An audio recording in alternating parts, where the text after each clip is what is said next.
Atomic Habits by James Clear. Introduction. My story. On the final day of my sophomore year of high school, I was hit in the face with a baseball bat.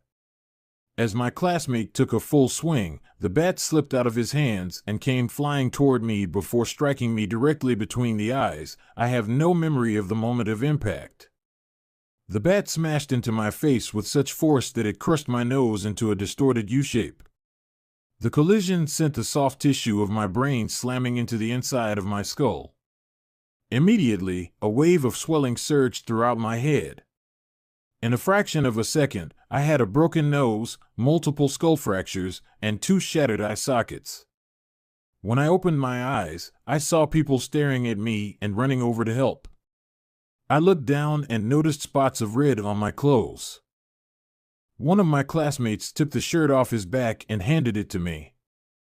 I used it to plug the stream of blood rushing from my broken nose. Shocked and confused, I was unaware of how seriously I had been injured. My teacher looped his arm around my shoulder and we began the long walk to the nurse's office, across the field, down the hill, and back into school. Random hands touched my sides, holding me upright. We took our time and walked slowly. Nobody realized that every minute mattered. When we arrived at the nurse's office, she asked me a series of questions. "What year is it?" 1998, I answered. It was actually 2002. "Who is the President of the United States?" Bill Clinton, I said. The correct answer was George W. Bush. "What is your mom's name?" I stalled. 10 seconds passed. Patty, I said casually, ignoring the fact that it had taken me 10 seconds to remember my own mother's name. That is the last question I remember. My body was unable to handle the rapid swelling in my brain and I lost consciousness before the ambulance arrived. Minutes later, I was carried out of school and taken to the local hospital. Shortly after arriving, my body began shutting down. I struggled with basic functions like swallowing and breathing. I had my first seizure of the day. Then I stopped breathing entirely. As the doctors hurried to supply me with oxygen, they also decided the local hospital was unequipped to handle the situation and ordered a helicopter to fly me to a larger hospital in Cincinnati. I was rolled out of the emergency room doors and toward the helipad across the street. The stretcher rattled on a bumpy sidewalk as one nurse pushed me along while another pumped each breath into me by hand. My mother, who had arrived at the hospital a few moments before, climbed into the helicopter beside me. I remained unconscious and unable to breathe on my own as she held my hand during the flight. While my mother rode with me in the helicopter, my father went home to check on my brother and sister and break the news to them.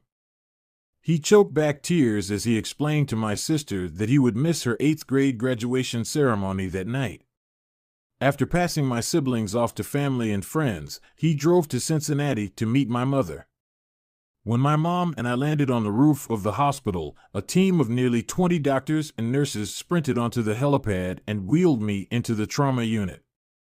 By this time, the swelling in my brain had become so severe that I was having repeated post-traumatic seizures.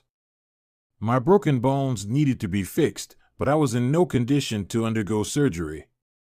After yet another seizure, my third of the day, I was put into a medically induced coma and placed on a ventilator.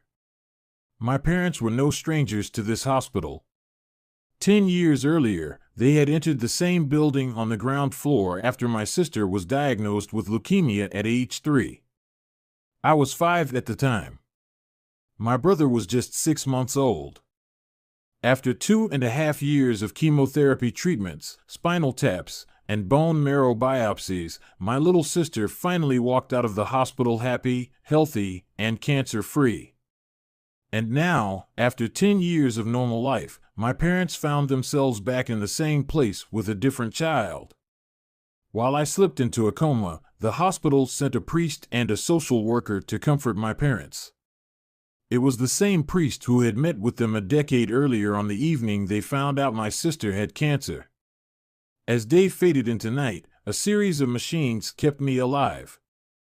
My parents slept restlessly on a hospital mattress. One moment they would collapse from fatigue, the next they would be wide awake with worry. My mother would tell me later, it was one of the worst nights I've ever had.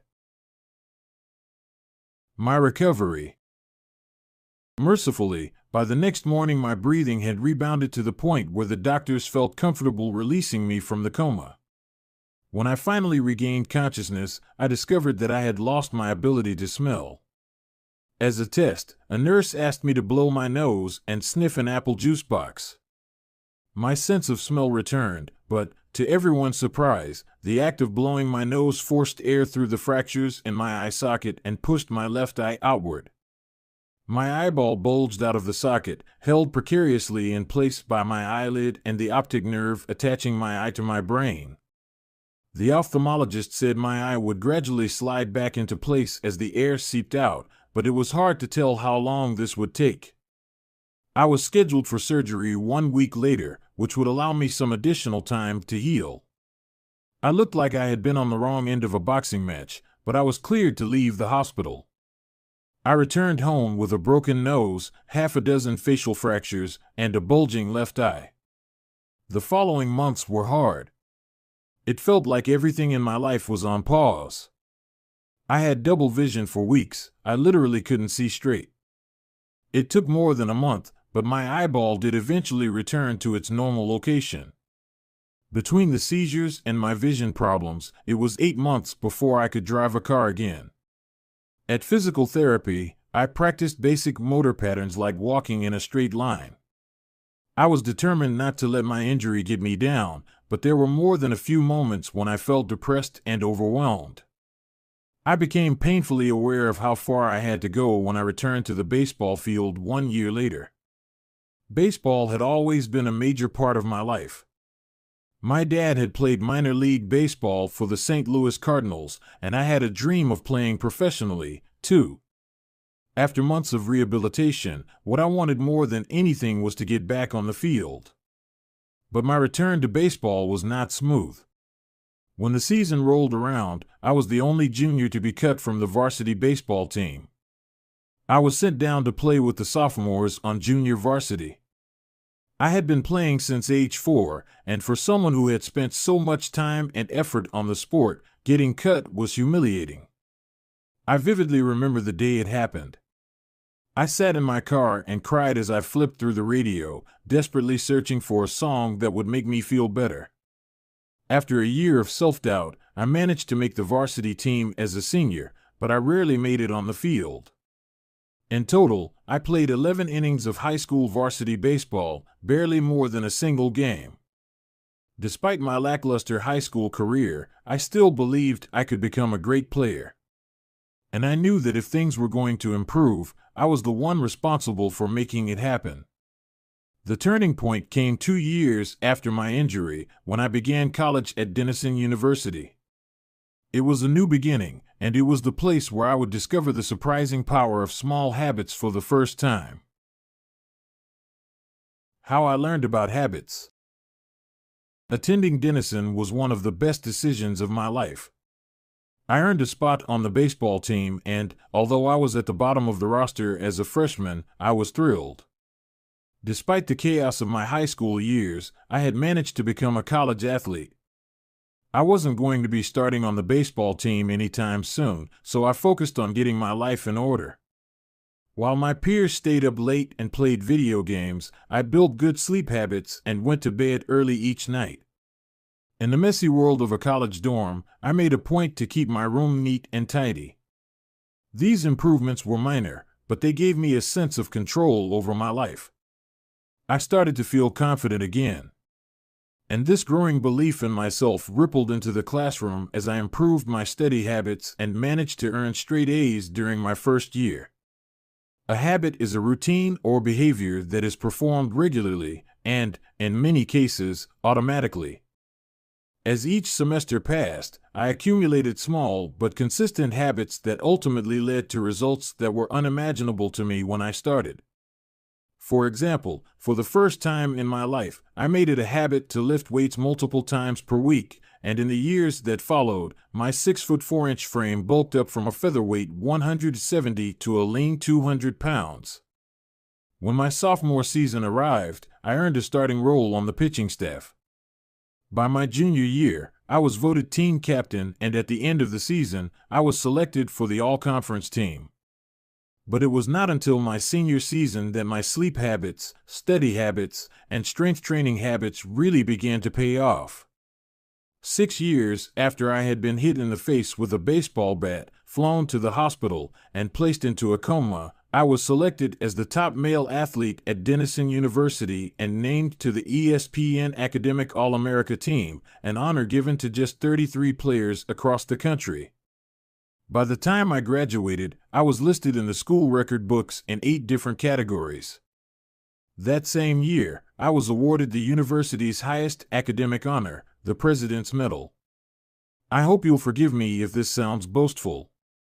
To be honest, there was nothing legendary or historic about my athletic career.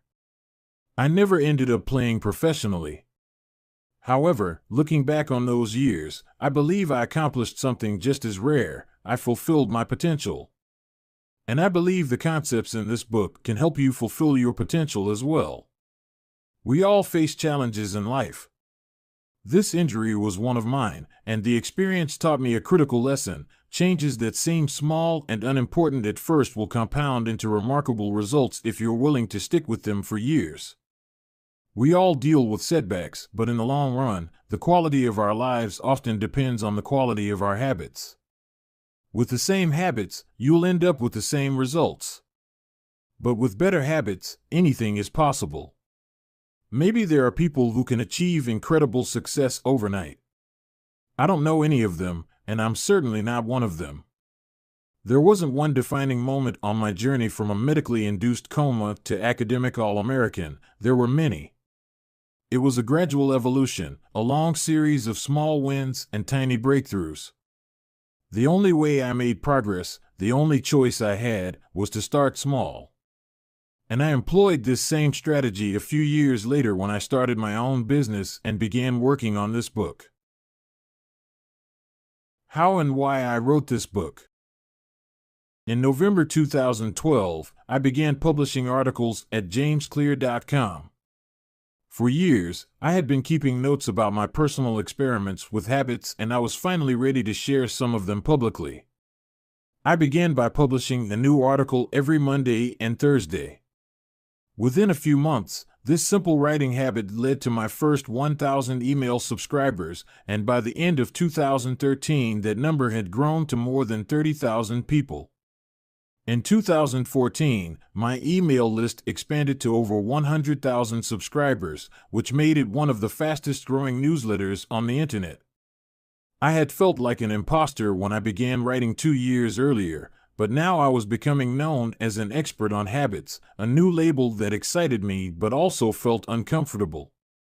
I had never considered myself a master of the topic, but rather someone who was experimenting alongside my readers.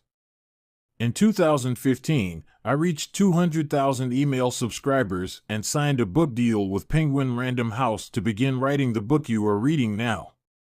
As my audience grew, so did my business opportunities.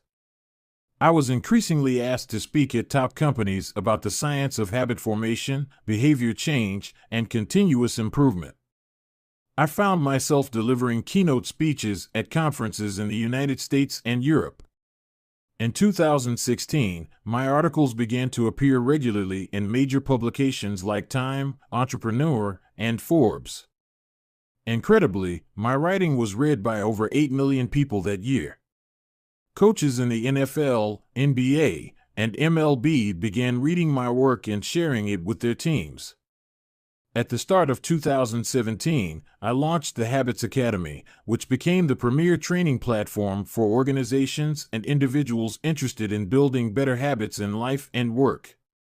Fortune 500 companies and growing startups began to enroll their leaders and train their staff.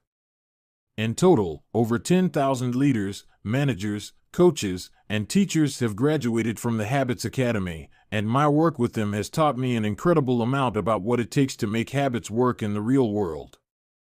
As I put the finishing touches on this book in 2018, JamesClear.com is receiving millions of visitors per month and nearly 500,000 people subscribe to my weekly email newsletter, a number that is so far beyond my expectations when I began that I'm not even sure what to think of it. How this book will benefit you. The entrepreneur and investor Naval Ravikant has said, to write a great book, you must first become the book. I originally learned about the ideas mentioned here because I had to live them. I had to rely on small habits to rebound from my injury, to get stronger in the gym, to perform at a high level on the field, to become a writer, to build a successful business, and simply to develop into a responsible adult. Small habits helped me fulfill my potential, and since you picked up this book, I'm guessing you'd like to fulfill yours as well. In the pages that follow, I will share a step-by-step plan for building better habits, not for days or weeks, but for a lifetime. While science supports everything I've written, this book is not an academic research paper, it's an operating manual. You'll find wisdom and practical advice front and center as I explain the science of how to create and change your habits in a way that is easy to understand and apply. The fields I draw on, biology, neuroscience, philosophy, psychology, and more, have been around for many years. What I offer you is a synthesis of the best ideas smart people figured out a long time ago as well as the most compelling discoveries scientists have made recently. My contribution, I hope, is to find the ideas that matter most and connect them in a way that is highly actionable. Anything wise in these pages you should credit to the many experts who preceded me. Anything foolish, assume it is my error. The backbone of this book is my 4-step model of habits: cue, craving, response, and reward, and the 4 laws of behavior change that evolve out of these steps. Readers with a psychology background may recognize some of these terms from operant conditioning, which was first proposed as stimulus, response, reward by B. F. Skinner in the 1930s and has been popularized more recently as cue, routine, reward in the Power of Habit by Charles Duhigg. Behavioral scientists like Skinner realized that if you offered the right reward or punishment, you could get people to act in a certain way. But while Skinner's model did an excellent job of explaining how external stimuli influenced our habits, it lacked a good explanation for how our thoughts, feelings, and beliefs impact our behavior. Internal states, our moods and emotions, matter, too. In recent decades, scientists have begun to determine the connection between our thoughts, feelings, and behavior. This research will also be covered in these pages. In total, the framework I offer is an integrated model of the cognitive and behavioral sciences.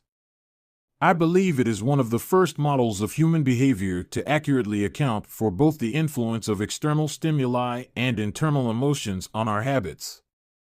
While some of the language may be familiar, I am confident that the details and the applications of the 4 laws of behavior change will offer a new way to think about your habits.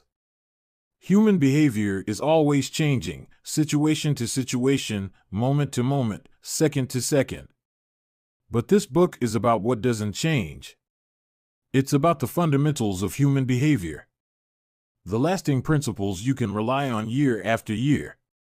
The ideas you can build a business around, build a family around, build a life around. There is no one right way to create better habits, but this book describes the best way I know, an approach that will be effective regardless of where you start or what you're trying to change.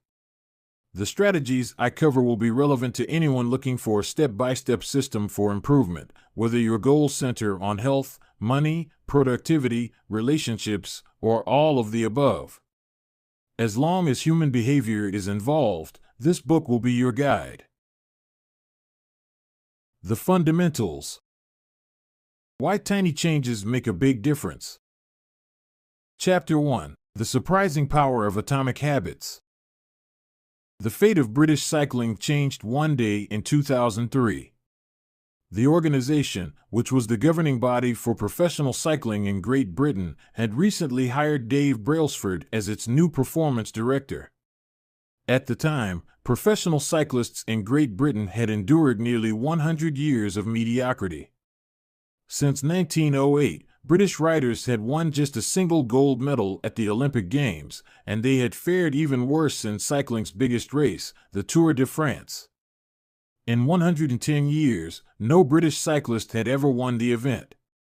In fact, the performance of British riders had been so underwhelming that one of the top bike manufacturers in Europe refused to sell bikes to the team because they were afraid that it would hurt sales if other professionals saw the Brits using their gear.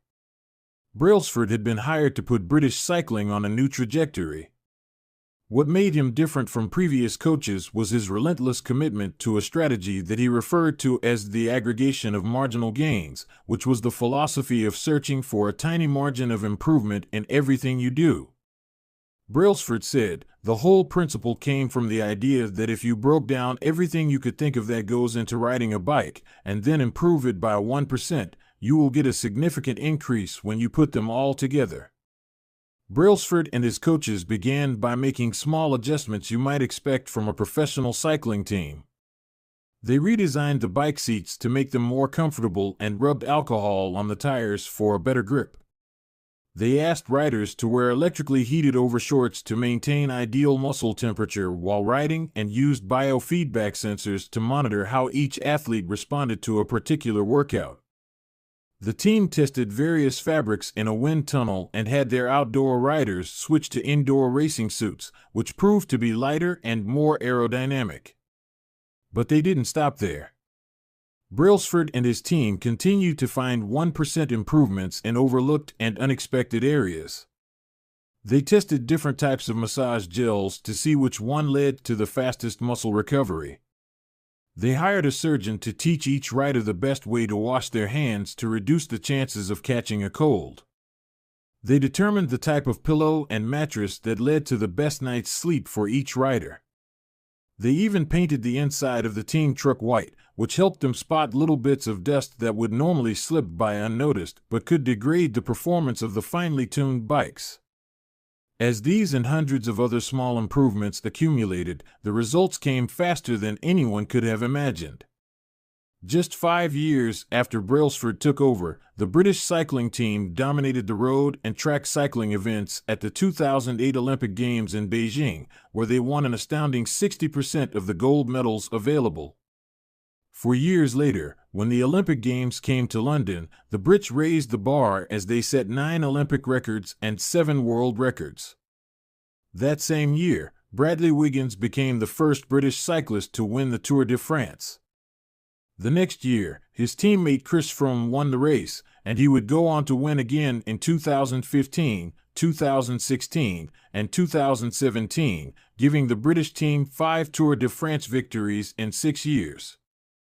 During the 10-year span from 2007 to 2017, British cyclists won 178 World Championships and 66 Olympic or Paralympic gold medals and captured 5 Tour de France victories in what is widely regarded as the most successful run in cycling history. How does this happen?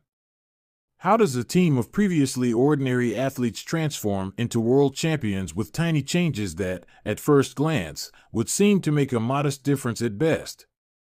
Why do small improvements accumulate into such remarkable results, and how can you replicate this approach in your own life? Why small habits make a big difference? It is so easy to overestimate the importance of one defining moment and underestimate the value of making small improvements on a daily basis. Too often, we convince ourselves that massive success requires massive action. Whether it is losing weight, building a business, writing a book, winning a championship, or achieving any other goal, we put pressure on ourselves to make some earth-shattering improvement that everyone will talk about. Meanwhile, improving by 1% isn't particularly notable, sometimes it isn't even noticeable, but it can be far more meaningful, especially in the long run. The difference a tiny improvement can make over time is astounding. Here's how the math works out. If you can get 1% better each day for 1 year, you'll end up 37 times better by the time you're done. Conversely, if you get 1% worse each day for 1 year, you'll decline nearly down to zero. What starts as a small win or a minor setback accumulates into something much more. Habits are the compound interest of self-improvement. The same way that money multiplies through compound interest, the effects of your habits multiply as you repeat them. They seem to make little difference on any given day, and yet the impact they deliver over the months and years can be enormous. It is only when looking back 2, 5, or perhaps 10 years later that the value of good habits and the cost of bad ones becomes strikingly apparent. This can be a difficult concept to appreciate in daily life. We often dismiss small changes because they don't seem to matter very much in the moment. If you save a little money now, you're still not a millionaire. If you go to the gym 3 days in a row, you're still out of shape. If you study Mandarin for an hour tonight, you still haven't learned the language. We make a few changes, but the results never seem to come quickly, and so we slide back into our previous routines. Unfortunately, the slow pace of transformation also makes it easy to let a bad habit slide. If you eat an unhealthy meal today, the scale doesn't move much. If you work late tonight and ignore your family, they will forgive you. If you procrastinate and put your project off until tomorrow, there will usually be time to finish it later. A single decision is easy to dismiss. But when we repeat 1% errors day after day, by replicating poor decisions, duplicating tiny mistakes, and rationalizing little excuses, our small choices compound into toxic results. It's the accumulation of many missteps, a 1% decline here and there, that eventually leads to a problem. The impact created by a change in your habits is similar to the effect of shifting the route of an airplane by just a few degrees. Imagine you are flying from Los Angeles to New York City. If a pilot leaving from LAX adjusts the heading just 3.5 degrees south, you will land in Washington, D.C., instead of New York. Such a small change is barely noticeable at takeoff. The nose of the airplane moves just a few feet, but when magnified across the entire United States, you end up hundreds of miles apart. Similarly, a slight change in your daily habits can guide your life to a very different destination. Making a choice that is 1% better or 1% worse seems insignificant in the moment, but over the span of moments that make up a lifetime, these choices determine the difference between who you are and who you could be. Success is the product of daily habits, not once-in-a-lifetime transformations. That said, it doesn't matter how successful or unsuccessful you are right now. What matters is whether your habits are putting you on the path toward success. You should be far more concerned with your current trajectory than with your current results. If you're a millionaire but you spend more than you earn each month, then you're on a bad trajectory. If your spending habits don't change, it's not going to end well. Conversely, if you're broke, but you save a little bit every month, then you're on the path toward financial freedom, even if you're moving slower than you'd like. Your outcomes are a lagging measure of your habits.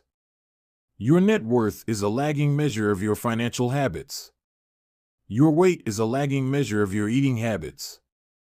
Your knowledge is a lagging measure of your learning habits. Your clutter is a lagging measure of your cleaning habits. You get what you repeat. If you want to predict where you'll end up in life, all you have to do is follow the curve of tiny gains or tiny losses and see how your daily choices will compound 10 or 20 years down the line. Are you spending less than you earn each month? Are you making it into the gym each week? Are you reading books and learning something new each day? Tiny battles like these are the ones that will define your future self. Time magnifies the margin between success and failure. It will multiply whatever you feed it. Good habits make time your ally. Bad habits make time your enemy. Habits are a double-edged sword. Bad habits can cut you down just as easily as good habits can build you up, which is why understanding the details is crucial. You need to know how habits work and how to design them to your liking, so you can avoid the dangerous half of the blade. Your habits can compound for you or against you. Positive compounding. Productivity compounds. Accomplishing one extra task is a small feat on any given day, but it counts for a lot over an entire career. The effect of automating an old task or mastering a new skill can be even greater. The more tasks you can handle without thinking, the more your brain is free to focus on other areas. Knowledge compounds. Learning one new idea won't make you a genius, but a commitment to lifelong learning can be transformative. Furthermore, each book you read not only teaches you something new but also opens up different ways of thinking about old ideas. As Warren Buffett says, that's how knowledge works. It builds up, like compound interest. Relationships compound. People reflect your behavior back to you. The more you help others, the more others want to help you. Being a little bit nicer in each interaction can result in a network of broad and strong connections over time. Negative compounding. Stress compounds. The frustration of a traffic jam. The weight of parenting responsibilities. The worry of making ends meet. The strain of slightly high blood pressure. By themselves, these common causes of stress are manageable.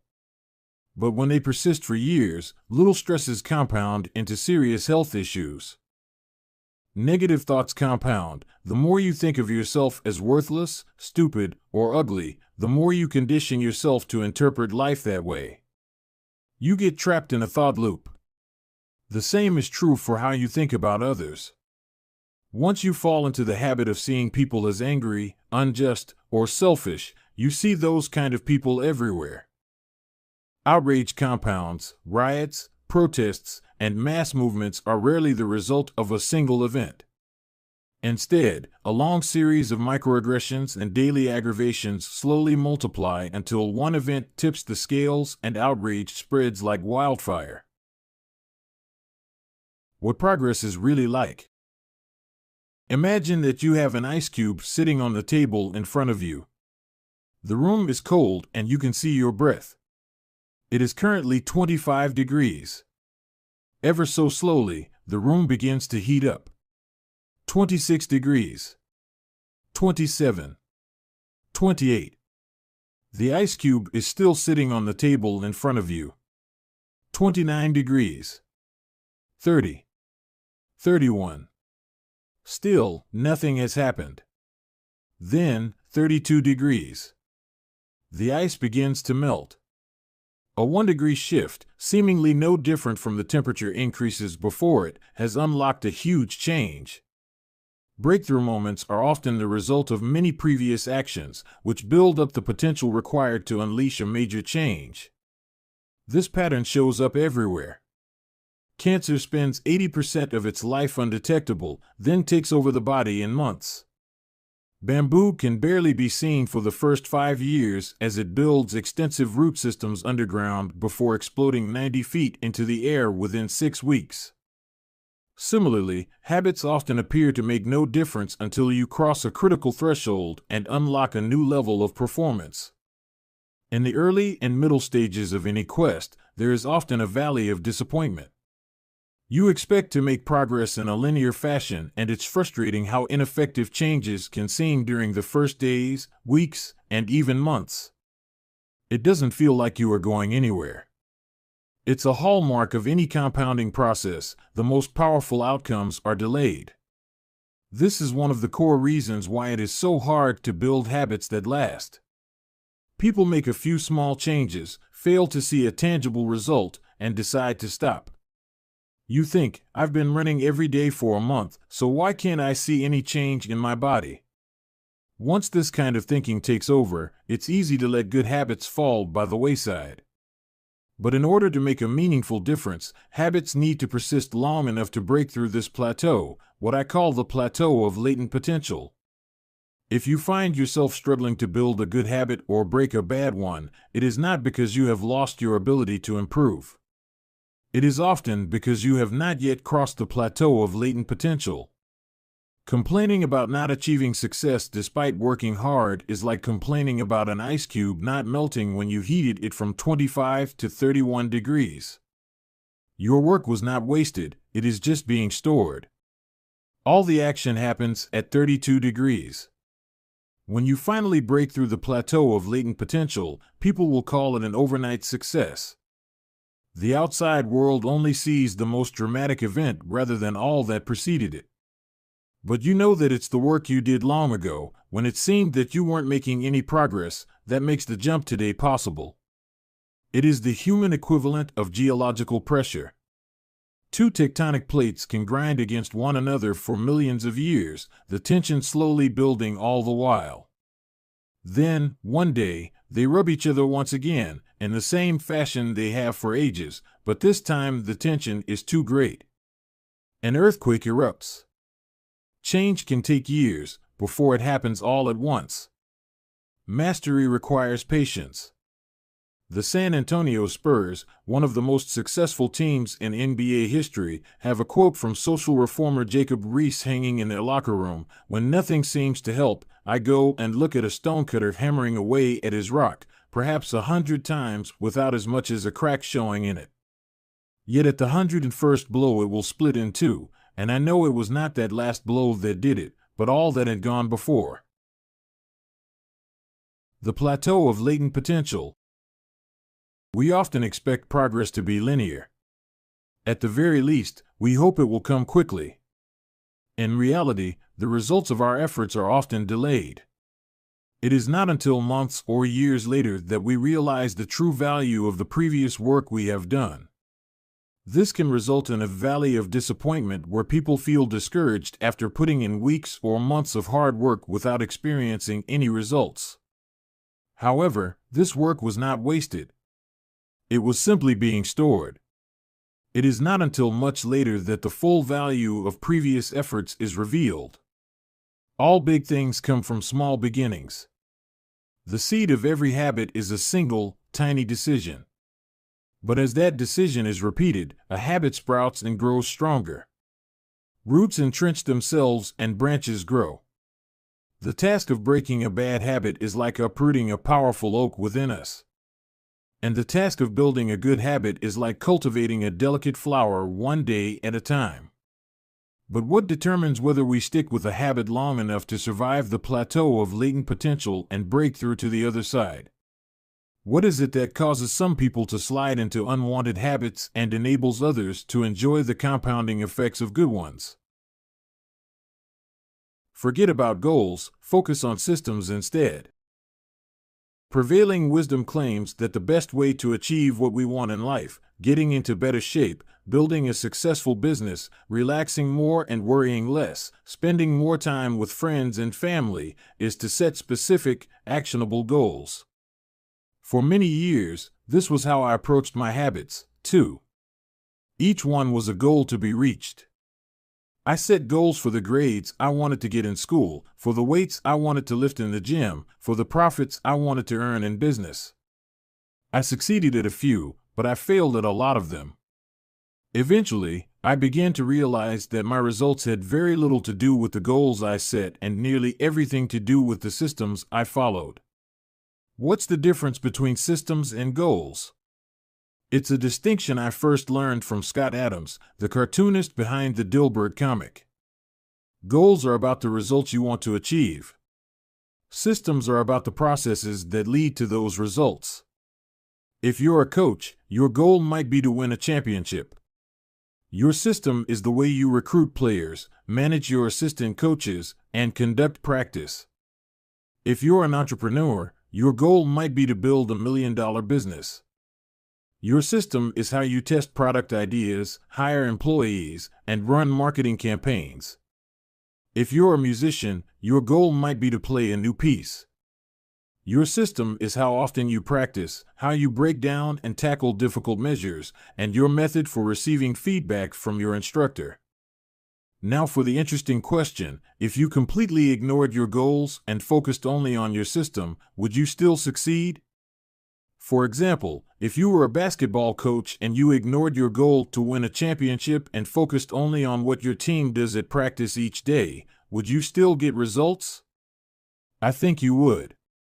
The goal in any sport is to finish with the best score, but it would be ridiculous to spend the whole game staring at the scoreboard. The only way to actually win is to get better each day. In the words of three-time Super Bowl winner Bill Walsh, the score takes care of itself. The same is true for other areas of life. If you want better results, then forget about setting goals. Focus on your system instead. What do I mean by this? Are goals completely useless? Of course not. Goals are good for setting a direction, but systems are best for making progress. A handful of problems arise when you spend too much time thinking about your goals and not enough time designing your systems. Problem number 1: winners and losers have the same goals. Goal setting suffers from a serious case of survivorship bias. We concentrate on the people who end up winning, the survivors, and mistakenly assume that ambitious goals led to their success while overlooking all of the people who had the same objective but didn't succeed. Every Olympian wants to win a gold medal. Every candidate wants to get the job. And if successful and unsuccessful people share the same goals, then the goal cannot be what differentiates the winners from the losers. It wasn't the goal of winning the Tour de France that propelled the British cyclists to the top of the sport. Presumably, they had wanted to win the race every year before, just like every other professional team. The goal had always been there. It was only when they implemented a system of continuous small improvements that they achieved a different outcome. Problem number 2: achieving a goal is only a momentary change. Imagine you have a messy room and you set a goal to clean it. If you summon the energy to tidy up, then you will have a clean room, for now. But if you maintain the same sloppy, pack-rat habits that led to a messy room in the first place, soon you'll be looking at a new pile of clutter and hoping for another burst of motivation. You're left chasing the same outcome because you never changed the system behind it. You treated a symptom without addressing the cause. Achieving a goal only changes your life for the moment. That's the counterintuitive thing about improvement. We think we need to change our results, but the results are not the problem. What we really need to change are the systems that cause those results. When you solve problems at the results level, you only solve them temporarily. In order to improve for good, you need to solve problems at the systems level. Fix the inputs and the outputs will fix themselves. Problem number 3: goals restrict your happiness. The implicit assumption behind any goal is this: once I reach my goal, then I'll be happy. The problem with a goals-first mentality is that you're continually putting happiness off until the next milestone. I've slipped into this trap so many times I've lost count. For years, happiness was always something for my future self to enjoy. I promised myself that once I gained 20 pounds of muscle or after my business was featured in the New York Times, then I could finally relax. Furthermore, goals create an either-or conflict. Either you achieve your goal and are successful, or you fail and you are a disappointment. You mentally box yourself into a narrow version of happiness. This is misguided.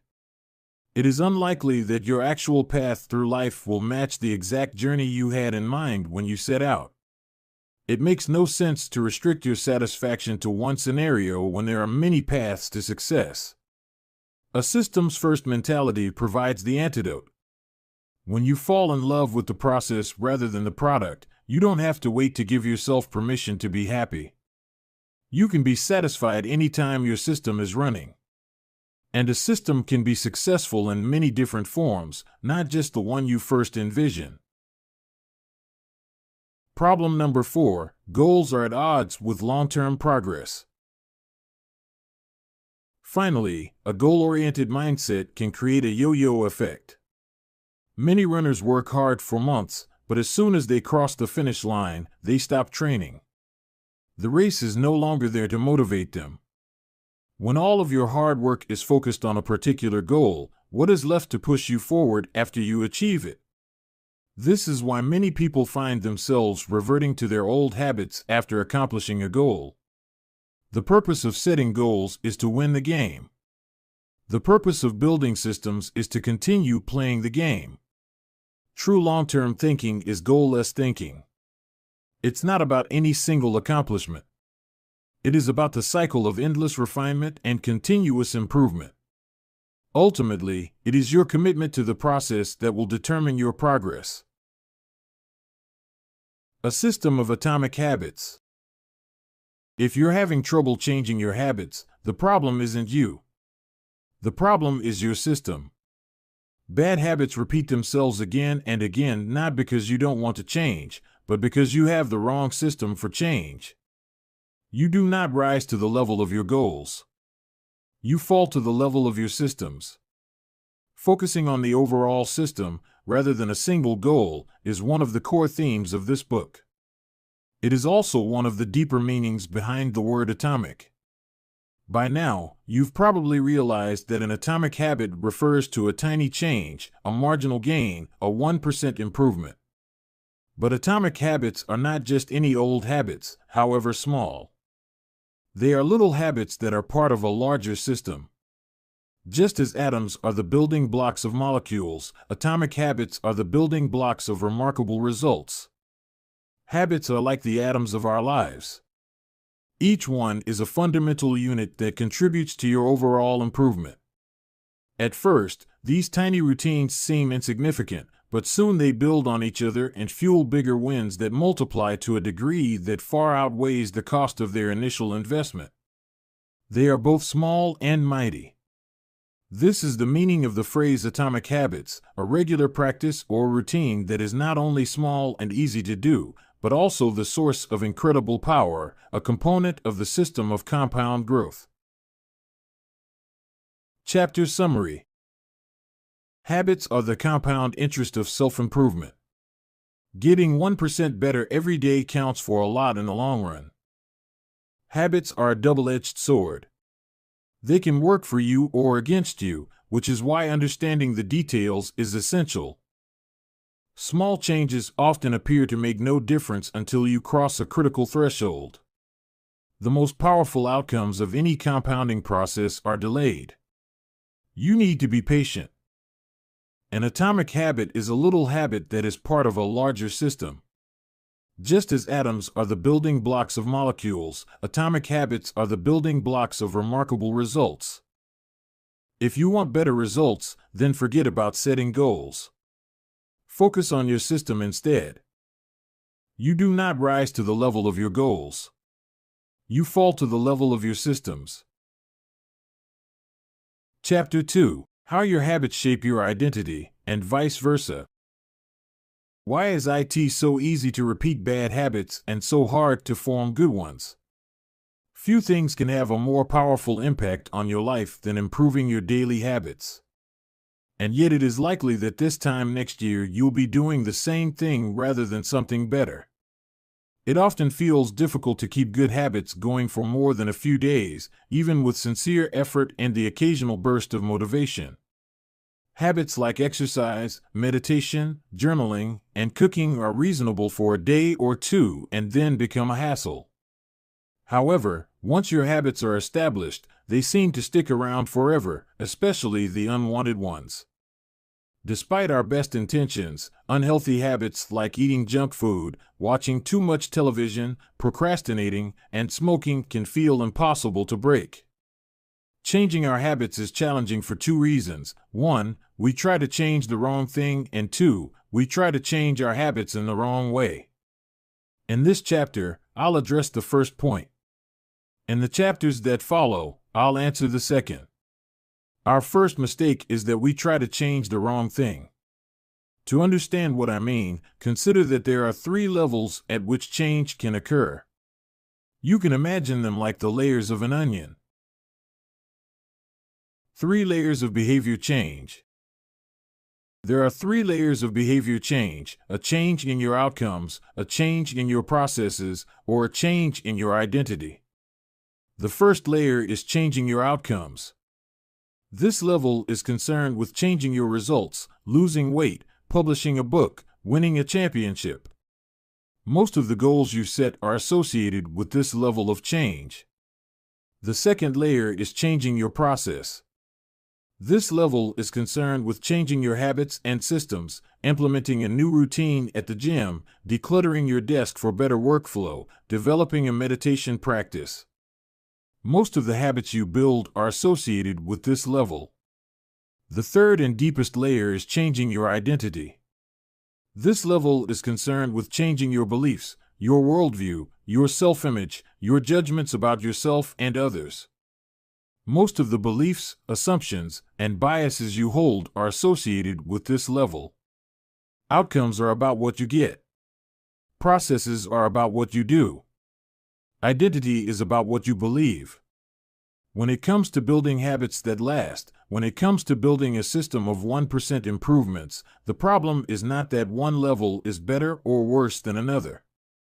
All levels of change are useful in their own way. The problem is the direction of change. Many people begin the process of changing their habits by focusing on what they want to achieve. This leads us to outcome-based habits. The alternative is to build identity-based habits. With this approach, we start by focusing on who we wish to become. With outcome-based habits, the focus is on what you want to achieve. With identity-based habits, the focus is on who you wish to become. Imagine two people resisting a cigarette. When offered a smoke, the first person says, "No thanks. I'm trying to quit." It sounds like a reasonable response, but this person still believes they are a smoker who is trying to be something else. They are hoping their behavior will change while carrying around the same beliefs. The second person declines by saying, "No thanks. I'm not a smoker." It's a small difference, but this statement signals a shift in identity. Smoking was part of their former life, not their current one. They no longer identify as someone who smokes. Most people don't even consider identity change when they set out to improve. They just think, "I want to be skinny, outcome, and if I stick to this diet, then I'll be skinny, process." They set goals and determine the actions they should take to achieve those goals without considering the beliefs that drive their actions. They never shift the way they look at themselves, and they don't realize that their old identity can sabotage their new plans for change. Behind every system of actions are a system of beliefs. The system of a democracy is founded on beliefs like freedom, majority rule, and social equality. The system of a dictatorship has a very different set of beliefs like absolute authority and strict obedience. You can imagine many ways to try to get more people to vote in a democracy, but such behavior change would never get off the ground in a dictatorship. That's not the identity of the system. Voting is a behavior that is impossible under a certain set of beliefs. A similar pattern exists whether we are discussing individuals, organizations, or societies. There are a set of beliefs and assumptions that shape the system and identity behind the habits. Behavior that is incongruent with the self will not last. You may want more money, but if your identity is someone who consumes rather than creates, then you will continue to be pulled toward spending rather than earning. You may want better health, but if you continue to prioritize comfort over accomplishment, you'll be drawn to relaxing rather than training. It's hard to change your habits if you never change the underlying beliefs that led to your past behavior. You have a new goal and a new plan, but you haven't changed who you are. The story of Brian Clark, an entrepreneur from Boulder, Colorado, provides a good example. "For as long as I can remember, I've chewed my fingernails," Clark told me. "It started as a nervous habit when I was young, and then morphed into an undesirable grooming ritual. One day, I resolved to stop chewing my nails until they grew out a bit. Through mindful willpower alone, I managed to do it. Then, Clark did something surprising. I asked my wife to schedule my first ever manicure," he said. "My thought was that if I started paying to maintain my nails, I wouldn't chew them. And it worked, but not for the monetary reason. What happened was the manicure made my fingers look really nice for the first time. The manicurist even said that, other than the chewing, I had really healthy, attractive nails. Suddenly, I was proud of my fingernails. And even though that's something I had never aspired to, it made all the difference. I've never chewed my nails since, not even a single close call. And it's because I now take pride in properly caring for them. The ultimate form of intrinsic motivation is when a habit becomes part of your identity. It's one thing to say I'm the type of person who wants this. It's something very different to say I'm the type of person who is this. The more pride you have in a particular aspect of your identity, the more motivated you will be to maintain the habits associated with it. If you're proud of how your hair looks, you'll develop all sorts of habits to care for and maintain it. If you're proud of the size of your biceps, you'll make sure you never skip an upper body workout. If you're proud of the scarves you knit, you'll be more likely to spend hours knitting each week. Once your pride gets involved, you'll fight tooth and nail to maintain your habits. True behavior change is identity change.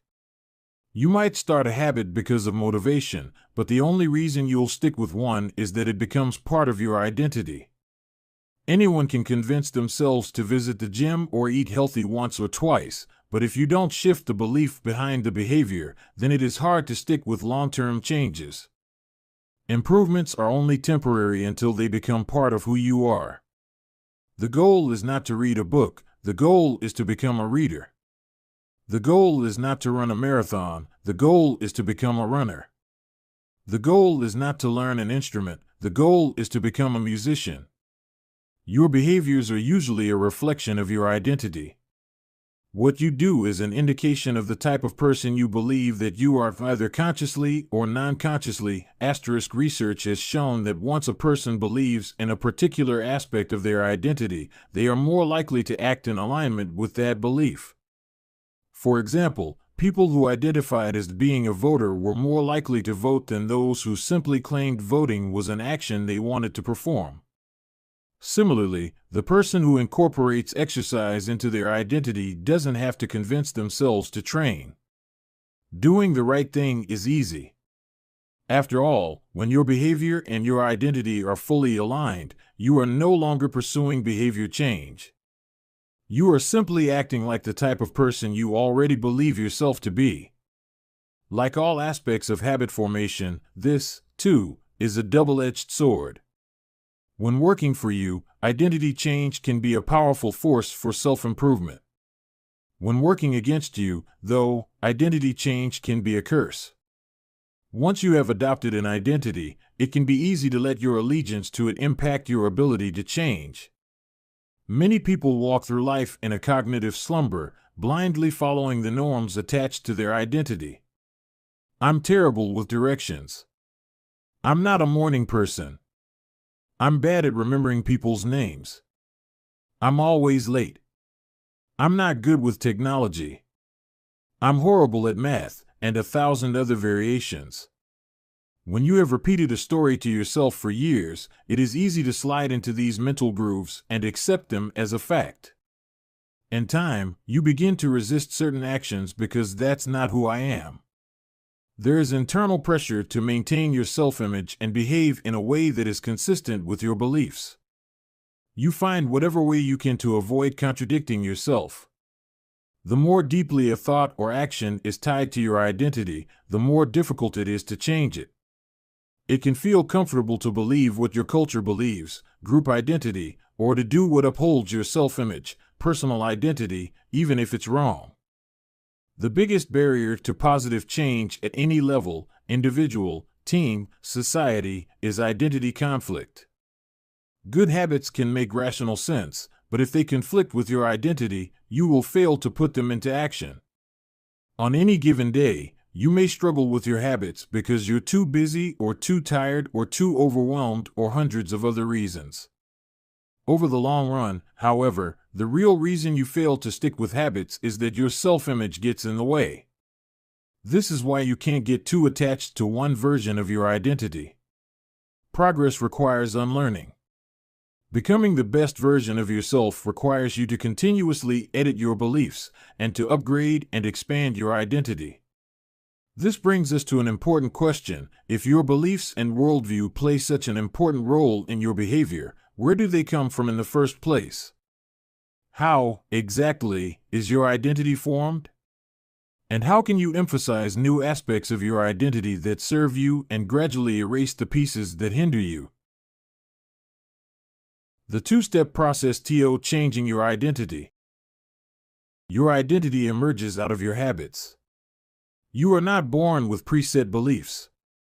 Every belief, including those about yourself, is learned and conditioned through experience. More precisely, your habits are how you embody your identity. When you make your bed each day, you embody the identity of an organized person. When you write each day, you embody the identity of a creative person. When you train each day, you embody the identity of an athletic person. The more you repeat a behavior, the more you reinforce the identity associated with that behavior. In fact, the word identity was originally derived from the Latin words essentitas, which means being, and identitum, which means repeatedly. Your identity is literally your repeated beingness. Whatever your identity is right now, you only believe it because you have proof of it. If you go to church every Sunday for 20 years, you have evidence that you are religious. If you study biology for 1 hour every night, you have evidence that you are studious. If you go to the gym even when it's snowing, you have evidence that you are committed to fitness. The more evidence you have for a belief, the more strongly you will believe it. For most of my early life, I didn't consider myself a writer. If you were to ask any of my high school teachers or college professors, they would tell you I was an average writer at best, certainly not a standout. When I began my writing career, I published a new article every Monday and Thursday for the first few years. As the evidence grew, so did my identity as a writer. I didn't start out as a writer. I became one through my habits. Of course, your habits are not the only actions that influence your identity, but by virtue of their frequency, they are usually the most important ones. Each experience in life modifies your self-image, but it's unlikely you would consider yourself a soccer player because you kicked a ball once or an artist because you scribbled a picture. As you repeat these actions, however, the evidence accumulates and your self-image begins to change. The effect of one-off experiences tends to fade away while the effect of habits gets reinforced with time, which means your habits contribute most of the evidence that shapes your identity. In this way, the process of building habits is actually the process of becoming yourself. This is a gradual evolution. We do not change by snapping our fingers and deciding to be someone entirely new. We change bit by bit, day by day, habit by habit. We are continually undergoing microevolutions of the self. Each habit is like a suggestion. Hey, maybe this is who I am. If you finish a book, then perhaps you are the type of person who likes reading. If you go to the gym, then perhaps you are the type of person who likes exercise. If you practice playing the guitar, perhaps you are the type of person who likes music. Every action you take is a vote for the type of person you wish to become. No single instance will transform your beliefs, but as the votes build up, so does the evidence of your new identity. This is one reason why meaningful change does not require radical change. Small habits can make a meaningful difference by providing evidence of a new identity. And if a change is meaningful, it actually is big. That's the paradox of making small improvements. Putting this all together, you can see that habits are the path to changing your identity. The most practical way to change who you are is to change what you do. Each time you write a page, you are a writer. Each time you practice the violin, you are a musician. Each time you start a workout, you are an athlete. Each time you encourage your employees, you are a leader. Each habit not only gets results, but also teaches you something far more important: to trust yourself. You start to believe you can actually accomplish these things.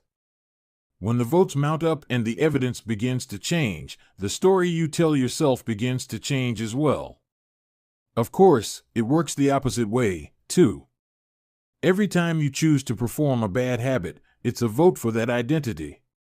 The good news is that you don't need to be perfect. In any election, there are going to be votes for both sides. You don't need a unanimous vote to win an election, you just need a majority. It doesn't matter if you cast a few votes for a bad behavior or an unproductive habit. Your goal is simply to win the majority of the time. New identities require new evidence. If you keep casting the same votes you've always cast, you're going to get the same results you've always had. If nothing changes, nothing is going to change. It is a simple two-step process. 1. Decide the type of person you want to be. 2. Prove it to yourself with small wins. First, decide who you want to be. This holds at any level, as an individual, as a team, as a community, as a nation. What do you want to stand for? What are your principles and values? Who do you wish to become? These are big questions, and many people aren't sure where to begin, but they do know what kind of results they want, to get six-pack abs, or to feel less anxious, or to double their salary. That's fine. Start there and work backward from the results you want to the type of person who could get those results. Ask yourself, who is the type of person that could get the outcome I want? Who is the type of person that could lose 40 pounds? Who is the type of person that could learn a new language? Who is the type of person that could run a successful startup? For example, who is the type of person who could write a book? It's probably someone who is consistent and reliable. Now your focus shifts from writing a book, outcome-based, to being the type of person who is consistent and reliable, identity-based. This process can lead to beliefs like, I'm the kind of teacher who stands up for her students. I'm the kind of doctor who gives each patient the time and empathy they need. I'm the kind of manager who advocates for her employees. Once you have a handle on the type of person you want to be, you can begin taking small steps to reinforce your desired identity. I have a friend who lost over 100 pounds by asking herself, what would a healthy person do? All day long, she would use this question as a guide. Would a healthy person walk or take a cab? Would a healthy person order a burrito or a salad? She figured if she acted like a healthy person long enough, eventually she would become that person. She was right. The concept of identity-based habits is our first introduction to another key theme in this book, feedback loops. Your habits shape your identity, and your identity shapes your habits. It's a two-way street.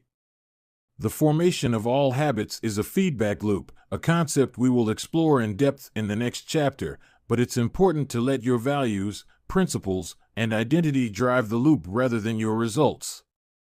The focus should always be on becoming that type of person, not getting a particular outcome. The real reason habits matter. Identity change is the North Star of habit change. The remainder of this book will provide you with step-by-step instructions on how to build better habits in yourself, your family, your team, your company, and anywhere else you wish. But the true question is, are you becoming the type of person you want to become? The first step is not what or how, but who. You need to know who you want to be. Otherwise, your quest for change is like a boat without a rudder. And that's why we are starting here. You have the power to change your beliefs about yourself. Your identity is not set in stone. You have a choice in every moment. You can choose the identity you want to reinforce today with the habits you choose today. And this brings us to the deeper purpose of this book and the real reason habits matter. Building better habits isn't about littering your day with life hacks. It's not about flossing one tooth each night or taking a cold shower each morning or wearing the same outfit each day. It's not about achieving external measures of success like earning more money, losing weight, or reducing stress. Habits can help you achieve all of these things, but fundamentally they are not about having something. They are about becoming someone. Ultimately, your habits matter because they help you become the type of person you wish to be. They are the channel through which you develop your deepest beliefs about yourself. Quite literally, you become your habits. Chapter Summary. There are 3 levels of change: outcome change, process change, and identity change. The most effective way to change your habits is to focus not on what you want to achieve, but on who you wish to become. Your identity emerges out of your habits. Every action is a vote for the type of person you wish to become. Becoming the best version of yourself requires you to continuously edit your beliefs and to upgrade and expand your identity. The real reason habits matter is not because they can get you better results, although they can do that, but because they can change your beliefs about yourself. Chapter 3: How to Build Better Habits in 4 Simple Steps. In 1898, a psychologist named Edward Thorndike conducted an experiment that would lay the foundation for our understanding of how habits form and the rules that guide our behavior. Thorndike was interested in studying the behavior of animals, and he started by working with cats. He would place each cat inside a device known as a puzzle box. The box was designed so that the cat could escape through a door by some simple act, such as pulling at a loop of cord, pressing a lever, or stepping on a platform. For example, one box contained a lever that, when pressed, would open a door on the side of the box. Once the door had been opened, the cat could dart out and run over to a bowl of food. Most cats wanted to escape as soon as they were placed inside the box. They would poke their nose into the corners, stick their paws through openings, and claw at loose objects. After a few minutes of exploration, the cats would happen to press the magical lever, the door would open, and they would escape. Thorndike tracked the behavior of each cat across many trials. In the beginning, the animals moved around the box at random. But as soon as the lever had been pressed and the door opened, the process of learning began. Gradually, each cat learned to associate the action of pressing the lever with the reward of escaping the box and getting to the food. After 20 to 30 trials, this behavior became so automatic and habitual that the cat could escape within a few seconds. For example, Thorndike noted, Cat 12 took the following times to perform the act: 160 seconds, 30 seconds, 90 seconds, 60, 15, 28, 20, 30, 22, 11, 15, 20, 12, 10, 14, 10, 8, 8, 5, 10, 8, 6, 6, 7. During the first 3 trials, the cat escaped in an average of 1.5 minutes. During the last 3 trials, it escaped in an average of 6.3 seconds. With practice, each cat made fewer errors and their actions became quicker and more automatic. Rather than repeat the same mistakes, the cat began to cut straight to the solution. From his studies, Thorndike described the learning process by stating, behaviors followed by satisfying consequences tend to be repeated, and those that produce unpleasant consequences are less likely to be repeated. His work provides the perfect starting point for discussing how habits form in our own lives. It also provides answers to some fundamental questions like, what are habits? And why does the brain bother building them at all? Why your brain builds habits. A habit is a behavior that has been repeated enough times to become automatic. The process of habit formation begins with trial and error. Whenever you encounter a new situation in life, your brain has to make a decision. How do I respond to this? The first time you come across a problem, you're not sure how to solve it. Like Thorndike's cat, you're just trying things out to see what works. Neurological activity in the brain is high during this period. You are carefully analyzing the situation and making conscious decisions about how to act. You're taking in tons of new information and trying to make sense of it all. The brain is busy learning the most effective course of action. Occasionally, like a cat pressing on a lever, you stumble across a solution.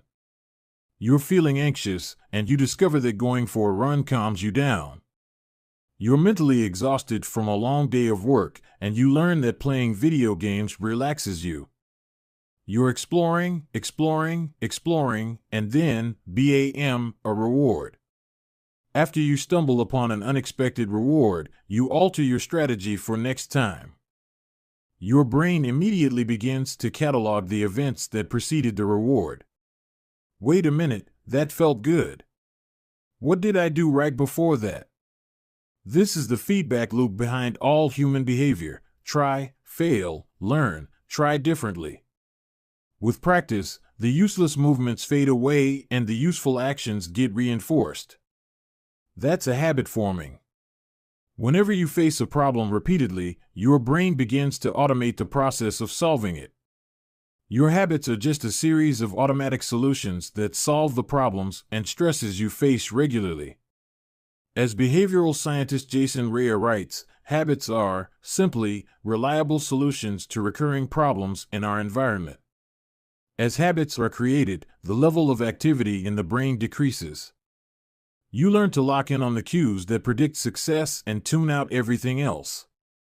When a similar situation arises in the future, you know exactly what to look for.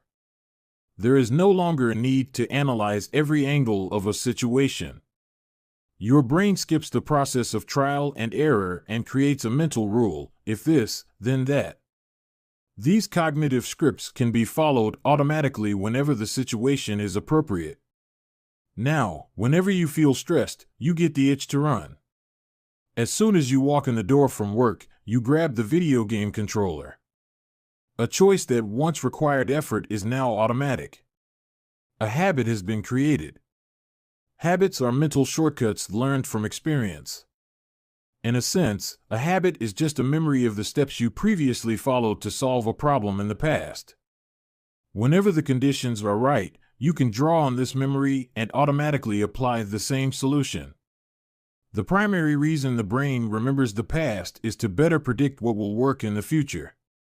Habit formation is incredibly useful because the conscious mind is the bottleneck of the brain. It can only pay attention to one problem at a time. As a result, your brain is always working to preserve your conscious attention for whatever task is most essential. Whenever possible, the conscious mind likes to pawn off tasks to the non-conscious mind to do automatically. This is precisely what happens when a habit is formed. Habits reduce cognitive load and free up mental capacity so you can allocate your attention to other tasks.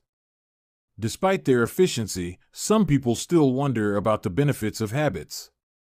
The argument goes like this: will habits make my life dull? I don't want to pigeonhole myself into a lifestyle I don't enjoy. Doesn't so much routine take away the vibrancy and spontaneity of life? Hardly. Such questions set up a false dichotomy. They make you think that you have to choose between building habits and attaining freedom. In reality, the two complement each other.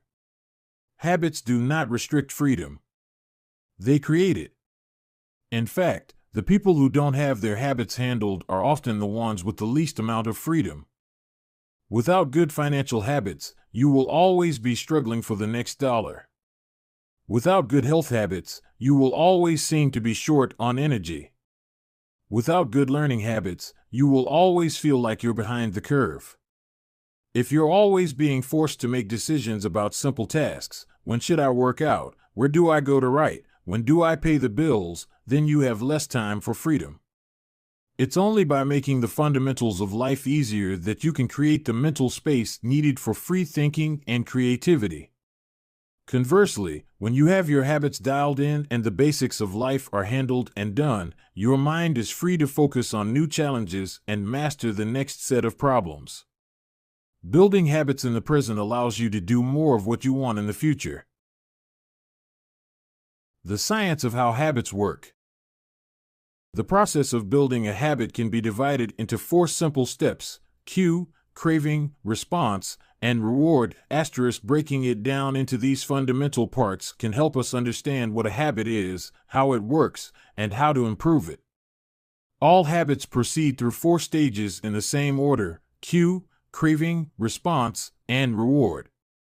This four-step pattern is the backbone of every habit, and your brain runs through these steps in the same order each time. First, there is the cue. The cue triggers your brain to initiate a behavior. It is a bit of information that predicts a reward. Our prehistoric ancestors were paying attention to cues that signaled the location of primary rewards like food, water, and sex. Today, we spend most of our time learning cues that predict secondary rewards like money and fame, power and status, praise and approval, love and friendship, or a sense of personal satisfaction. Of course, these pursuits also indirectly improve our odds of survival and reproduction, which is the deeper motive behind everything we do. Your mind is continuously analyzing your internal and external environment for hints of where rewards are located. Because the cue is the first indication that we're close to a reward, it naturally leads to a craving. Cravings are the second step, and they are the motivational force behind every habit. Without some level of motivation or desire, without craving a change, we have no reason to act. What you crave is not the habit itself, but the change instead it delivers. You do not crave smoking a cigarette, you crave the feeling of relief it provides. You are not motivated by brushing your teeth, but rather by the feeling of a clean mouth. You do not want to turn on the television, you want to be entertained. Every craving is linked to a desire to change your internal state. This is an important point that we will discuss in detail later. Cravings differ from person to person. In theory, any piece of information could trigger a craving, but in practice, people are not motivated by the same cues. For a gambler, the sound of slot machines can be a potent trigger that sparks an intense wave of desire. For someone who rarely gambles, the jingles and chimes of the casino are just background noise. Cues are meaningless until they are interpreted. The thoughts, feelings, and emotions of the observer are what transform a cue into a craving. The third step is the response. The response is the actual habit you perform, which can take the form of a thought or an action. Whether a response occurs depends on how motivated you are and how much friction is associated with the behavior. If a particular action requires more physical or mental effort than you are willing to expend, then you won't do it. Your response also depends on your ability. It sounds simple, but a habit can occur only if you are capable of doing it. If you want to dunk a basketball but can't jump high enough to reach the hoop, well, you're out of luck. Finally, the response delivers a reward. Rewards are the end goal of every habit. The cue is about noticing the reward. The craving is about wanting the reward. The response is about obtaining the reward. We chase rewards because they serve two purposes. 1, they satisfy us, and 2, they teach us. The first purpose of rewards is to satisfy your craving. Yes, rewards provide benefits on their own. Food and water deliver the energy you need to survive. Getting a promotion brings more money and respect. Getting in shape improves your health and your dating prospects. But the more immediate benefit is that rewards satisfy your craving to eat or to gain status or to win approval. At least for a moment, rewards deliver contentment and relief from craving. Second, rewards teach us which actions are worth remembering in the future. Your brain is a reward detector. As you go about your life, your sensory nervous system is continuously monitoring which actions satisfy your desires and deliver pleasure. Feelings of pleasure and disappointment are part of the feedback mechanism that helps your brain distinguish useful actions from useless ones. Rewards close the feedback loop and complete the habit cycle. If a behavior is insufficient in any of the 4 stages, it will not become a habit. Eliminate the cue and your habit will never start.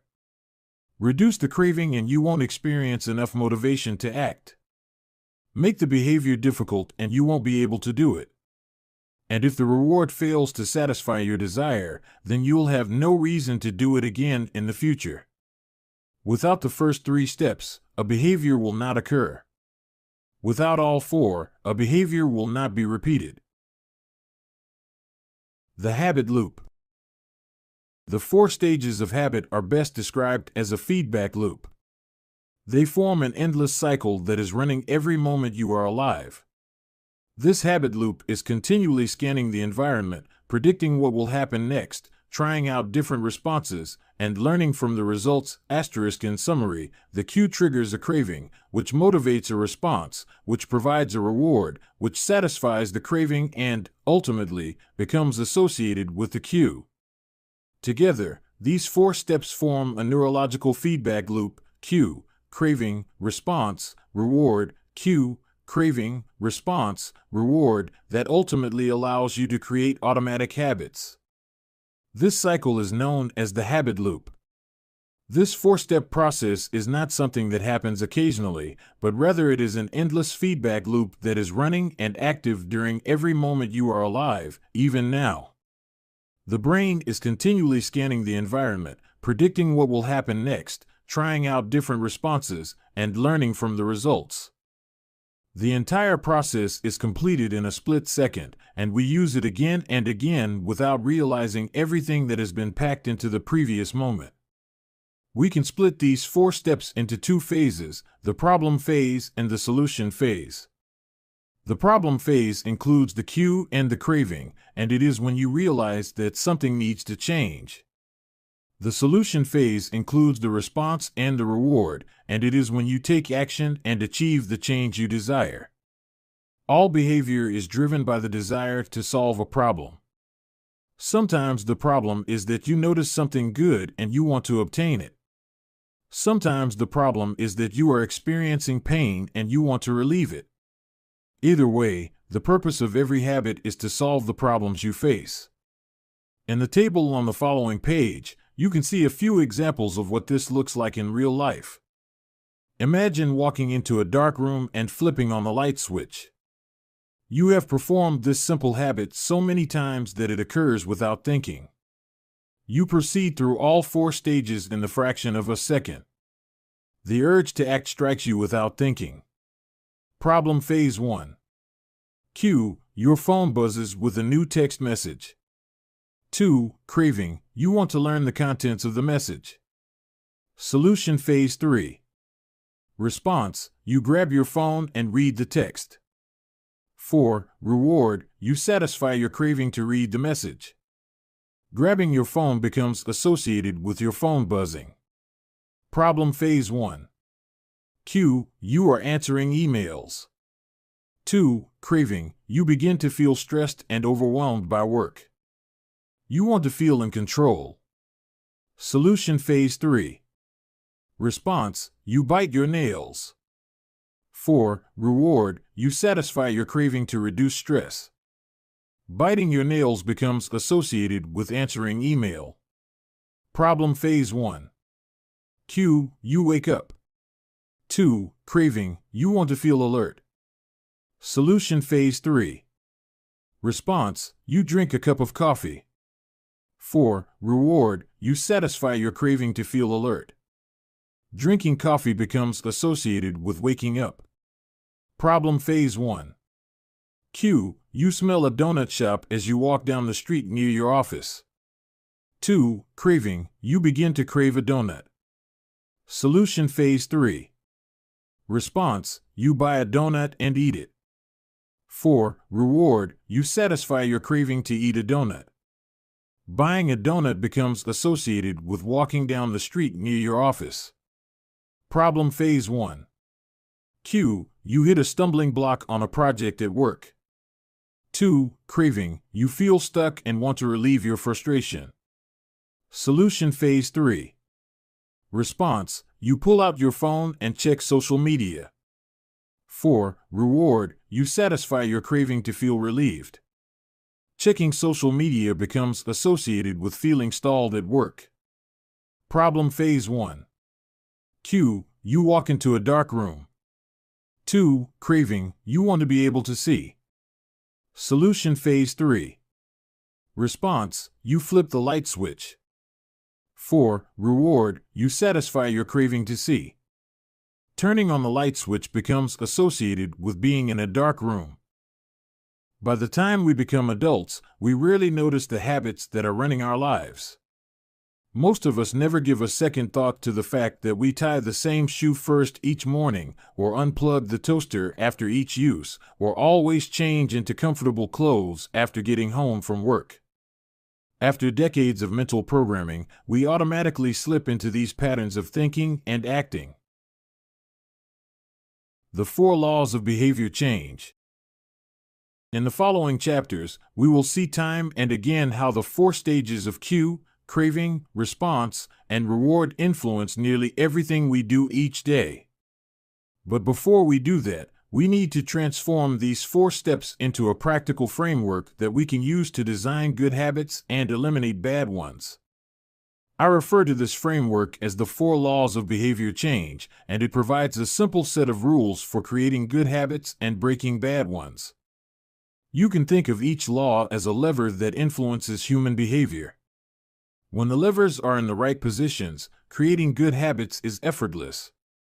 When they are in the wrong positions, it is nearly impossible.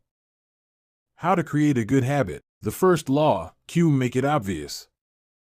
The second law, craving, make it attractive. The third law, response, make it easy. The fourth law, reward, make it satisfying. We can invert these laws to learn how to break a bad habit. How to break a bad habit. Inversion of the first law, cue, make it invisible.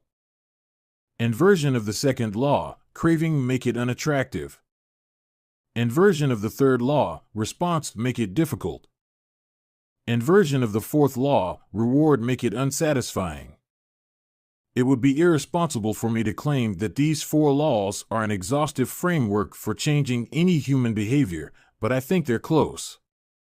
As you will soon see, the 4 laws of behavior change apply to nearly every field, from sports to politics, art to medicine, comedy to management. These laws can be used no matter what challenge you are facing. There is no need for completely different strategies for each habit. Whenever you want to change your behavior, you can simply ask yourself, 1. How can I make it obvious? 2. How can I make it attractive? 3. How can I make it easy? 4. How can I make it satisfying? If you have ever wondered, why don't I do what I say I'm going to do? Why don't I lose the weight or stop smoking or save for retirement or start that side business? Why do I say something is important but never seem to make time for it? The answers to those questions can be found somewhere in these 4 laws. The key to creating good habits and breaking bad ones is to understand these fundamental laws and how to alter them to your specifications. Every goal is doomed to fail if it goes against the grain of human nature. Your habits are shaped by the systems in your life. In the chapters that follow, we will discuss these laws one by one and show how you can use them to create a system in which good habits emerge naturally and bad habits wither away. Chapter Summary. A habit is a behavior that has been repeated enough times to become automatic. The ultimate purpose of habits is to solve the problems of life with as little energy and effort as possible. Any habit can be broken down into a feedback loop that involves 4 steps: cue, craving, response, and reward. The 4 laws of behavior change are a simple set of rules we can use to build better habits. They are: 1. Make it obvious. 2. Make it attractive. 3. Make it easy. And 4. Make it satisfying. The first law. Make it obvious. Chapter 4. The Man Who Didn't Look Right. The psychologist Gary Klein once told me a story about a woman who attended a family gathering. She had spent years working as a paramedic and, upon arriving at the event, took one look at her father-in-law and got very concerned. "I don't like the way you look," she said. Her father-in-law, who was feeling perfectly fine, jokingly replied, "Well, I don't like your looks either." "No," she insisted. "You need to go to the hospital now." A few hours later, The man was undergoing life-saving surgery after an examination had revealed that he had a blockage to a major artery and was at immediate risk of a heart attack. Without his daughter-in-law's intuition, he could have died. What did the paramedic see? How did she predict his impending heart attack? When major arteries are obstructed, the body focuses on sending blood to critical organs and away from peripheral locations near the surface of the skin. The result is a change in the pattern of distribution of blood in the face. After many years of working with people with heart failure, the woman had unknowingly developed the ability to recognize this pattern on sight. She couldn't explain what it was that she noticed in her father-in-law's face, but she knew something was wrong. Similar stories exist in other fields. For example, military analysts can identify which blip on a radar screen is an enemy missile and which one is a plane from their own fleet, even though they are traveling at the same speed, flying at the same altitude, and look identical on radar in nearly every respect. During the Gulf War, Lieutenant Commander Michael Riley saved an entire battleship when he ordered a missile shot down, despite the fact that it looked exactly like the battleship's own planes on radar. He made the right call, but even his superior officers couldn't explain how he did it. Museum curators have been known to discern the difference between an authentic piece of art and an expertly produced counterfeit, even though they can't tell you precisely which details tipped them off. Experienced radiologists can look at a brain scan and predict the area where a stroke will develop before any obvious signs are visible to the untrained eye. I've even heard of hairdressers noticing whether a client is pregnant based only on the feel of her hair. The human brain is a prediction machine.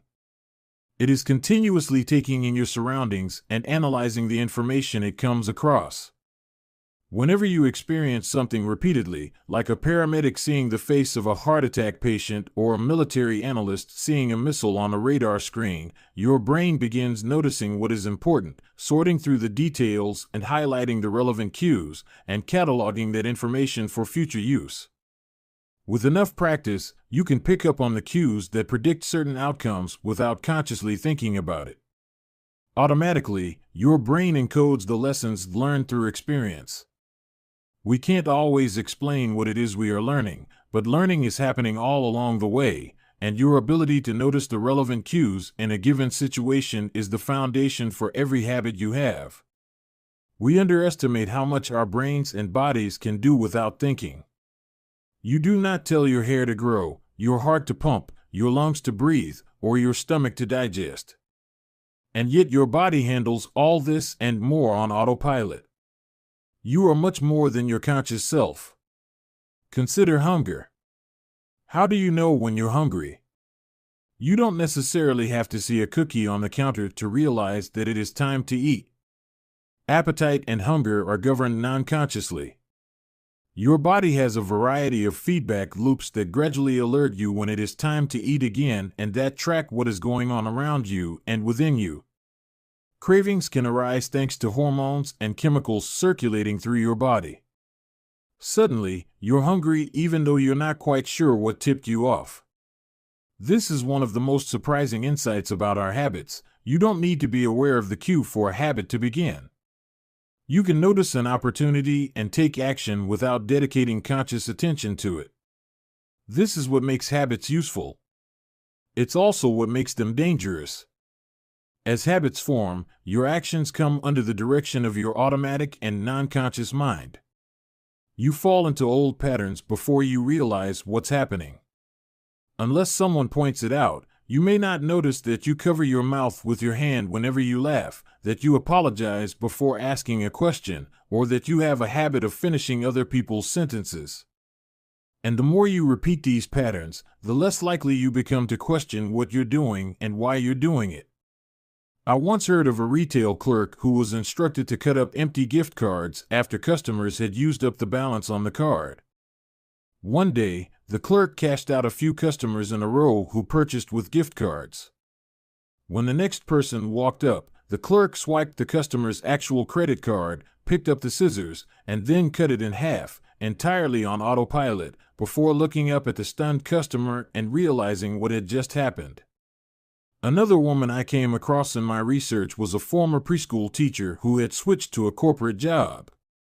Even though she was now working with adults, her old habits would kick in and she kept asking coworkers if they had washed their hands after going to the bathroom.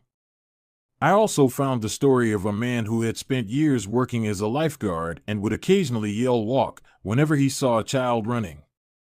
Over time, the cues that spark our habits become so common that they are essentially invisible: the treats on the kitchen counter, the remote control next to the couch, the phone in our pocket. Our responses to these cues are so deeply encoded that it may feel like the urge to act comes from nowhere. For this reason, we must begin the process of behavior change with awareness.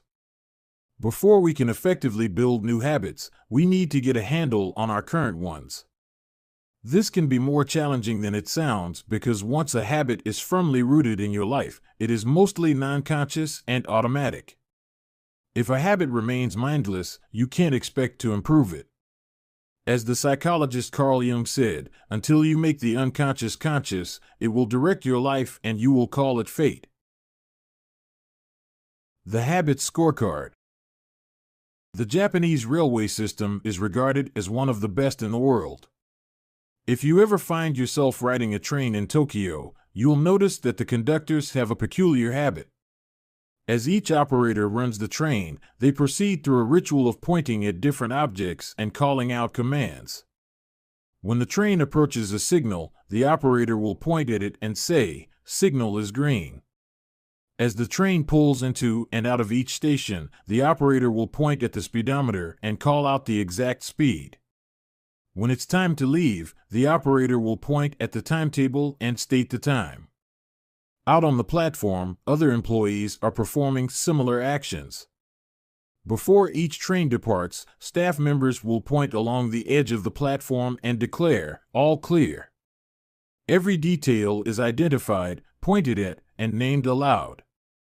This process, known as pointing and calling, is a safety system designed to reduce mistakes. It seems silly, but it works incredibly well. Pointing and calling reduces errors by up to 85% and cuts accidents by 30%. The MTA subway system in New York City adopted a modified version that is point-only, and within 2 years of implementation, incidents of incorrectly berthed subways fell 57%. Pointing and calling is so effective because it raises the level of awareness from a non-conscious habit to a more conscious level.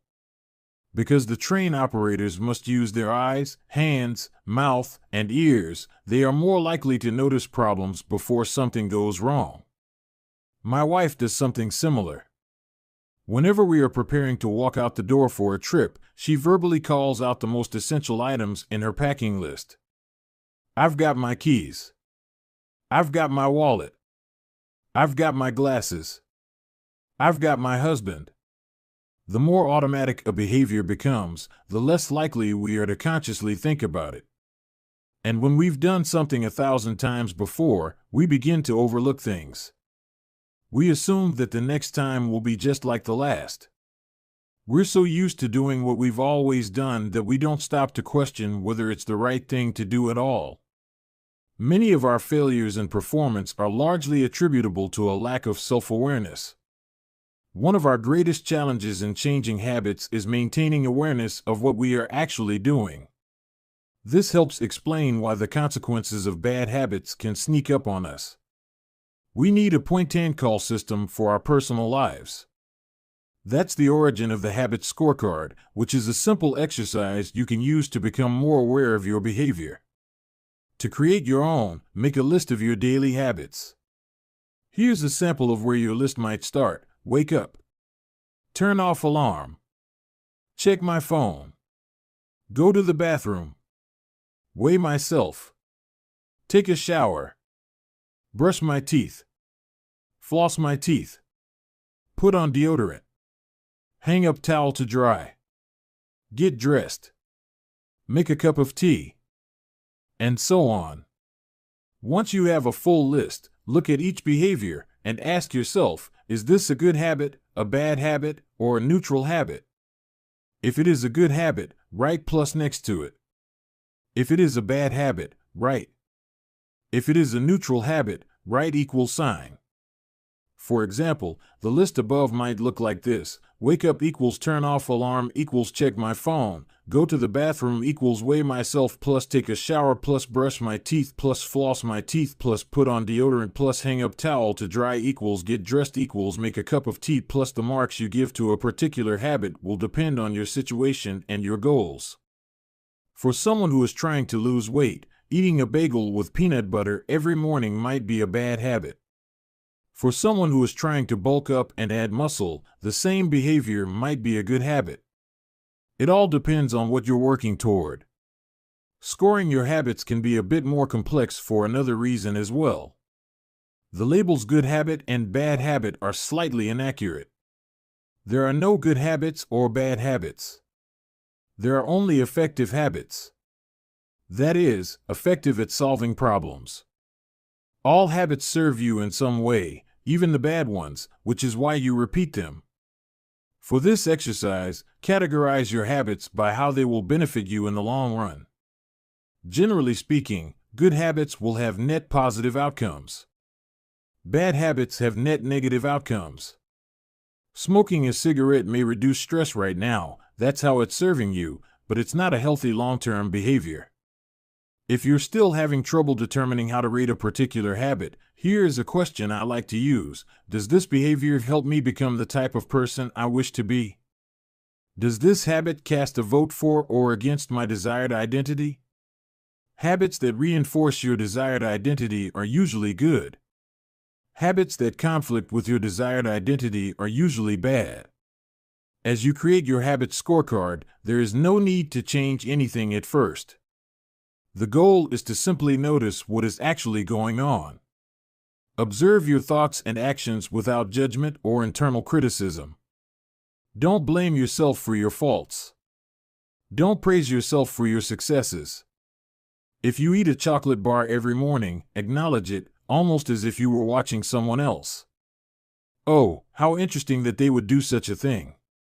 If you binge eat, simply notice that you are eating more calories than you should. If you waste time online, notice that you are spending your life in a way that you do not want to. The first step to changing bad habits is to be on the lookout for them. If you feel like you need extra help, then you can try pointing and calling in your own life. Say out loud the action that you are thinking of taking and what the outcome will be. If you want to cut back on your junk food habit but notice yourself grabbing another cookie, say out loud, "I'm about to eat this cookie, but I don't need it. Eating it will cause me to gain weight and hurt my health." Hearing your bad habits spoken aloud makes the consequences seem more real. It adds weight to the action rather than letting yourself mindlessly slip into an old routine. This approach is useful even if you're simply trying to remember a task on your to-do list. Just saying out loud, "Tomorrow, I need to go to the post office after lunch," increases the odds that you'll actually do it. You're getting yourself to acknowledge the need for action, and that can make all the difference. The process of behavior change always starts with awareness. Strategies like pointing and calling and the habit scorecard are focused on getting you to recognize your habits and acknowledge the cues that trigger them, which makes it possible to respond in a way that benefits you. Chapter Summary. With enough practice, your brain will pick up on the cues that predict certain outcomes without consciously thinking about it. Once our habits become automatic, we stop paying attention to what we are doing. The process of behavior change always starts with awareness. You need to be aware of your habits before you can change them. Pointing and calling raises your level of awareness from a non-conscious habit to a more conscious level by verbalizing your actions. The habit scorecard is a simple exercise you can use to become more aware of your behavior. Chapter 5. The best way to start a new habit. In 2001, researchers in Great Britain began working with 248 people to build better exercise habits over the course of 2 weeks. The subjects were divided into 3 groups. The first group was the control group. They were simply asked to track how often they exercised. The second group was the motivation group. They were asked not only to track their workouts, but also to read some material on the benefits of exercise. The researchers also explained to the group how exercise could reduce the risk of coronary heart disease and improve heart health. Finally, there was the third group. These subjects received the same presentation as the second group, which ensured that they had equal levels of motivation. However, they were also asked to formulate a plan for when and where they would exercise over the following week. Specifically, each member of the third group completed the following sentence: "During the next week, I will partake in at least 20 minutes of vigorous exercise on day, at time, in place." In the first and second groups, 35 to 38% of people exercised at least once per week. Interestingly, the motivational presentation given to the second group seemed to have no meaningful impact on behavior. But 91% of the third group exercised at least once per week, more than double the normal rate. The sentence they filled out is what researchers refer to as an implementation intention, which is a plan you make beforehand about when and where to act. That is, how you intend to implement a particular habit.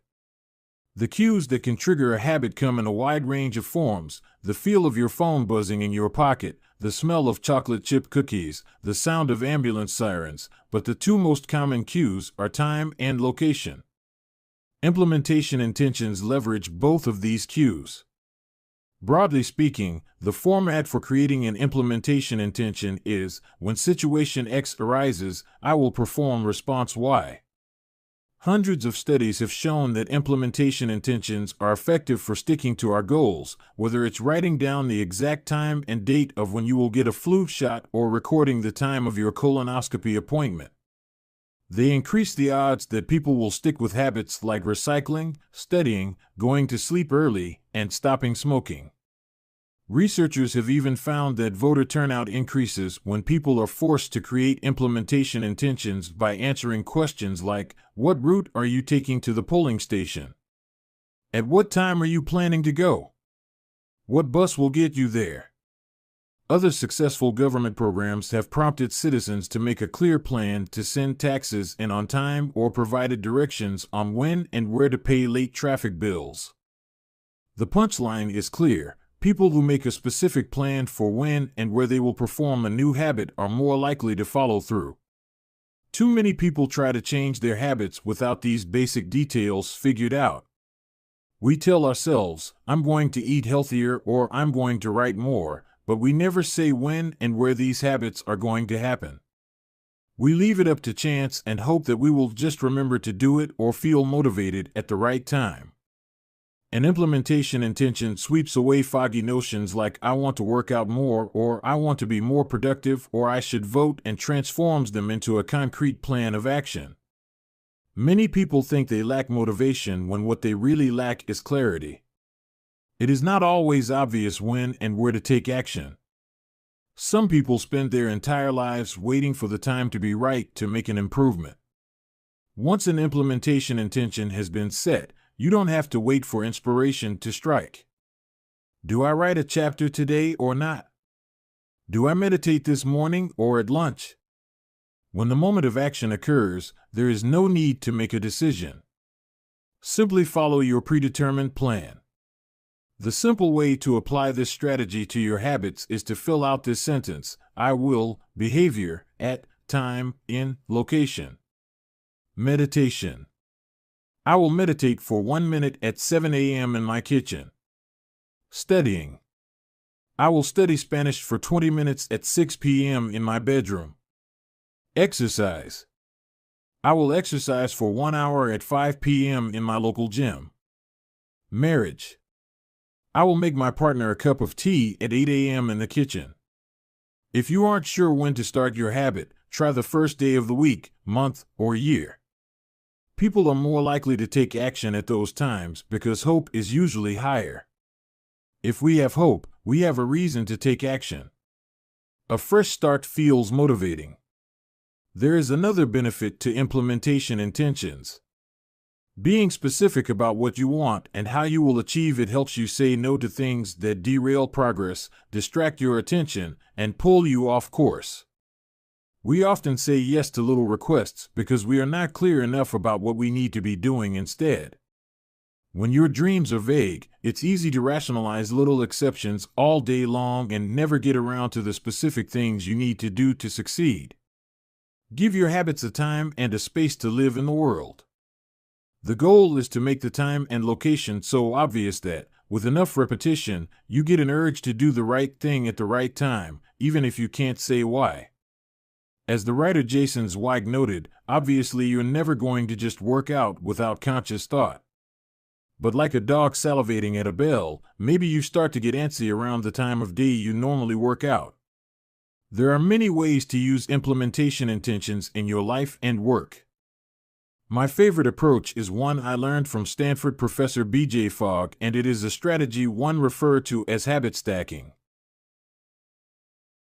Habit stacking, a simple plan to overhaul your habits. The French philosopher Denis Diderot lived nearly his entire life in poverty, but that all changed one day in 1765.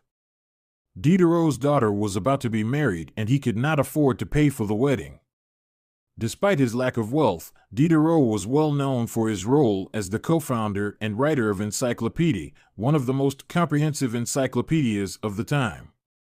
When Catherine the Great, the Empress of Russia, heard of Diderot's financial troubles, her heart went out to him. She was a book lover and greatly enjoyed his encyclopedia. She offered to buy Diderot's personal library for £1,000, more than $150,000 today. Suddenly, Diderot had money to spare. With his new wealth, he not only paid for the wedding but also acquired a scarlet robe for himself. Diderot's scarlet robe was beautiful. So beautiful, in fact, that he immediately noticed how out of place it seemed when surrounded by his more common possessions. He wrote that there was no more coordination, no more unity, no more beauty between his elegant robe and the rest of his stuff. Diderot soon felt the urge to upgrade his possessions. He replaced his rug with one from Damascus. He decorated his home with expensive sculptures. He bought a mirror to place above the mantel and a better kitchen table. He tossed aside his old straw chair for a leather one. Like falling dominoes, one purchase led to the next. Diderot's behavior is not uncommon. In fact, the tendency for one purchase to lead to another one has a name: the Diderot effect. The Diderot effect states that obtaining a new possession often creates a spiral of consumption that leads to additional purchases. You can spot this pattern everywhere.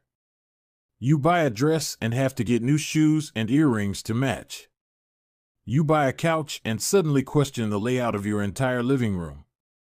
You buy a toy for your child and soon find yourself purchasing all of the accessories that go with it. It's a chain reaction of purchases. Many human behaviors follow this cycle. You often decide what to do next based on what you have just finished doing. Going to the bathroom leads to washing and drying your hands, which reminds you that you need to put the dirty towels in the laundry, so you add laundry detergent to the shopping list, and so on. No behavior happens in isolation. Each action becomes a cue that triggers the next behavior. Why is this important? When it comes to building new habits, you can use the connectedness of behavior to your advantage. One of the best ways to build a new habit is to identify a current habit you already do each day and then stack your new behavior on top. This is called habit stacking. Habit stacking is a special form of an implementation intention. Rather than pairing your new habit with a particular time and location, you pair it with a current habit. This method, which was created by B.J. Fogg as part of his Tiny Habits program, can be used to design an obvious cue for nearly any habit. The habit stacking formula is, after current habit, I will new habit. For example, meditation. After I pour my cup of coffee each morning, I will meditate for 1 minute. Exercise. After I take off my work shoes, I will immediately change into my workout clothes. Gratitude. After I sit down to dinner, I will say one thing I'm grateful for that happened today. Marriage. After I get into bed at night, I will give my partner a kiss. Safety. After I put on my running shoes, I will text a friend or family member where I am running and how long it will take. The key is to tie your desired behavior into something you already do each day.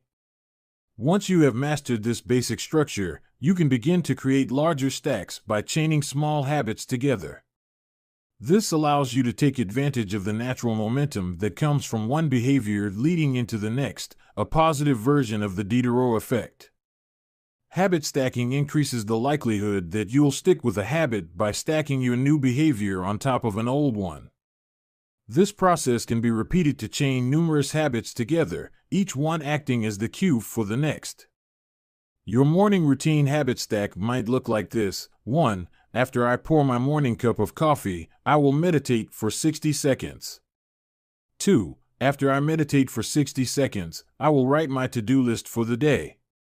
3. After I write my to-do list for the day, I will immediately begin my first task. Or, consider this habit stack in the evening. 1. After I finish eating dinner, I will put my plate directly into the dishwasher. 2. After I put my dishes away, I will immediately wipe down the counter. 3. After I wipe down the counter, I will set out my coffee mug for tomorrow morning. You can also insert new behaviors into the middle of your current routines. For example, you may already have a morning routine that looks like this: wake up greater than make my bed greater than take a shower. Let's say you want to develop the habit of reading more each night. You can expand your habit stack and try something like wake up greater than make my bed greater than place a book on my pillow greater than take a shower. Now, when you climb into bed each night, a book will be sitting there waiting for you to enjoy. Overall, habit stacking allows you to create a set of simple rules that guide your future behavior. It's like you always have a game plan for which action should come next. Once you get comfortable with this approach, you can develop general habit stacks to guide you whenever the situation is appropriate. Exercise. When I see a set of stairs, I will take them instead of using the elevator. Social skills. When I walk into a party, I will introduce myself to someone I don't know yet. Finances.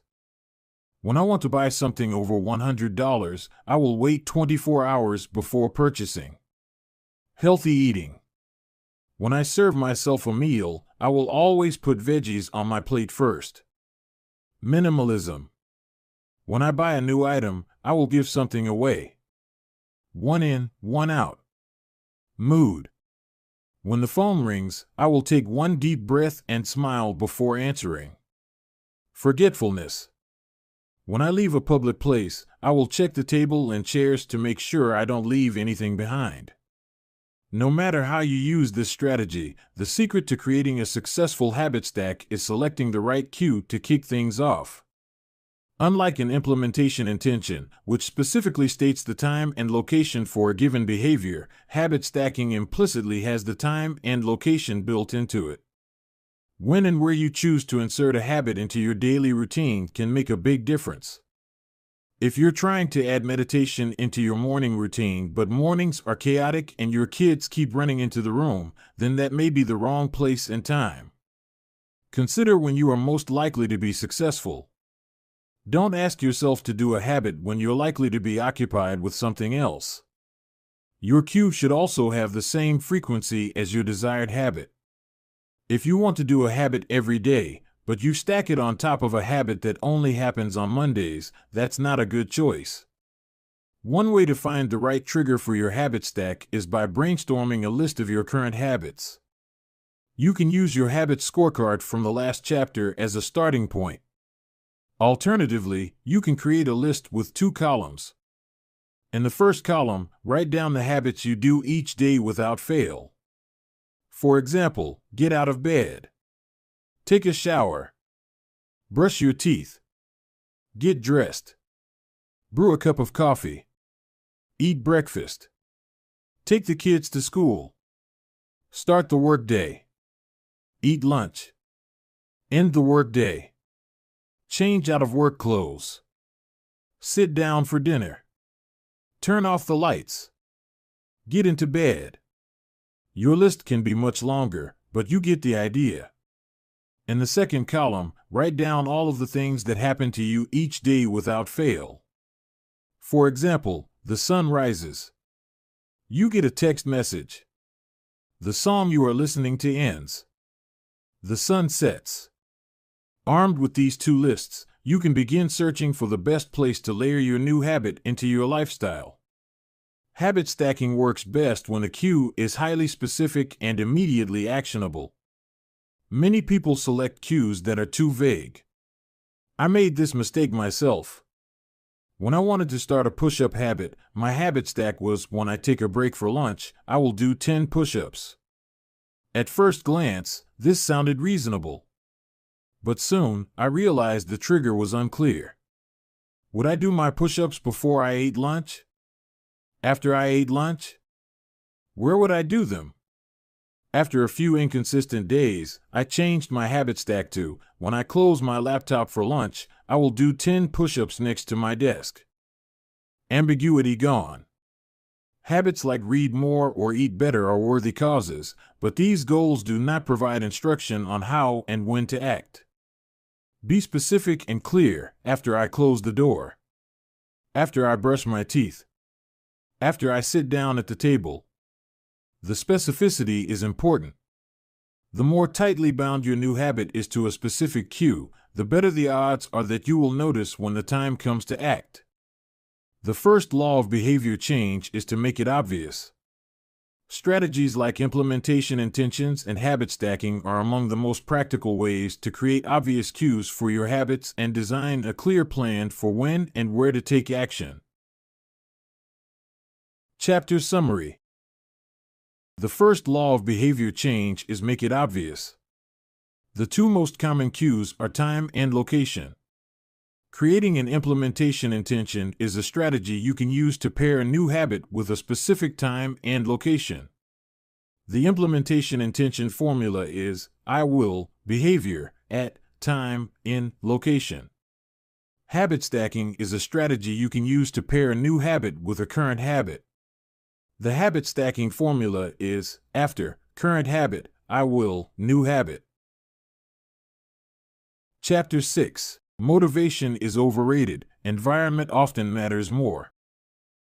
And Thorndike, a primary care physician at Massachusetts General Hospital in Boston, had a crazy idea. She believed she could improve the eating habits of thousands of hospital staff and visitors without changing their willpower or motivation in the slightest way. In fact, she didn't plan on talking to them at all. Thorndike and her colleagues designed a 6-month study to alter the choice architecture of the hospital cafeteria. They started by changing how drinks were arranged in the room. Originally, the refrigerators located next to the cash registers in the cafeteria were filled with only soda. The researchers added water as an option to each one. Additionally, they placed baskets of bottled water next to the food stations throughout the room. Soda was still in the primary refrigerators, but water was now available at all drink locations. Over the next 3 months, the number of soda sales at the hospital dropped by 11.4%. Meanwhile, sales of bottled water increased by 25.8%. They made similar adjustments and saw similar results with the food in the cafeteria. Nobody had said a word to anyone eating there. People often choose products not because of what they are, but because of where they are. If I walk into the kitchen and see a plate of cookies on the counter, I'll pick up half a dozen and start eating, even if I hadn't been thinking about them beforehand and didn't necessarily feel hungry. If the communal table at the office is always filled with donuts and bagels, it's going to be hard not to grab one every now and then. Your habits change depending on the room you are in and the cues in front of you. Environment is the invisible hand that shapes human behavior. Despite our unique personalities, certain behaviors tend to arise again and again under certain environmental conditions.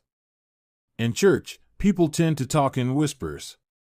On a dark street, people act wary and guarded. In this way, the most common form of change is not internal, but external. We are changed by the world around us. Every habit is context dependent. In 1936, psychologist Kurt Lewin wrote a simple equation that makes a powerful statement: behavior is a function of the person in their environment, or B equals F, P, E.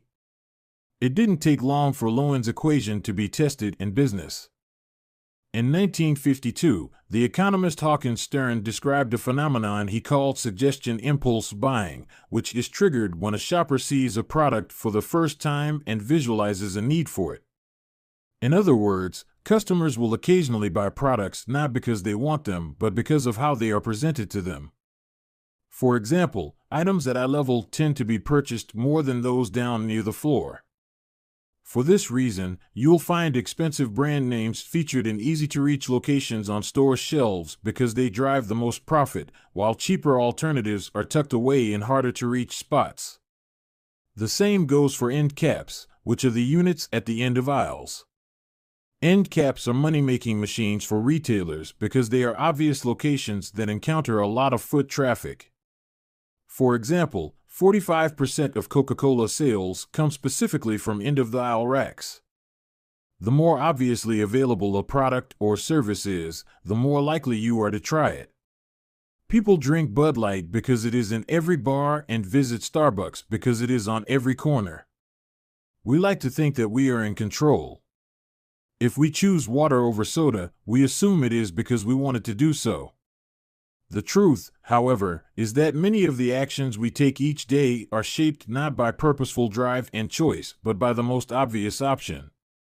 Every living being has its own methods for sensing and understanding the world. Eagles have remarkable long-distance vision. Snakes can smell by tasting the air with their highly sensitive tongues. Sharks can detect small amounts of electricity and vibrations in the water caused by nearby fish. Even bacteria have chemoreceptors, tiny sensory cells that allow them to detect toxic chemicals in their environment. In humans, perception is directed by the sensory nervous system.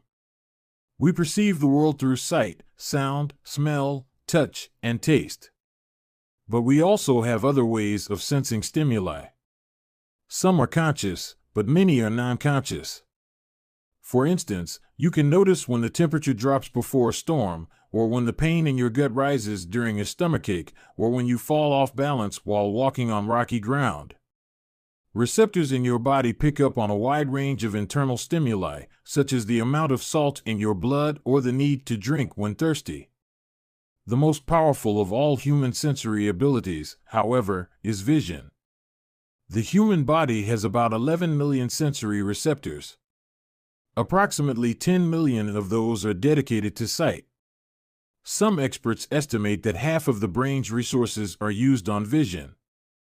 Given that we are more dependent on vision than on any other sense, it should come as no surprise that visual cues are the greatest catalyst of our behavior.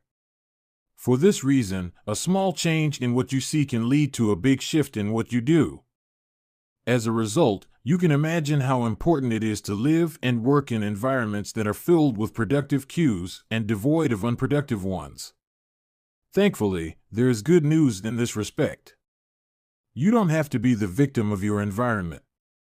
You can also be the architect of it. How to design your environment for success. During the energy crisis and oil embargo of the 1970s, Dutch researchers began to pay close attention to the country's energy usage. In one suburb near Amsterdam, they found that some homeowners used 30% less energy than their neighbors, despite the homes being of similar size and getting electricity for the same price. It turned out the houses in this neighborhood were nearly identical except for one feature: the location of the electrical meter. Some had one in the basement. Others had the electrical meter upstairs in the main hallway. As you may guess, the homes with the meters located in the main hallway used less electricity. When their energy use was obvious and easy to track, people changed their behavior. Every habit is initiated by a cue, and we are more likely to notice cues that stand out.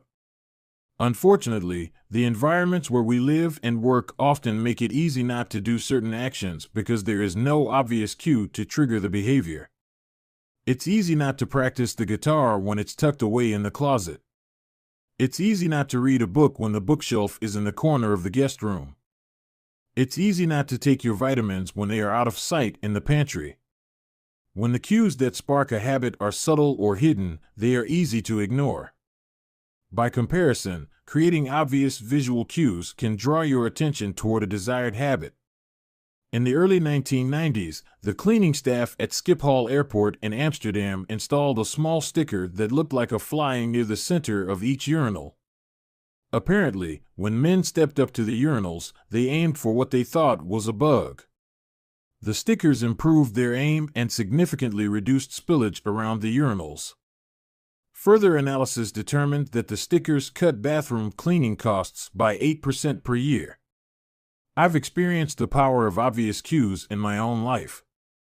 I used to buy apples from the store, put them in the crisper in the bottom of the refrigerator, and forget all about them. By the time I remembered, the apples would have gone bad. I never saw them, so I never ate them. Eventually, I took my own advice and redesigned my environment. I bought a large display bowl and placed it in the middle of the kitchen counter. The next time I bought apples, that was where they went, out in the open where I could see them. Almost like magic, I began eating a few apples each day simply because they were obvious rather than out of sight. Here are a few ways you can redesign your environment and make the cues for your preferred habits more obvious. If you want to remember to take your medication each night, put your pill bottle directly next to the faucet on the bathroom counter. If you want to practice guitar more frequently, place your guitar stand in the middle of the living room. If you want to remember to send more thank you notes, keep a stack of stationery on your desk. If you want to drink more water, fill up a few water bottles each morning and place them in common locations around the house. If you want to make a habit a big part of your life, make the cue a big part of your environment. The most persistent behaviors usually have multiple cues. Consider how many different ways the smoker could be prompted to pull out a cigarette, driving in the car, seeing a friend smoke, feeling stressed at work, and so on. The same strategy can be employed for good habits. By sprinkling triggers throughout your surroundings, you increase the odds that you'll think about your habit throughout the day. Make sure the best choice is the most obvious one. Making a better decision is easy and natural when the cues for good habits are right in front of you. Environment design is powerful not only because it influences how we engage with the world, but also because we rarely do it. Most people live in a world others have created for them. But you can alter the spaces where you live and work to increase your exposure to positive cues and reduce your exposure to negative ones. Environment design allows you to take back control and become the architect of your life. Be the designer of your world and not merely the consumer of it. The context is the CUE. The cues that trigger a habit can start out very specific, but over time your habits become associated not with a single trigger but with the entire context surrounding the behavior. For example, many people drink more in social situations than they would ever drink alone. The trigger is rarely a single cue, but rather the whole situation: watching your friends order drinks, hearing the music at the bar, seeing the beers on tap. We mentally assign our habits to the locations in which they occur: the home, the office, the gym. Each location develops a connection to certain habits and routines. You establish a particular relationship with the objects on your desk, the items on your kitchen counter, the things in your bedroom. Our behavior is not defined by the objects in the environment, but by our relationship to them. In fact, this is a useful way to think about the influence of the environment on your behavior. Stop thinking about your environment as filled with objects. Start thinking about it as filled with relationships. Think in terms of how you interact with the spaces around you. For one person, her couch is the place where she reads for an hour each night. For someone else, the couch is where he watches television and eats a bowl of ice cream after work. Different people can have different memories, and thus different habits, associated with the same place. The good news? You can train yourself to link a particular habit with a particular context.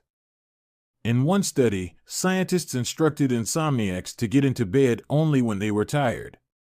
If they couldn't fall asleep, they were told to sit in a different room until they became sleepy. Over time, subjects began to associate the context of their bed with the action of sleeping, and it became easier to quickly fall asleep when they climbed in bed. Their brains learned that sleeping, not browsing on their phones, not watching television, not staring at the clock, was the only action that happened in that room. The power of context also reveals an important strategy. Habits can be easier to change in a new environment. It helps to escape the subtle triggers and cues that nudge you toward your current habits. Go to a new place, a different coffee shop, a bench in the park, a corner of your room you seldom use, and create a new routine there. It is easier to associate a new habit with a new context than to build a new habit in the face of competing cues. It can be difficult to go to bed early if you watch television in your bedroom each night. It can be hard to study in the living room without getting distracted if that's where you always play video games. But when you step outside your normal environment, you leave your behavioral biases behind.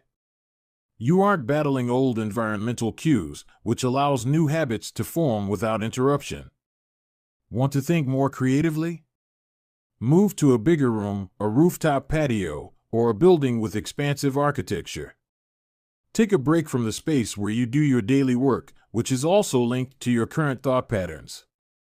Trying to eat healthier? It is likely that you shop on autopilot at your regular supermarket. Try a new grocery store. You may find it easier to avoid unhealthy food when your brain doesn't automatically know where it is located in the store. When you can't manage to get to an entirely new environment, redefine or rearrange your current one. Create a separate space for work, study, exercise, entertainment, and cooking. The mantra I find useful is one space, one use. When I started my career as an entrepreneur, I would often work from my couch or at the kitchen table. In the evenings, I found it very difficult to stop working. There was no clear division between the end of work time and the beginning of personal time. Was the kitchen table my office or the space where I ate meals? Was the couch where I relaxed or where I sent emails? Everything happened in the same place. A few years later, I could finally afford to move to a home with a separate room for my office. Suddenly, work was something that happened in here and personal life was something that happened out there. It was easier for me to turn off the professional side of my brain when there was a clear dividing line between work life and home life. Each room had one primary use. The kitchen was for cooking. The office was for working. Whenever possible, avoid mixing the context of one habit with another. When you start mixing contexts, you'll start mixing habits, and the easier ones will usually win out. This is one reason why the versatility of modern technology is both a strength and a weakness. You can use your phone for all sorts of tasks, which makes it a powerful device. But when you can use your phone to do nearly anything, it becomes hard to associate it with one task. You want to be productive, but you're also conditioned to browse social media, check email, and play video games whenever you open your phone. It's a mishmash of cues. You may be thinking, you don't understand. I live in New York City. My apartment is the size of a smartphone. I need each room to play multiple roles. Fair enough. If your space is limited, divide your room into activity zones, a chair for reading, a desk for writing, a table for eating. You can do the same with your digital spaces. I know a writer who uses his computer only for writing, his tablet only for reading, and his phone only for social media and texting. Every habit should have a home. If you can manage to stick with this strategy, each context will become associated with a particular habit and mode of thought. Habits thrive under predictable circumstances like these. Focus comes automatically when you are sitting at your work desk. Relaxation is easier when you are in a space designed for that purpose. Sleep comes quickly when it is the only thing that happens in your bedroom. If you want behaviors that are stable and predictable, you need an environment that is stable and predictable.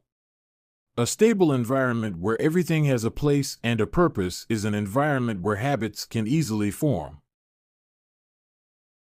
Chapter Summary. Small changes in context can lead to large changes in behavior over time. Every habit is initiated by a cue. We are more likely to notice cues that stand out. Make the cues of good habits obvious in your environment. Gradually, your habits become associated not with a single trigger but with the entire context surrounding the behavior. The context becomes the cue. It is easier to build new habits in a new environment because you are not fighting against old cues. Chapter 7. The Secret to Self-Control. In 1971, as the Vietnam War was heading into its 16th year, Congressman Robert Steele from Connecticut and Morgan Murphy from Illinois made a discovery that stunned the American public. While visiting the troops, they had learned that over 15% of U.S. soldiers stationed there were heroin addicts.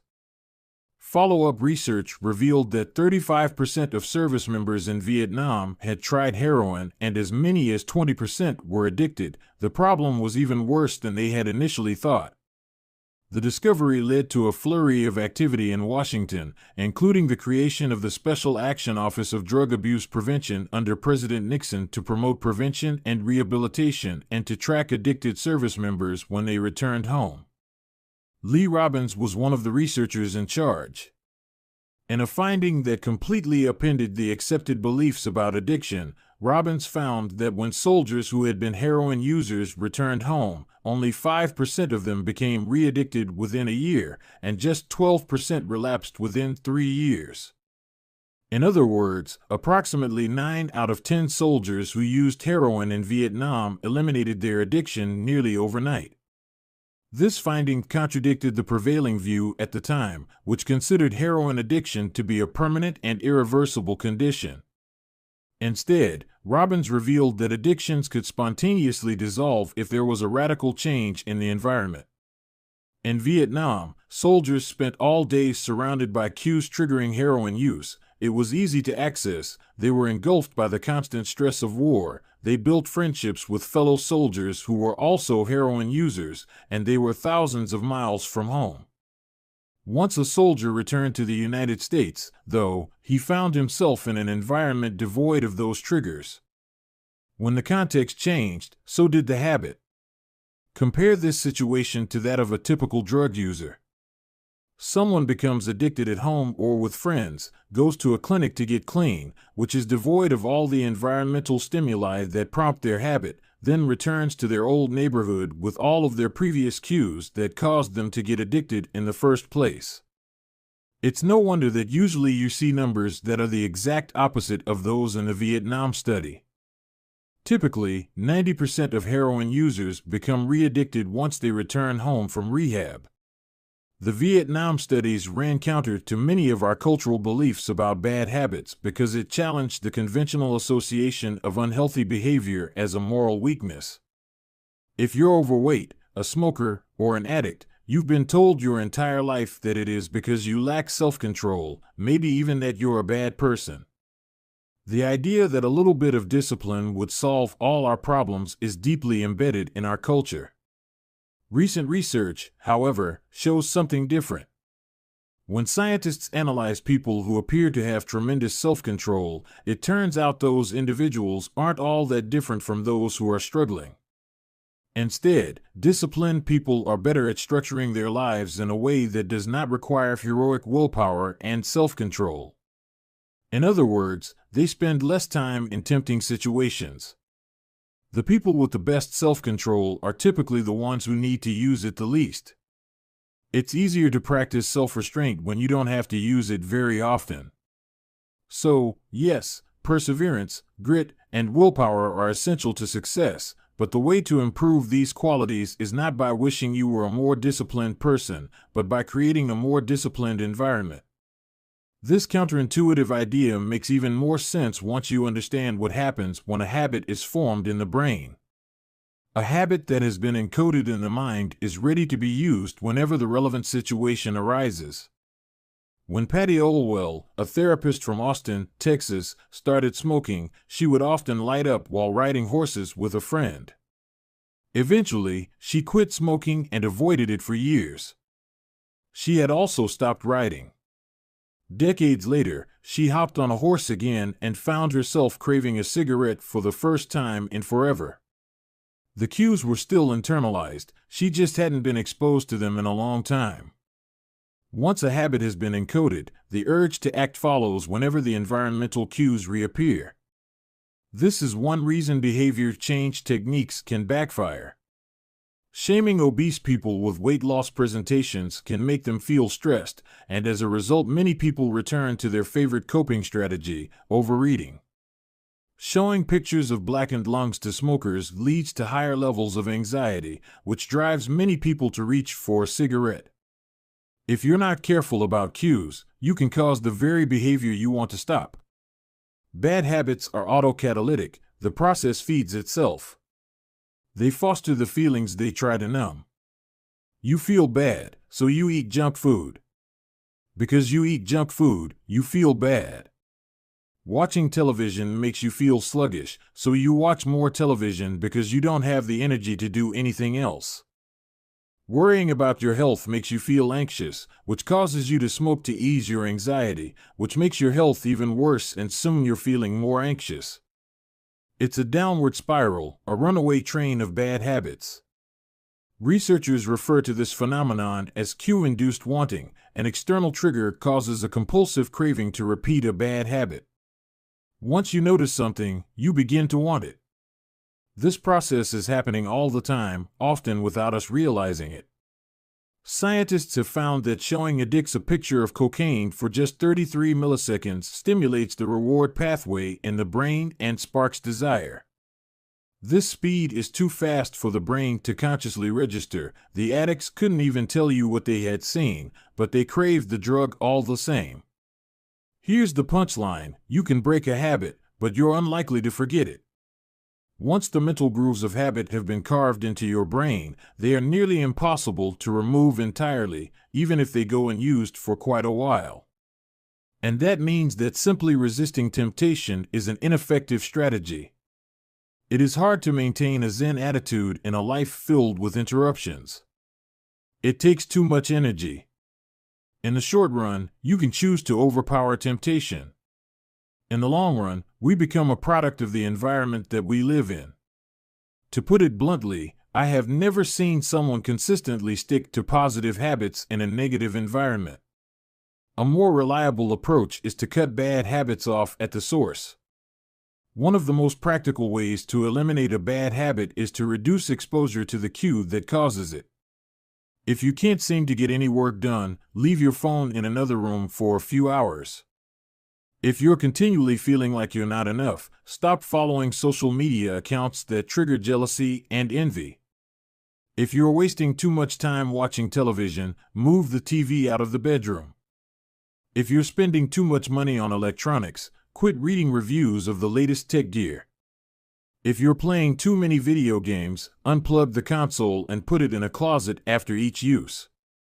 This practice is an inversion of the first law of behavior change. Rather than make it obvious, you can make it invisible. I'm often surprised by how effective simple changes like these can be. Remove a single cue and the entire habit often fades away. Self-control is a short-term strategy, not a long-term one. You may be able to resist temptation once or twice, but it's unlikely you can muster the willpower to override your desires every time. Instead of summoning a new dose of willpower whenever you want to do the right thing, your energy would be better spent optimizing your environment. This is the secret to self-control. Make the cues of your good habits obvious and the cues of your bad habits invisible. Chapter Summary. The inversion of the first law of behavior change is make it invisible. Once a habit is formed, it is unlikely to be forgotten. People with high self-control tend to spend less time in tempting situations. It's easier to avoid temptation than resist it. One of the most practical ways to eliminate a bad habit is to reduce exposure to the cue that causes it. Self-control is a short-term strategy, not a long-term one. The second law: make it attractive. Chapter 8: How to make a habit irresistible. In the 1940s, a Dutch scientist named Nico Tinbergen performed a series of experiments that transformed our understanding of what motivates us. Tinbergen, who eventually won a Nobel Prize for his work, was investigating herring gulls, the gray and white birds often seen flying along the seashores of North America. Adult herring gulls have a small red on their beak, and Tinbergen noticed that newly hatched chicks would peck this spot whenever they wanted food. To begin one experiment, he created a collection of fake cardboard beaks, just a head without a body. When the parents had flown away, he went over to the nest and offered these dummy beaks to the chicks. The beaks were obvious fakes, and he assumed the baby birds would reject them altogether. However, when the tiny gulls saw the red spot on the cardboard beak, they pecked away just as if it were attached to their own mother. They had a clear preference for those red spots, as if they had been genetically programmed at birth. Soon Tinbergen discovered that the bigger the red spot, the faster the chicks pecked. Eventually, he created a beak with 3 large red dots on it. When he placed it over the nest, the baby birds went crazy with delight. They pecked at the little red patches as if it was the greatest beak they had ever seen. Tinbergen and his colleagues discovered similar behavior in other animals. For example, the greylag goose is a ground-nesting bird.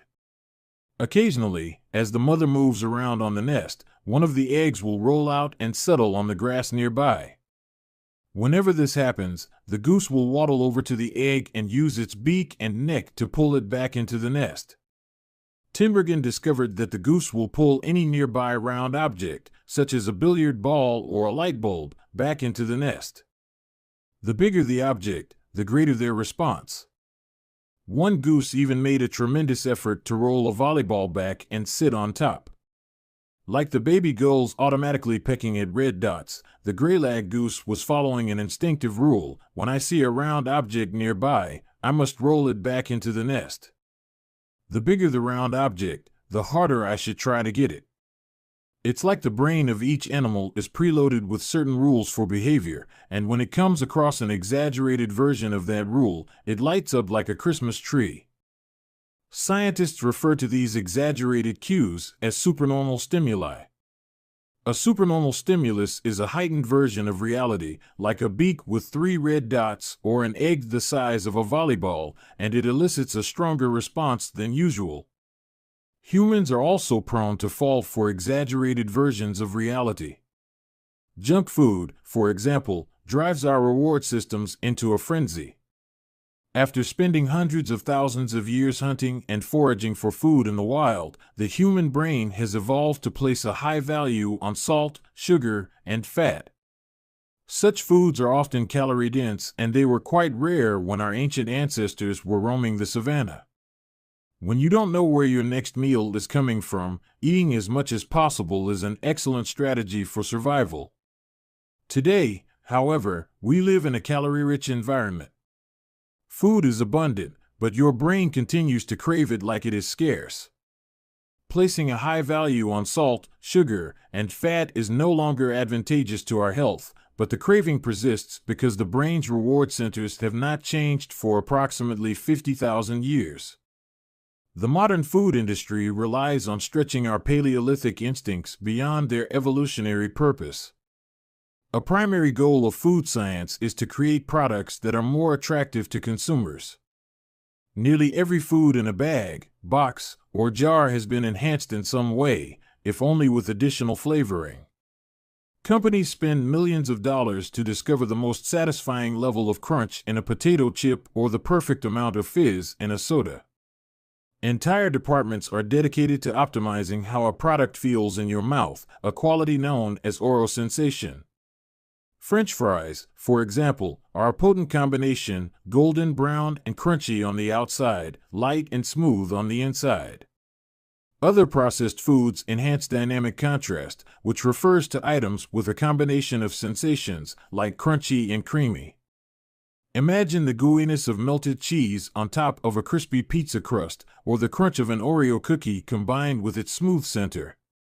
With natural, unprocessed foods, you tend to experience the same sensations over and over. How's that 17th bite of kale taste? After a few minutes, your brain loses interest and you begin to feel full. But foods that are high in dynamic contrast keep the experience novel and interesting, encouraging you to eat more. Ultimately, such strategies enable food scientists to find the bliss point for each product, the precise combination of salt, sugar, and fat that excites your brain and keeps you coming back for more. The result, of course, is that you overeat because hyperpalatable foods are more attractive to the human brain. As Stephan Guyenet, a neuroscientist who specializes in eating behavior and obesity, says, we've gotten too good at pushing our own buttons. The modern food industry, and the overeating habits it has spawned, is just one example of the second law of behavior change: make it attractive. The more attractive an opportunity is, the more likely it is to become habit-forming. Look around. Society is filled with highly engineered versions of reality that are more attractive than the world our ancestors evolved in. Stores feature mannequins with exaggerated hips and breasts to sell clothes.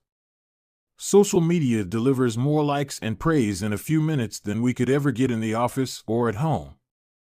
Online porn splices together stimulating scenes at a rate that would be impossible to replicate in real life. Advertisements are created with a combination of ideal lighting, professional makeup, and photoshopped edits. Even the model doesn't look like the person in the final image. These are the supernormal stimuli of our modern world. They exaggerate features that are naturally attractive to us, and our instincts go wild as a result, driving us into excessive shopping habits, social media habits, porn habits, eating habits, and many others. If history serves as a guide, the opportunities of the future will be more attractive than those of today. The trend is for rewards to become more concentrated and stimuli to become more enticing. Junk food is a more concentrated form of calories than natural foods. Hard liquor is a more concentrated form of alcohol than beer. Video games are a more concentrated form of play than board games. Compared to nature, these pleasure-packed experiences are hard to resist. We have the brains of our ancestors, but temptations they never had to face. If you want to increase the odds that a behavior will occur, then you need to make it attractive. Throughout our discussion of the second law, our goal is to learn how to make our habits irresistible. While it is not possible to transform every habit into a supernormal stimulus, we can make any habit more enticing. To do this, we must start by understanding what a craving is and how it works. We begin by examining a biological signature that all habits share: the dopamine spike. The dopamine-driven feedback loop. Scientists can track the precise moment a craving occurs by measuring a neurotransmitter called dopamine. The importance of dopamine became apparent in 1954 when the neuroscientists James Olds and Peter Milner ran an experiment that revealed the neurological processes behind craving and desire. By implanting electrodes in the brains of rats, the researchers blocked the release of dopamine. To the surprise of the scientists, the rats lost all will to live. They wouldn't eat. They wouldn't have sex. They didn't crave anything. Within a few days, the animals died of thirst. In follow-up studies, other scientists also inhibited the dopamine-releasing parts of the brain, but this time, they squirted little droplets of sugar into the mouths of the dopamine-depleted rats. Their little rat faces lit up with pleasurable grins from the tasty substance. Even though dopamine was blocked, they liked the sugar just as much as before, they just didn't want it anymore. The ability to experience pleasure remained, but without dopamine, desire died. And without desire, action stopped. When other researchers reversed this process and flooded the reward system of the brain with dopamine, animals performed habits at breakneck speed. In one study, mice received a powerful hit of dopamine each time they poked their nose in a box. Within minutes, the mice developed a craving so strong they began poking their nose into the box 800 times per hour. Humans are not so different. The average slot machine player will spin the wheel 600 times per hour. Habits are a dopamine-driven feedback loop. Every behavior that is highly habit-forming, taking drugs, eating junk food, playing video games, browsing social media, is associated with higher levels of dopamine. The same can be said for our most basic habitual behaviors like eating food, drinking water, having sex, and interacting socially. For years, scientists assumed dopamine was all about pleasure, but now we know it plays a central role in many neurological processes, including motivation, learning and memory, punishment and aversion, and voluntary movement. When it comes to habits, the key takeaway is this: dopamine is released not only when you experience pleasure, but also when you anticipate it. Gambling addicts have a dopamine spike right before they place a bet, not after they win. Cocaine addicts get a surge of dopamine when they see the powder, not after they take it. Whenever you predict that an opportunity will be rewarding, your levels of dopamine spike in anticipation. And whenever dopamine rises, so does your motivation to act. It is the anticipation of a reward, not the fulfillment of it, that gets us to take action. Interestingly, the reward system that is activated in the brain when you receive a reward is the same system that is activated when you anticipate a reward. This is one reason the anticipation of an experience can often feel better than the attainment of it. As a child, thinking about Christmas morning can be better than opening the gifts. As an adult, daydreaming about an upcoming vacation can be more enjoyable than actually being on vacation. Scientists refer to this as the difference between wanting and liking. The dopamine spike. Your brain has far more neural circuitry allocated for wanting rewards than for liking them. The wanting centers in the brain are large: the brainstem, the nucleus accumbens, the ventral tegmental area, the dorsal striatum, the amygdala, and portions of the prefrontal cortex. By comparison, the liking centers of the brain are much smaller.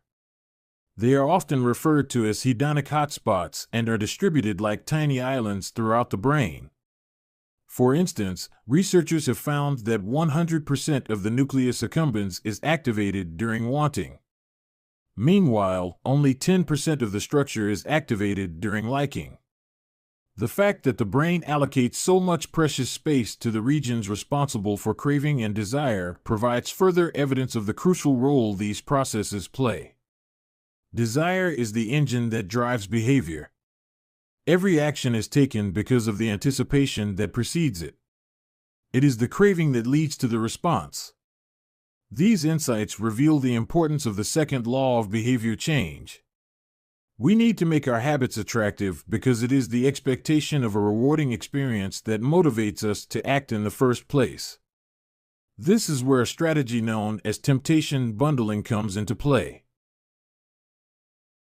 How to use temptation bundling to make your habits more attractive.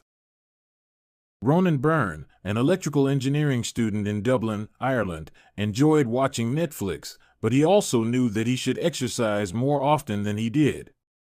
Putting his engineering skills to use, Byrne hacked his stationary bike and connected it to his laptop and television. Then he wrote a computer program that would allow Netflix to run only if he was cycling at a certain speed. If he slowed down for too long, whatever show he was watching would pause until he started pedaling again. He was, in the words of one fan, eliminating obesity one Netflix binge at a time. He was also employing temptation bundling to make his exercise habit more attractive.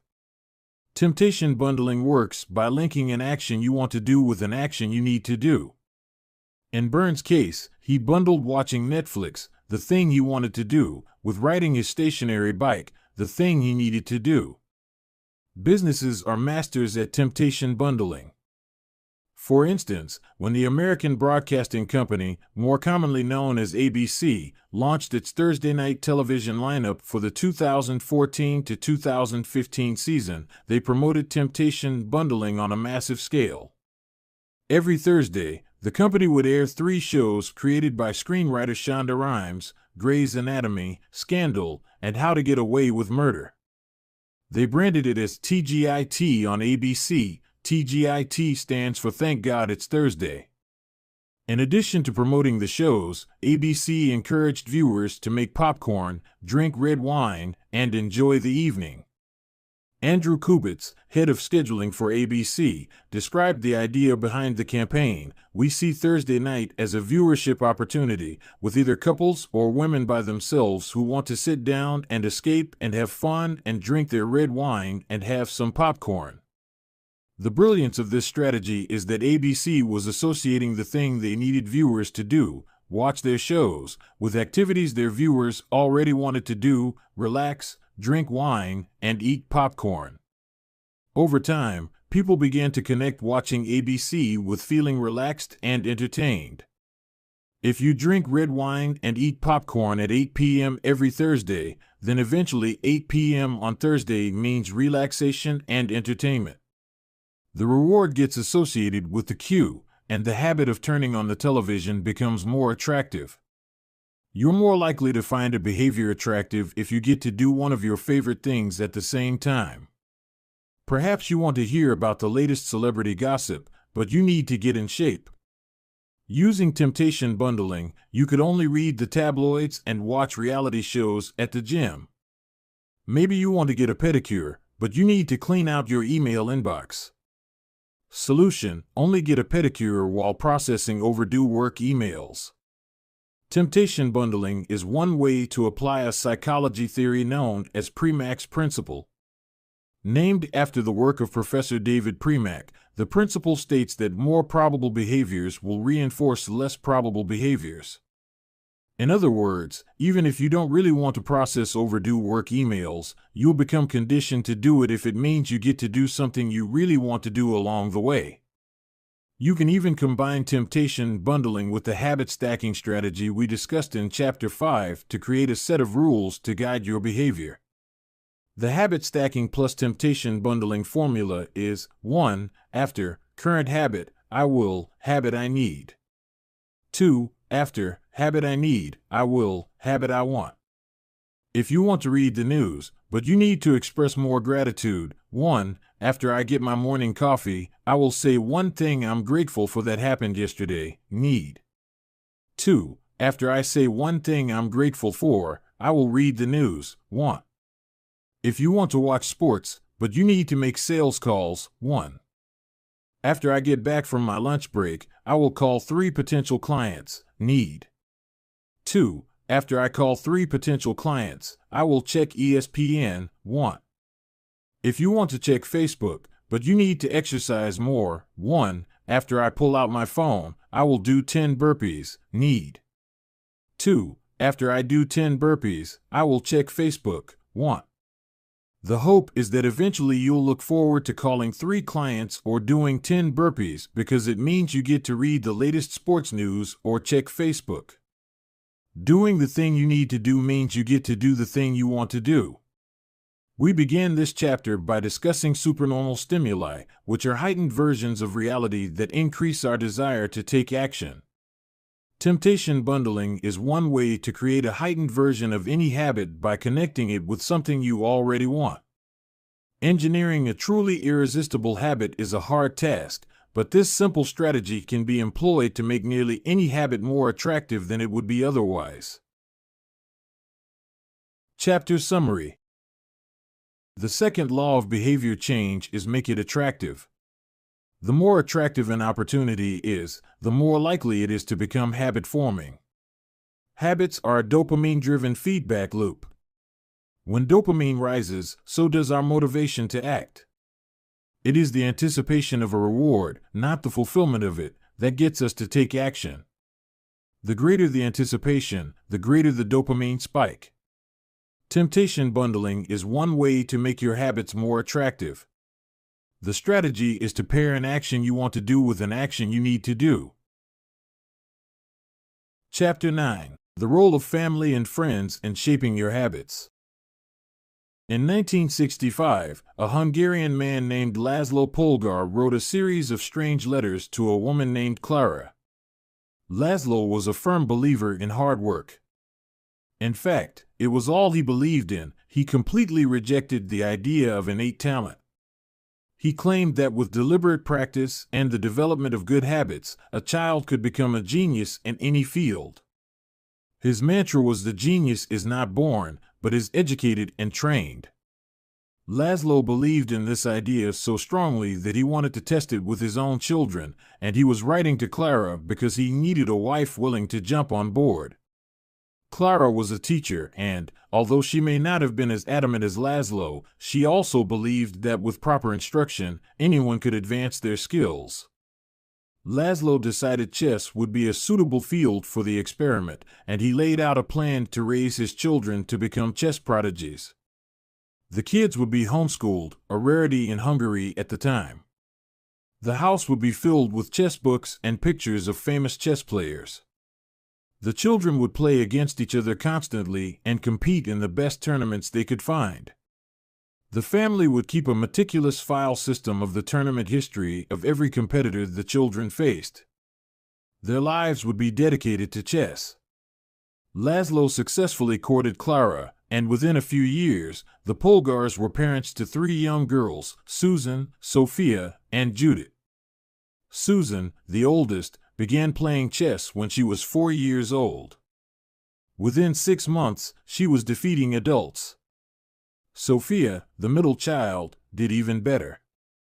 By 14, she was a world champion, and a few years later, she became a grandmaster. Judith, the youngest, was the best of all. By age 5, she could beat her father. At 12, she was the youngest player ever listed among the top 100 chess players in the world. At 15 years and 4 months old, she became the youngest grandmaster of all time, younger than Bobby Fischer, the previous record holder. For 27 years, she was the #1 ranked female chess player in the world. The childhood of the Polgar sisters was atypical, to say the least. And yet, if you ask them about it, they claim their lifestyle was attractive, even enjoyable.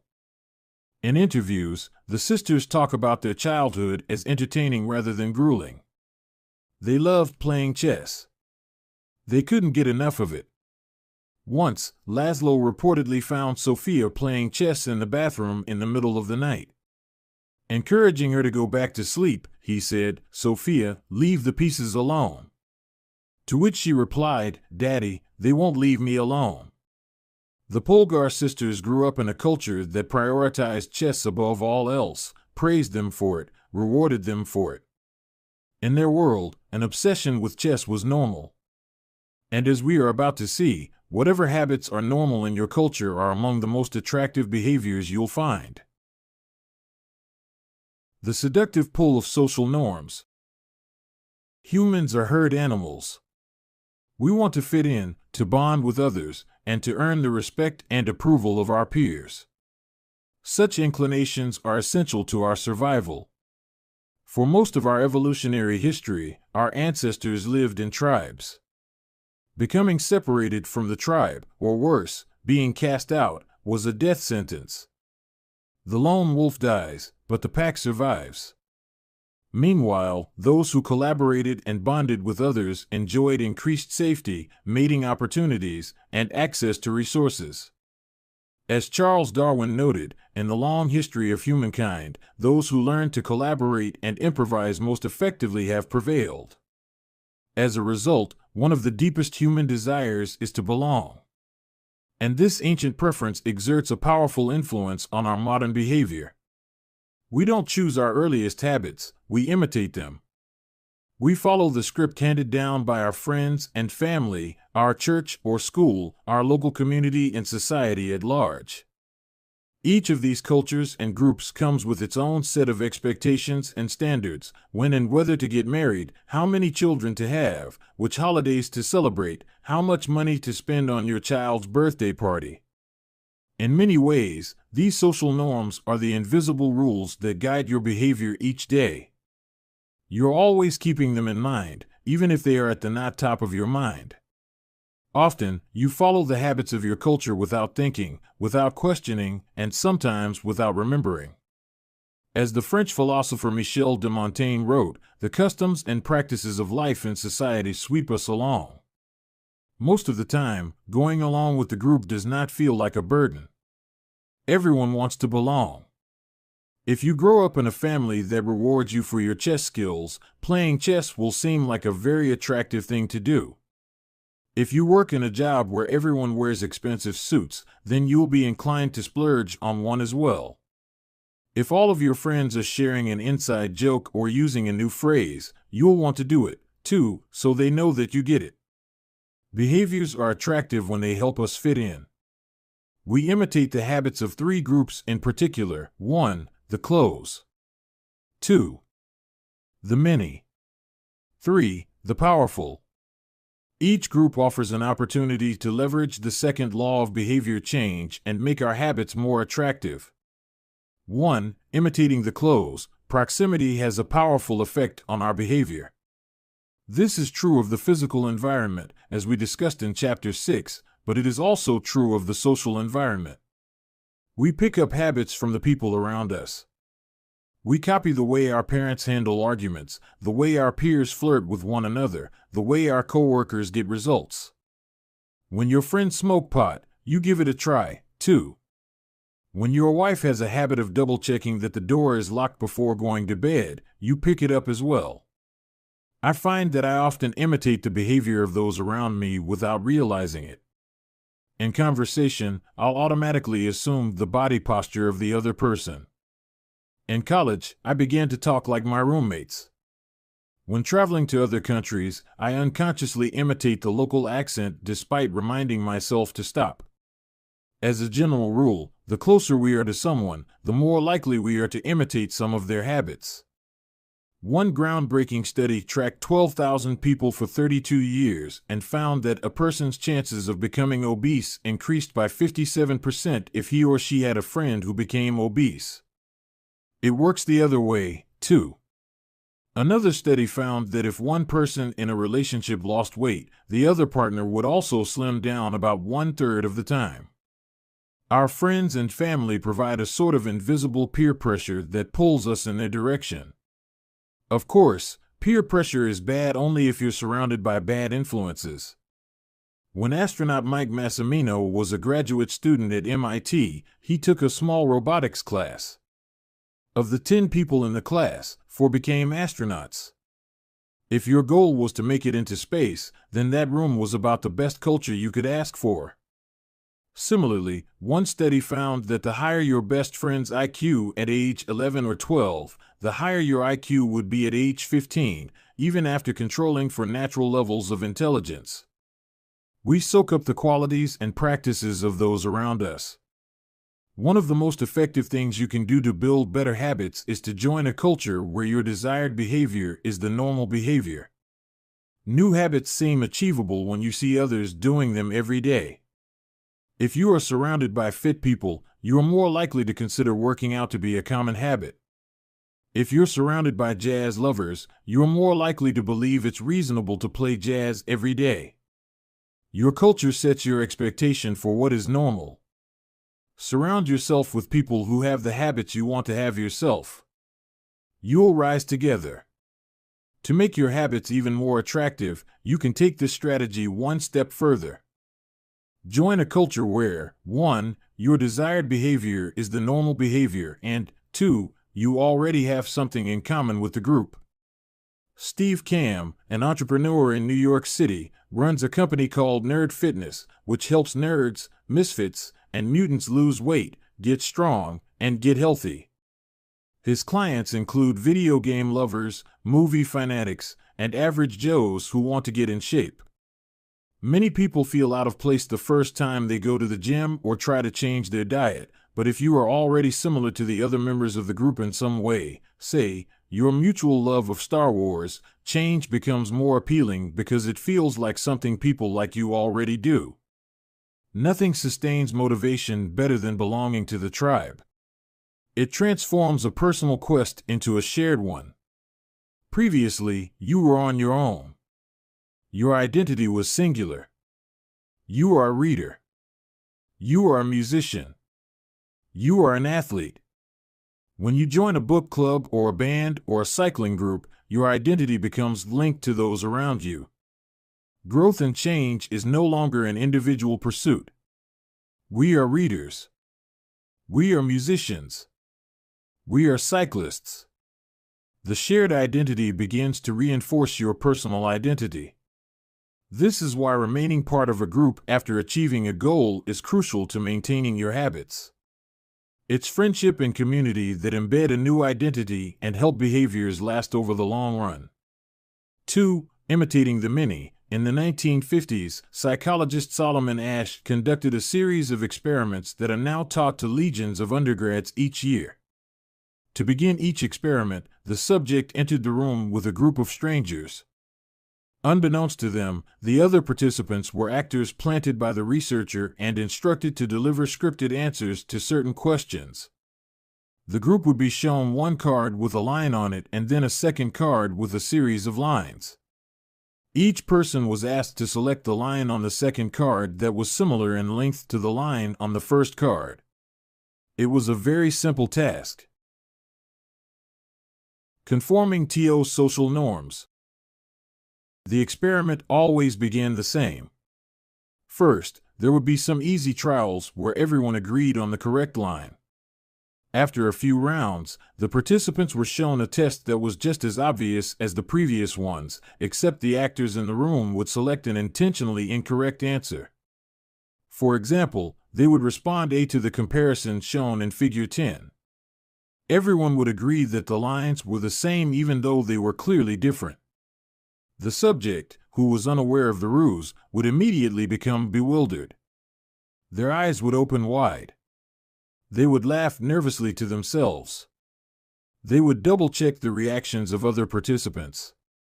Their agitation would grow as one person after another delivered the same incorrect response. Soon, the subject began to doubt their own eyes. Eventually, they delivered the answer they knew in their heart to be incorrect. Asch ran this experiment many times and in many different ways. What he discovered was that as the number of actors increased, so did the conformity of the subject. If it was just the subject and one actor, then there was no effect on the person's choice. They just assumed they were in the room with a dummy. When two actors were in the room with the subject, there was still little impact. But as the number of people increased to 3 actors and 4 and all the way to 8, the subject became more likely to second-guess themselves. By the end of the experiment, nearly 75% of the subjects had agreed with the group answer even though it was obviously incorrect. Whenever we are unsure how to act, we look to the group to guide our behavior. We are constantly scanning our environment and wondering, what is everyone else doing? We check reviews on Amazon or Yelp or TripAdvisor because we want to imitate the best buying, eating, and travel habits. It's usually a smart strategy. There is evidence in numbers. But there can be a downside. The normal behavior of the tribe often overpowers the desired behavior of the individual. For example, one study found that when a chimpanzee learns an effective way to crack nuts open as a member of one group and then switches to a new group that uses a less effective strategy, it will avoid using the superior nut cracking method just to blend in with the rest of the chimps. Humans are similar. There is tremendous internal pressure to comply with the norms of the group. The reward of being accepted is often greater than the reward of winning an argument, looking smart, or finding truth. Most days, we'd rather be wrong with the crowd than be right by ourselves. The human mind knows how to get along with others. It wants to get along with others. This is our natural mode. You can override it. You can choose to ignore the group or to stop caring what other people think, but it takes work. Running against the grain of your culture requires extra effort. When changing your habits means challenging the tribe, change is unattractive. When changing your habits means fitting in with the tribe, change is very attractive. 3. Imitating the powerful. Humans everywhere pursue power, prestige, and status. We want pins and medallions on our jackets. We want president or partner in our titles. We want to be acknowledged, recognized, and praised. This tendency can seem vain, but overall, it's a smart move. Historically, a person with greater power and status has access to more resources, worries less about survival, and proves to be a more attractive mate. We are drawn to behaviors that earn us respect, approval, admiration, and status. We want to be the one in the gym who can do muscle-ups, or the musician who can play the hardest chord progressions, or the parent with the most accomplished children, because these things separate us from the crowd. Once we fit in, we start looking for ways to stand out. This is one reason we care so much about the habits of highly effective people. We try to copy the behavior of successful people because we desire success ourselves. Many of our daily habits are imitations of people we admire. You replicate the marketing strategies of the most successful firms in your industry. You make a recipe from your favorite baker. You borrow the storytelling strategies of your favorite writer. You mimic the communication style of your boss. We imitate people we envy. High-status people enjoy the approval, respect, and praise of others. And that means if a behavior can get us approval, respect, and praise, we find it attractive. We are also motivated to avoid behaviors that would lower our status. We trim our hedges and mow our lawn because we don't want to be the slob of the neighborhood. When our mother comes to visit, we clean up the house because we don't want to be judged. We are continually wondering what will others think of me, and altering our behavior based on the answer. The Polgar sisters, the chess prodigies mentioned at the beginning of this chapter, are evidence of the powerful and lasting impact social influences can have on our behavior. The sisters practiced chess for many hours each day and continued this remarkable effort for decades. But these habits and behaviors maintained their attractiveness, in part, because they were valued by their culture. From the praise of their parents to the achievement of different status markers like becoming a grandmaster, they had many reasons to continue their effort. Chapter Summary. The culture we live in determines which behaviors are attractive to us.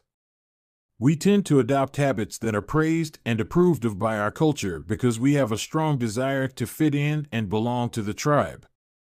We tend to imitate the habits of 3 social groups: the close, family and friends; the many, the tribe; and the powerful, those with status and prestige.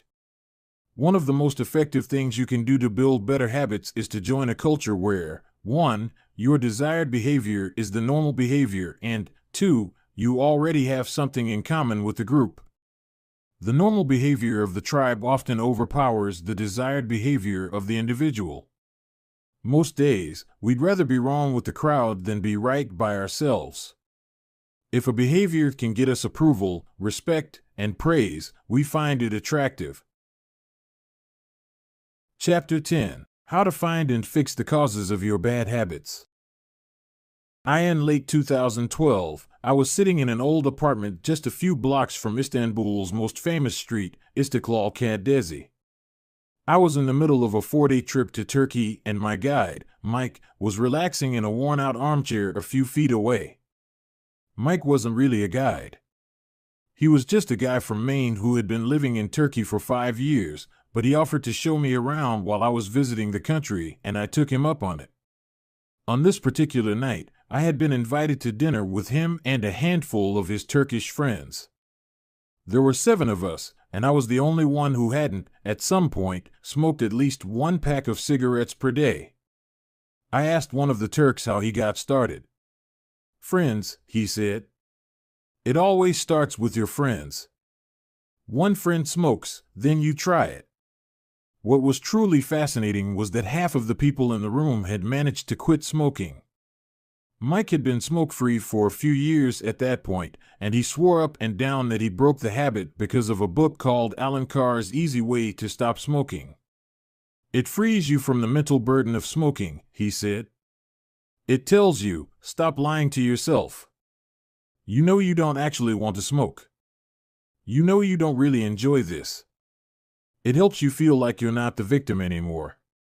You start to realize that you don't need to smoke. I had never tried a cigarette, but I took a look at the book afterward out of curiosity. The author employs an interesting strategy to help smokers eliminate their cravings.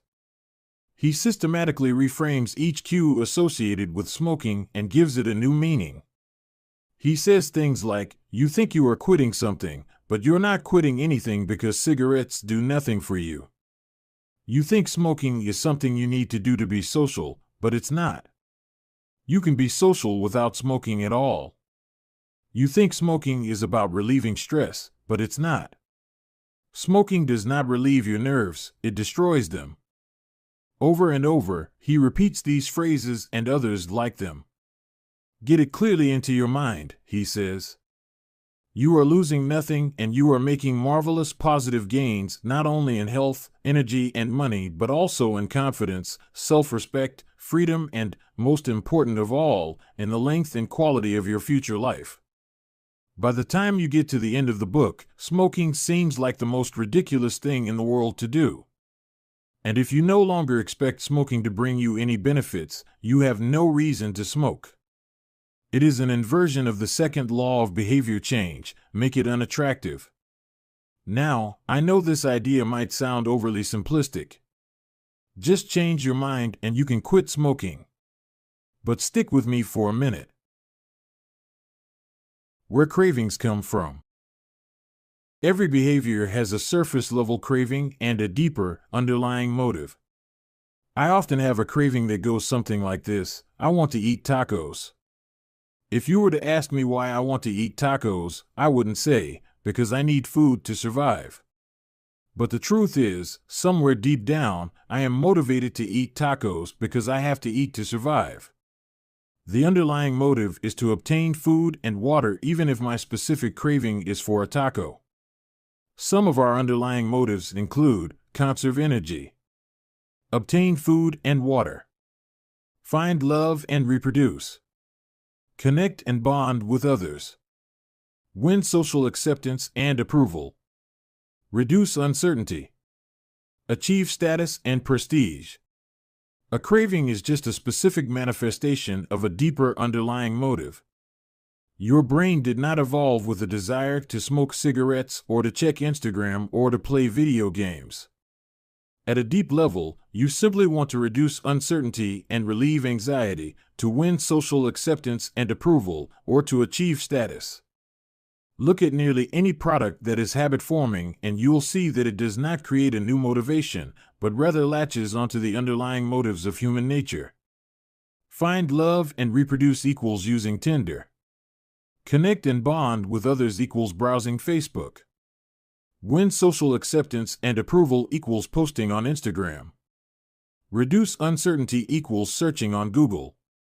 Achieve status and prestige equals playing video games.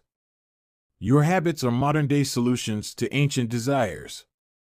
New versions of old vices. The underlying motives behind human behavior remain the same. The specific habits we perform differ based on the period of history. Here's the powerful part: there are many different ways to address the same underlying motive. One person might learn to reduce stress by smoking a cigarette. Another person learns to ease their anxiety by going for a run. Your current habits are not necessarily the best way to solve the problems you face, they are just the methods you learn to use. Once you associate a solution with the problem you need to solve, you keep coming back to it. Habits are all about associations. These associations determine whether we predict a habit to be worth repeating or not. As we covered in our discussion of the first law, your brain is continually absorbing information and noticing cues in the environment. Every time you perceive a cue, your brain runs a simulation and makes a prediction about what to do in the next moment. Cue: you notice that the stove is hot. Prediction: if I touch it, I'll get burned, so I should avoid touching it. Cue: you see that the traffic light turned green. Prediction: if I step on the gas, I'll make it safely through the intersection and get closer to my destination, so I should step on the gas. You see a cue, categorize it based on past experience, and determine the appropriate response. This all happens in an instant, but it plays a crucial role in your habits because every action is preceded by a prediction. Life feels reactive, but it is actually predictive. All day long, you are making your best guess of how to act given what you've just seen and what has worked for you in the past. You are endlessly predicting what will happen in the next moment. Our behavior is heavily dependent on these predictions. Put another way, our behavior is heavily dependent on how we interpret the events that happen to us, not necessarily the objective reality of the events themselves. Two people can look at the same cigarette, and one feels the urge to smoke while the other is repulsed by the smell. The same cue can spark a good habit or a bad habit depending on your prediction. The cause of your habits is actually the prediction that precedes them. These predictions lead to feelings, which is how we typically describe a craving, a feeling, a desire, an urge. Feelings and emotions transform the cues we perceive and the predictions we make into a signal that we can apply. They help explain what we are currently sensing. For instance, whether or not you realize it, you are noticing how warm or cold you feel right now. If the temperature drops by 1 degree, you probably won't do anything. If the temperature drops 10 degrees, however, you'll feel cold and put on another layer of clothing. Feeling cold was the signal that prompted you to act. You have been sensing the cues the entire time, but it is only when you predict that you would be better off in a different state that you take action. A craving is the sense that something is missing. It is the desire to change your internal state. When the temperature falls, there is a gap between what your body is currently sensing and what it wants to be sensing. This gap between your current state and your desired state provides a reason to act. Desire is the difference between where you are now and where you want to be in the future. Even the tiniest action is tinged with the motivation to feel differently than you do in the moment. When you binge eat or light up or browse social media, what you really want is not a potato chip or a cigarette or a bunch of likes. What you really want is to feel different. Our feelings and emotions tell us whether to hold steady in our current state or to make a change. They help us decide the best course of action. Neurologists have discovered that when emotions and feelings are impaired, we actually lose the ability to make decisions. We have no signal of what to pursue and what to avoid. As the neuroscientist Antonio Damasio explains, it is emotion that allows you to mark things as good, bad, or indifferent. To summarize, the specific cravings you feel and habits you perform are really an attempt to address your fundamental underlying motives. Whenever a habit successfully addresses a motive, you develop a craving to do it again. In time, you learn to predict that checking social media will help you feel loved or that watching YouTube will allow you to forget your fears. Habits are attractive when we associate them with positive feelings, and we can use this insight to our advantage rather than to our detriment. How to reprogram your brain to enjoy hard habits. You can make hard habits more attractive if you can learn to associate them with a positive experience. Sometimes, all you need is a slight mindset shift. For instance, we often talk about everything we have to do in a given day. You have to wake up early for work. You have to make another sales call for your business. You have to cook dinner for your family. Now, imagine changing just one word. You don't have to. You get to. You get to wake up early for work. You get to make another sales call for your business. You get to cook dinner for your family. By simply changing one word, you shift the way you view each event. You transition from seeing these behaviors as burdens and turn them into opportunities. The key point is that both versions of reality are true. You have to do those things, and you also get to do them.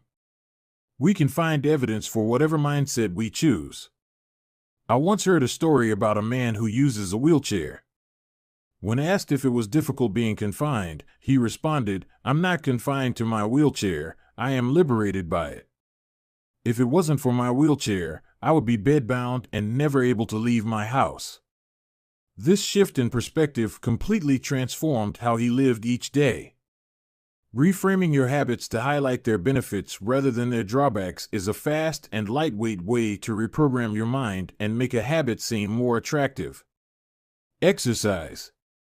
Many people associate exercise with being a challenging task that drains energy and wears you down. You can just as easily view it as a way to develop skills and build you up. Instead of telling yourself, "I need to go run in the morning," say, "It's time to build endurance and get fast." Finance. Saving money is often associated with sacrifice. However, you can associate it with freedom rather than limitation if you realize one simple truth: living below your current means increases your future means. The money you save this month increases your purchasing power next month. Meditation. Anyone who has tried meditation for more than 3 seconds knows how frustrating it can be when the next distraction inevitably pops into your mind. You can transform frustration into delight when you realize that each interruption gives you a chance to practice returning to your breath. Distraction is a good thing because you need distractions to practice meditation. Pre-game jitters. Many people feel anxious before delivering a big presentation or competing in an important event. They experience quicker breathing, a faster heart rate, heightened arousal. If we interpret these feelings negatively, then we feel threatened and tense up. If we interpret these feelings positively, then we can respond with fluidity and grace. You can reframe "I am nervous" to "I am excited and I'm getting an adrenaline rush to help me concentrate." These little mindset shifts aren't magic, but they can help change the feelings you associate with a particular habit or situation. If you want to take it a step further, you can create a motivation ritual. You simply practice associating your habits with something you enjoy, then you can use that cue whenever you need a bit of motivation. For instance, if you always play the same song before having sex, then you'll begin to link the music with the act. Whenever you want to get in the mood, just press play. Ed Lattimore, a boxer and writer from Pittsburgh, benefited from a similar strategy without knowing it. "Odd realization," he wrote. "My focus and concentration goes up just by putting my headphones on while writing.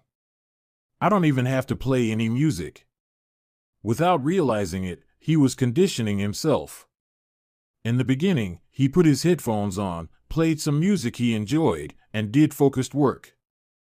After doing it 5, 10, 20 times, putting his headphones on became a cue that he automatically associated with increased focus. The craving followed naturally. Athletes use similar strategies to get themselves in the mindset to perform. During my baseball career, I developed a specific ritual of stretching and throwing before each game. The whole sequence took about 10 minutes, and I did it the same way every single time. While it physically warmed me up to play, more importantly, it put me in the right mental state. I began to associate my pregame ritual with feeling competitive and focused. Even if I wasn't motivated beforehand, by the time I was done with my ritual, I was in game mode. You can adapt this strategy for nearly any purpose. Say you want to feel happier in general. Find something that makes you truly happy, like petting your dog or taking a bubble bath, and then create a short routine that you perform every time before you do the thing you love. Maybe you take 3 deep breaths and smile. 3 deep breaths. Smile. Pet the dog. Repeat. Eventually, you'll begin to associate this breathe and smile routine with being in a good mood. It becomes a cue that means feeling happy. Once established, you can break it out anytime you need to change your emotional state. Stressed at work? Take 3 deep breaths and smile. Sad about life? 3 deep breaths and smile.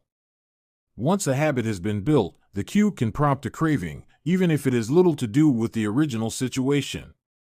The key to finding and fixing the causes of your bad habits is to reframe the associations you have about them. It's not easy, but if you can reprogram your predictions, you can transform a hard habit into an attractive one. Chapter Summary. The inversion of the second law of behavior change is make it unattractive. Every behavior has a surface-level craving and a deeper underlying motive. Your habits are modern-day solutions to ancient desires. The cause of your habits is actually the prediction that precedes them. The prediction leads to a feeling. Highlight the benefits of avoiding a bad habit to make it seem unattractive.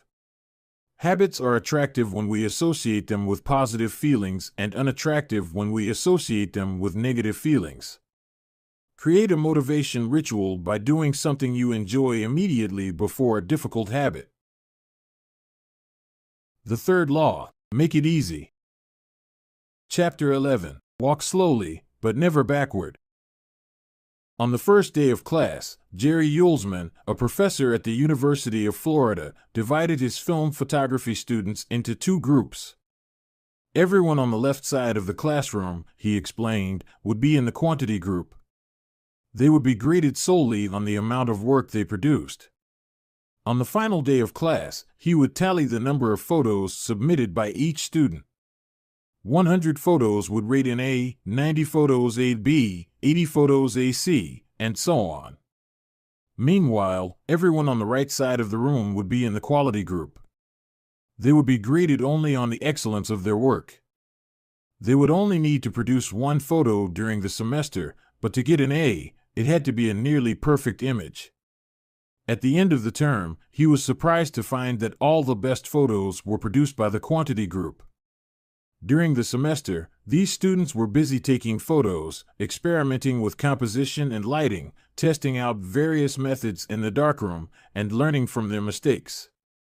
In the process of creating hundreds of photos, they honed their skills. Meanwhile, the quality group sat around speculating about perfection. In the end, they had little to show for their efforts other than unverified theories and one mediocre photo. It is easy to get bogged down trying to find the optimal plan for change, the fastest way to lose weight, the best program to build muscle, the perfect idea for a side hustle. We are so focused on figuring out the best approach that we never get around to taking action. As Voltaire once wrote, the best is the enemy of the good. I refer to this as the difference between being in motion and taking action. The two ideas sound similar, but they're not the same. When you're in motion, you're planning and strategizing and learning. Those are all good things, but they don't produce a result. Action, on the other hand, is the type of behavior that will deliver an outcome. If I outline 20 ideas for articles I want to write, that's motion. If I actually sit down and write an article, that's action. If I search for a better diet plan and read a few books on the topic, that's motion. If I actually eat a healthy meal, that's action. Sometimes motion is useful, but it will never produce an outcome by itself. It doesn't matter how many times you go talk to the personal trainer, that motion will never get you in shape. Only the action of working out will get the result you're looking to achieve. If motion doesn't lead to results, why do we do it? Sometimes we do it because we actually need to plan or learn more. But more often than not, we do it because motion allows us to feel like we're making progress without running the risk of failure. Most of us are experts at avoiding criticism. It doesn't feel good to fail or to be judged publicly, so we tend to avoid situations where that might happen. And that's the biggest reason why you slip into motion rather than taking action. You want to delay failure. It's easy to be in motion and convince yourself that you're still making progress. You think, I've got conversations going with 4 potential clients right now. This is good. We're moving in the right direction. Or, I brainstormed some ideas for that book I want to write. This is coming together. Motion makes you feel like you're getting things done. But really, you're just preparing to get something done. When preparation becomes a form of procrastination, you need to change something. You don't want to merely be planning. You want to be practicing. If you want to master a habit, the key is to start with repetition, not perfection. You don't need to map out every feature of a new habit. You just need to practice it. This is the first takeaway of the third law. You just need to get your reps in. How long does it actually take to form a new habit? Habit formation is the process by which a behavior becomes progressively more automatic through repetition. The more you repeat an activity, the more the structure of your brain changes to become efficient at that activity. Neuroscientists call this long-term potentiation, which refers to the strengthening of connections between neurons in the brain based on recent patterns of activity. With each repetition, cell-to-cell signaling improves and the neural connections tighten. First described by neuropsychologist Donald Hebb in 1949, this phenomenon is commonly known as Hebb's law. Neurons that fire together wire together. Repeating a habit leads to clear physical changes in the brain. In musicians, the cerebellum, critical for physical movements like plucking a guitar string or pulling a violin bow, is larger than it is in non-musicians. Mathematicians, meanwhile, have increased gray matter in the inferior parietal lobule, which plays a key role in computation and calculation. Its size is directly correlated with the amount of time spent in the field. The older and more experienced the mathematician, the greater the increase in gray matter.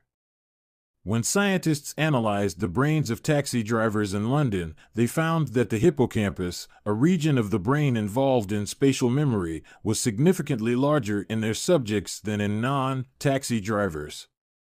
Even more fascinating, the hippocampus decreased in size when a driver retired. Like the muscles of the body responding to regular weight training, particular regions of the brain adapt as they are used and atrophy as they are abandoned. Of course, the importance of repetition in establishing habits was recognized long before neuroscientists began poking around. In 1860, the English philosopher George H. Lewis noted, in learning to speak a new language, to play on a musical instrument, or to perform unaccustomed movements, great difficulty is felt, because the channels through which each sensation has to pass have not become established, but no sooner has frequent repetition cut a pathway than this difficulty vanishes. The actions become so automatic that they can be performed while the mind is otherwise engaged. Both common sense and scientific evidence agree, repetition is a form of change. Each time you repeat an action, you are activating a particular neural circuit associated with that habit. This means that simply putting in your reps is one of the most critical steps you can take to encoding a new habit. It is why the students who took tons of photos improved their skills, while those who merely theorized about perfect photos did not. One group engaged in active practice, the other in passive learning. One in action, the other in motion. All habits follow a similar trajectory from effortful practice to automatic behavior, a process known as automaticity. Automaticity is the ability to perform a behavior without thinking about each step, which occurs when the non-conscious mind takes over. One of the most common questions I hear is, how long does it take to build a new habit? But what people really should be asking is, how many does it take to form a new habit? That is, how many repetitions are required to make a habit automatic? There is nothing magical about time passing with regard to habit formation. It doesn't matter if it's been 21 days or 30 days or 300 days. What matters is the rate at which you perform the behavior. You could do something twice in 30 days, or 200 times. It's the frequency that makes the difference. Your current habits have been internalized over the course of hundreds, if not thousands, of repetitions. New habits require the same level of frequency. You need to string together enough successful attempts until the behavior is firmly embedded in your mind and you cross the habit line. In practice, it doesn't really matter how long it takes for a habit to become automatic. What matters is that you take the actions you need to take to make progress. Whether an action is fully automatic is of less importance. To build a habit, you need to practice it. And the most effective way to make practice happen is to adhere to the third law of behavior change: make it easy. The chapters that follow will show you how to do exactly that. Chapter Summary. The third law of behavior change is make it easy. The most effective form of learning is practice, not planning. Focus on taking action, not being in motion. Habit formation is the process by which a behavior becomes progressively more automatic through repetition. The amount of time you have been performing a habit is not as important as the number of times you have performed it. Chapter 12. The Law of Least Effort. In his award-winning book, Guns, Germs, and Steel, anthropologist and biologist Jared Diamond points out a simple fact: different continents have different shapes. At first glance, this statement seems rather obvious and unimportant, but it turns out to have a profound impact on human behavior. The primary axis of the Americas runs from north to south. That is, the landmass of North and South America tends to be tall and thin rather than wide and fat. The same is generally true for Africa. Meanwhile, the landmass that makes up Europe, Asia, and the Middle East is the opposite. This massive stretch of land tends to be more east-west in shape. According to Diamond, this difference in shape played a significant role in the spread of agriculture over the centuries. When agriculture began to spread around the globe, farmers had an easier time expanding along east-west routes than along north-south ones. This is because locations along the same latitude generally share similar climates, amounts of sunlight and rainfall, and changes in season. These factors allowed farmers in Europe and Asia to domesticate a few crops and grow them along the entire stretch of land from France to China. The shape of human behavior. By comparison, the climate varies greatly when traveling from north to south. Just imagine how different the weather is in Florida compared to Canada.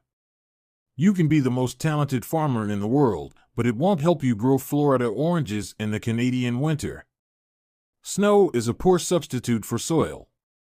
In order to spread crops along north-south routes, farmers would need to find and domesticate new plants whenever the climate changed. As a result, agriculture spread 2 to 3 times faster across Asia and Europe than it did up and down the Americas. Over the span of centuries, this small difference had a very big impact. Increased food production allowed for more rapid population growth. With more people, these cultures were able to build stronger armies and were better equipped to develop new technologies. The changes started out small: a crop that spread slightly farther, a population that grew slightly faster, but compounded into substantial differences over time. The spread of agriculture provides an example of the third law of behavior change on a global scale. Conventional wisdom holds that motivation is the key to habit change. Maybe if you really wanted it, you'd actually do it. But the truth is, our real motivation is to be lazy and to do what is convenient. And despite what the latest productivity bestseller will tell you, this is a smart strategy, not a dumb one. Energy is precious, and the brain is wired to conserve it whenever possible. It is human nature to follow the law of least effort, which states that when deciding between two similar options, people will naturally gravitate toward the option that requires the least amount of work.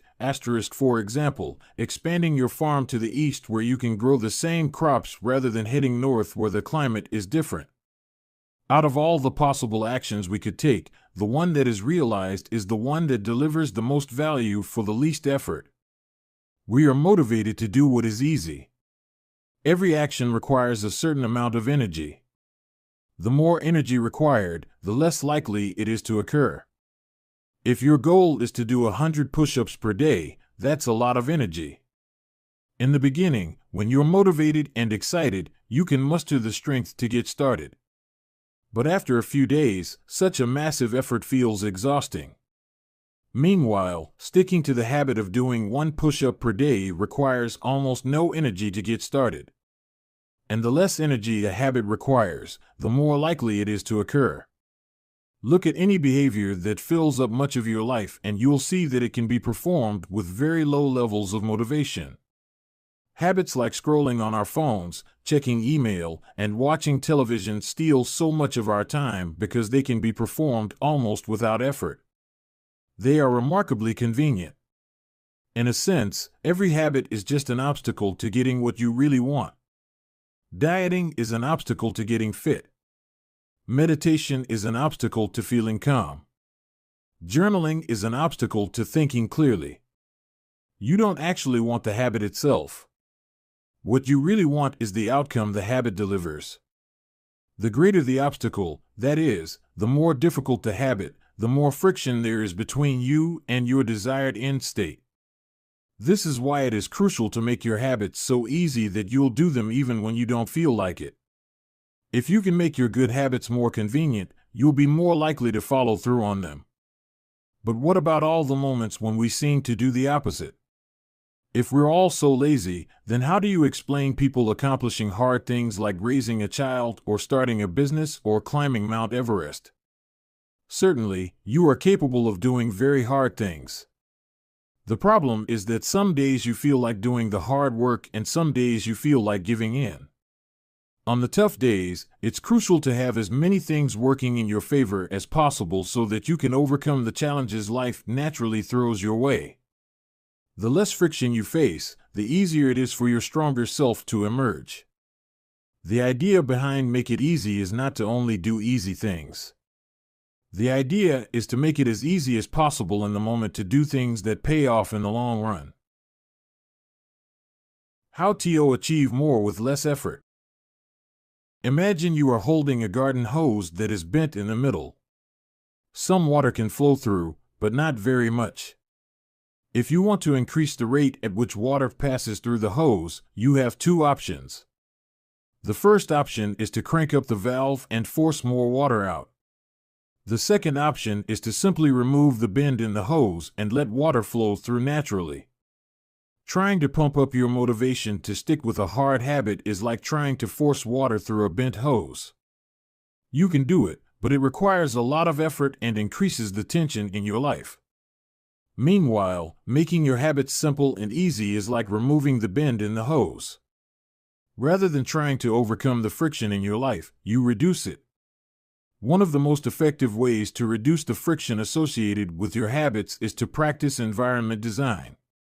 In Chapter 6, we discussed environment design as a method for making cues more obvious, but you can also optimize your environment to make actions easier. For example, when deciding where to practice a new habit, it is best to choose a place that is already along the path of your daily routine. Habits are easier to build when they fit into the flow of your life. You are more likely to go to the gym if it is on your way to work because stopping doesn't add much friction to your lifestyle.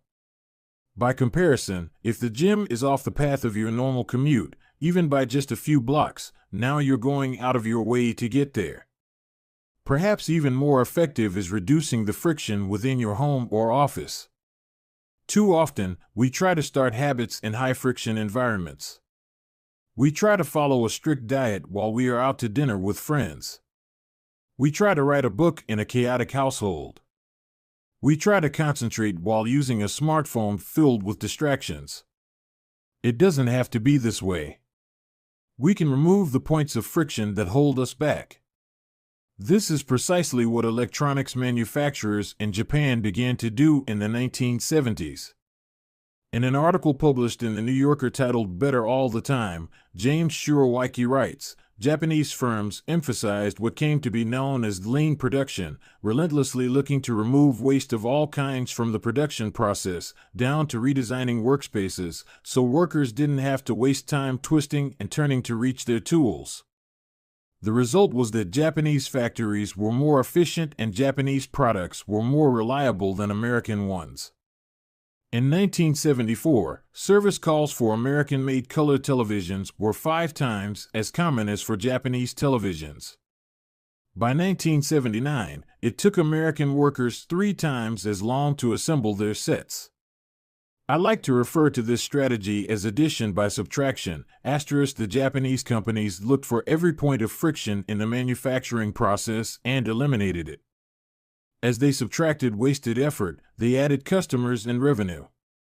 Similarly, when we remove the points of friction that sap our time and energy, we can achieve more with less effort.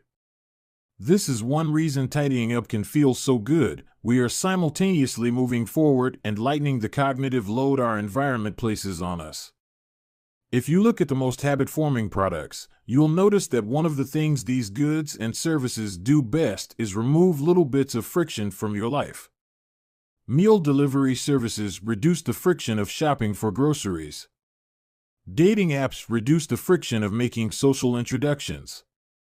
Ride-sharing services reduce the friction of getting across town. Text messaging reduces the friction of sending a letter in the mail. Like a Japanese television manufacturer redesigning their workspace to reduce wasted motion, successful companies design their products to automate, eliminate, or simplify as many steps as possible.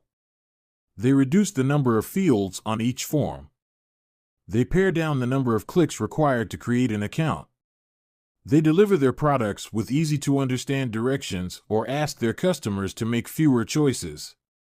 When the first voice-activated speakers were released, products like Google Home, Amazon Echo, and Apple HomePod, I asked a friend what he liked about the product he had purchased. He said it was just easier to say play some country music than to pull out his phone, open the music app, and pick a playlist.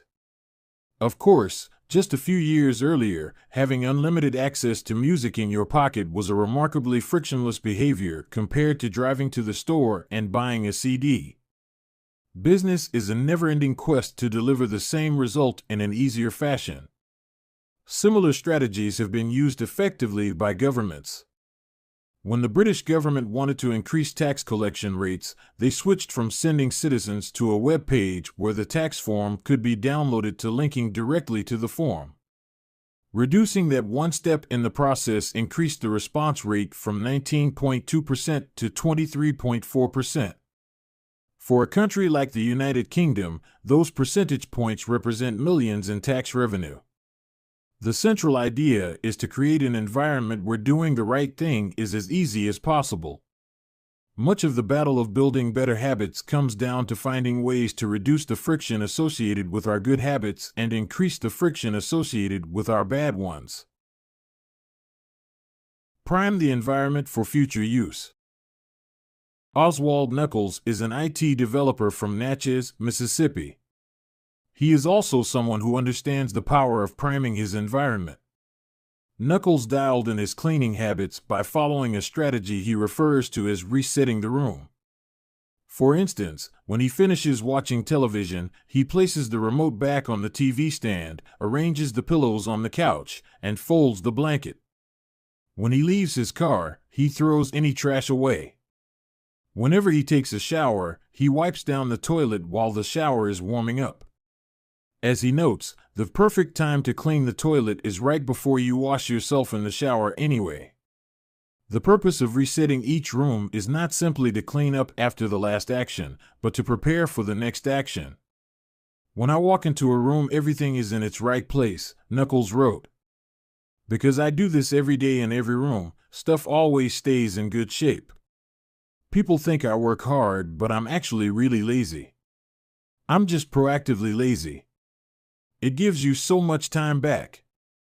Whenever you organize a space for its intended purpose, you are priming it to make the next action easy. For instance, my wife keeps a box of greeting cards that are pre-sorted by occasion, birthday, sympathy, wedding, graduation, and more. Whenever necessary, she grabs an appropriate card and sends it off. She is incredibly good at remembering to send cards because she has reduced the friction of doing so. For years, I was the opposite. Someone would have a baby and I would think I should send a card. But then weeks would pass, and by the time I remembered to pick one up at the store, it was too late. The habit wasn't easy. There are many ways to prime your environment so it's ready for immediate use. If you want to cook a healthy breakfast, Place the skillet on the stove, set the cooking spray on the counter, and lay out any plates and utensils you'll need the night before. When you wake up, making breakfast will be easy. Want to draw more? Put your pencils, pens, notebooks, and drawing tools on top of your desk, within easy reach. Want to exercise? Set out your workout clothes, shoes, gym bag, and water bottle ahead of time. Want to improve your diet? Chop up a ton of fruits and vegetables on weekends and pack them in containers so you have easy access to healthy, ready-to-eat options during the week. These are simple ways to make the good habit the path of least resistance. You can also invert this principle and prime the environment to make bad behaviors difficult. If you find yourself watching too much television, for example, then unplug it after each use. Only plug it back in if you can say out loud the name of the show you want to watch. This setup creates just enough friction to prevent mindless viewing. If that doesn't do it, you can take it a step further. Unplug the television and take the batteries out of the remote after each use, so it takes an extra 10 seconds to turn it back on. And if you're really hardcore, move the television out of the living room and into a closet after each use.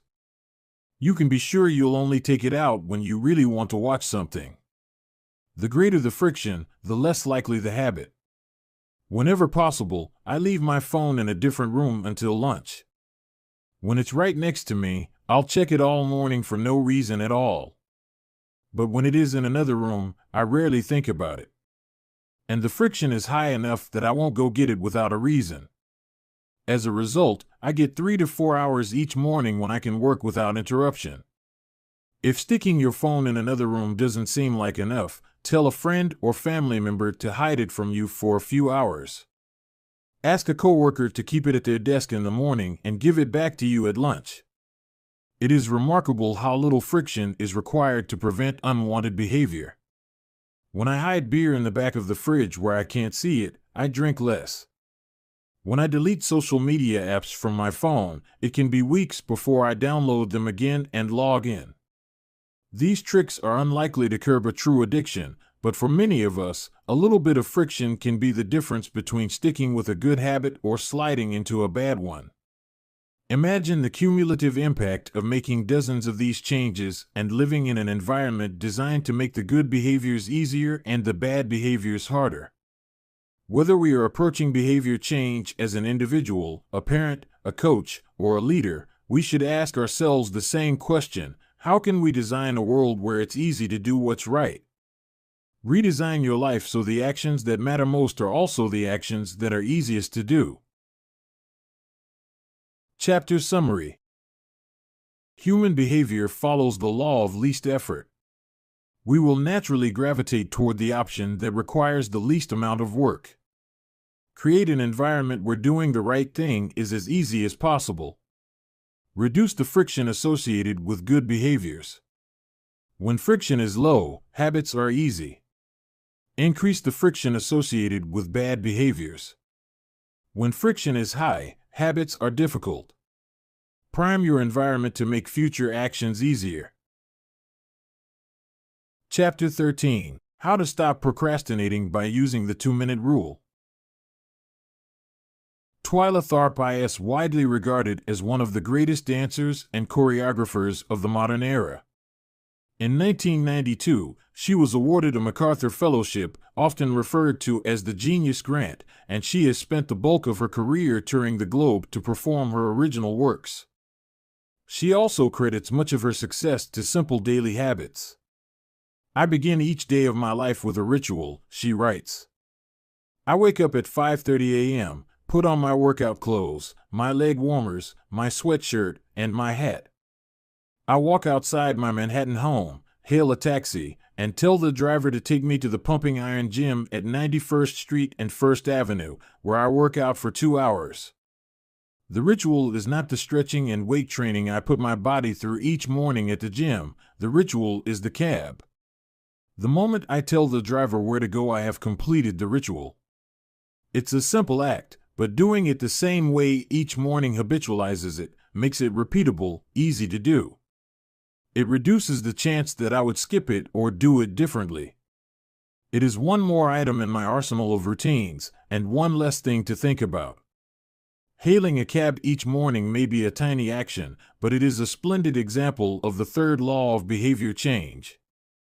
Researchers estimate that 40 to 50% of our actions on any given day are done out of habit.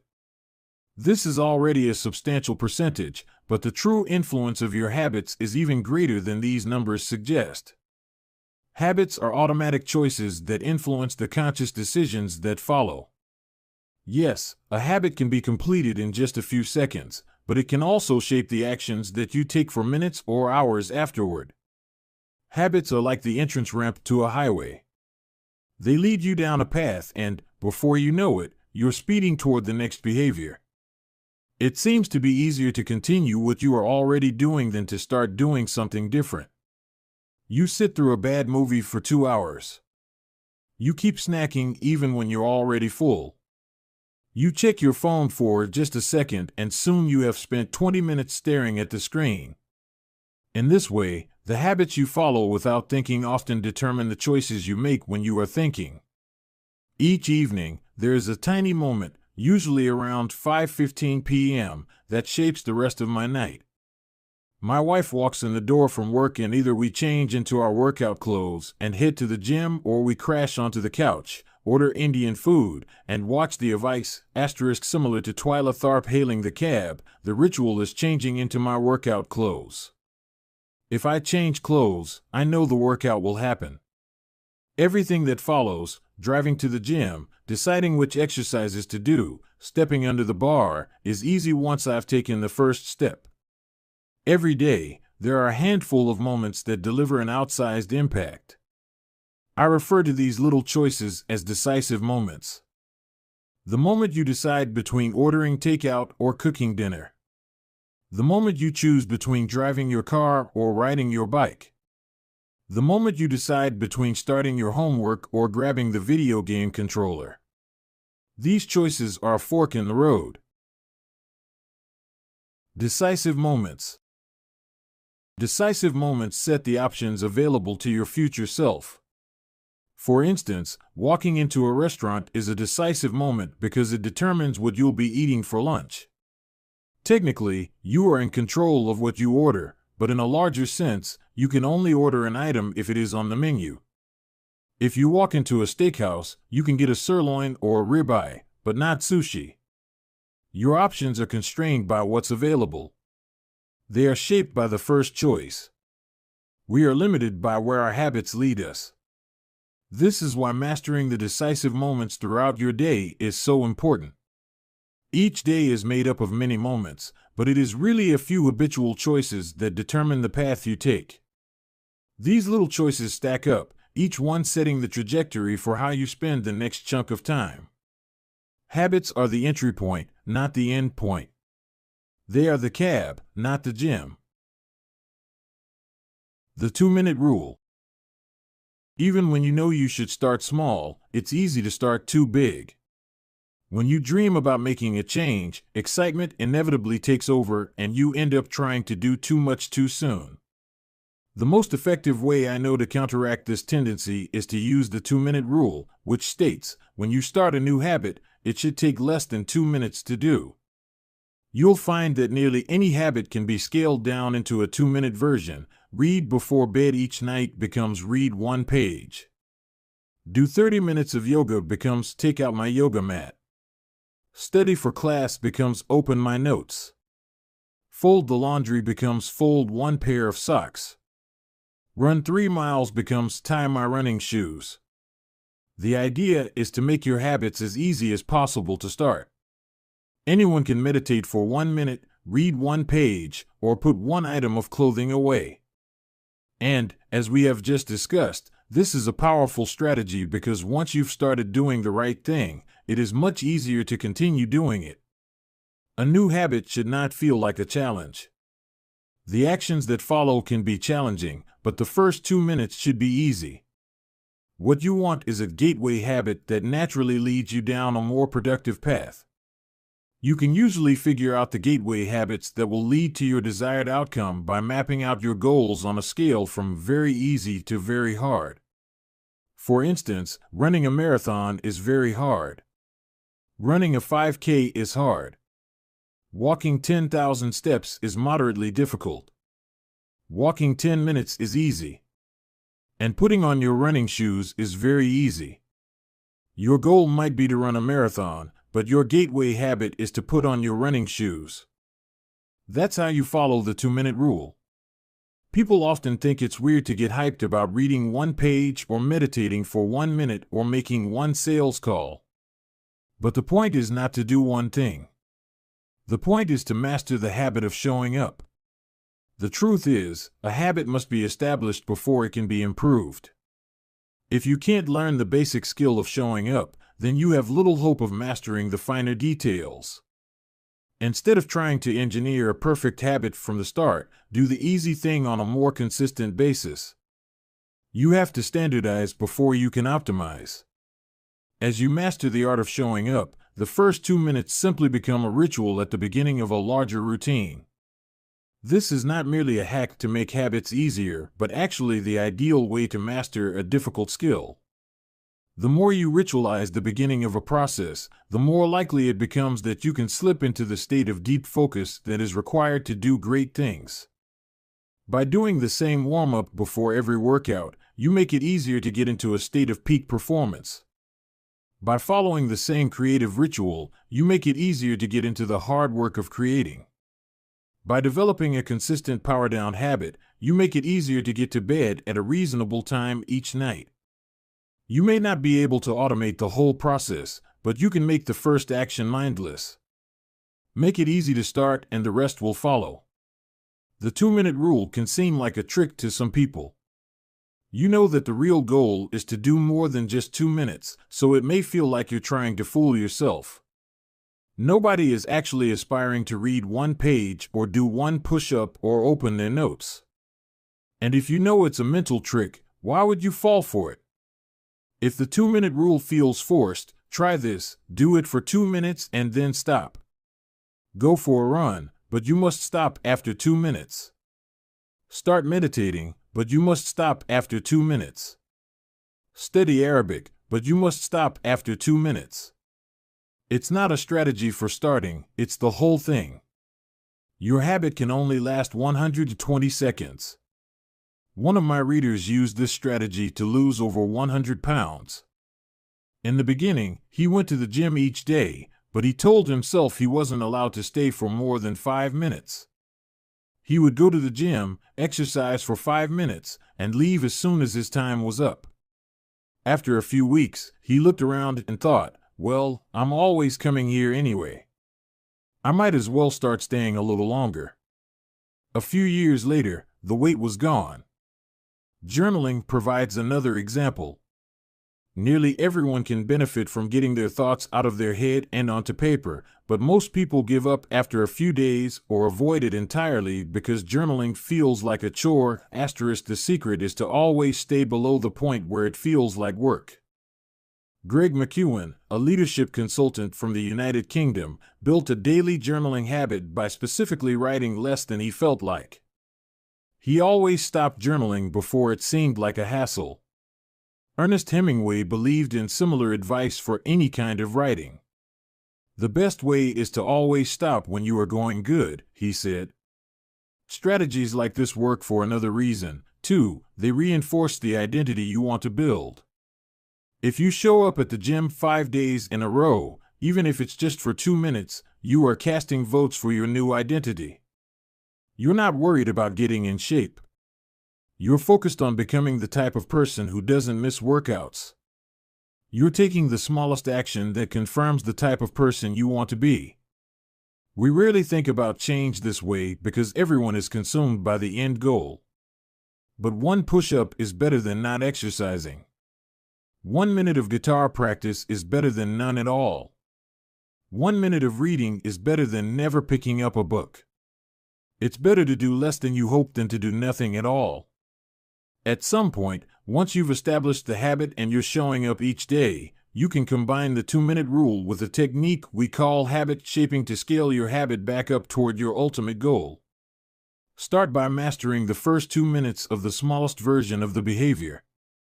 Then, advance to an intermediate step and repeat the process, focusing on just the first 2 minutes and mastering that stage before moving on to the next level. Eventually, you'll end up with the habit you had originally hoped to build while still keeping your focus where it should be, on the first 2 minutes of the behavior. Examples of habit shaping. Becoming an early riser.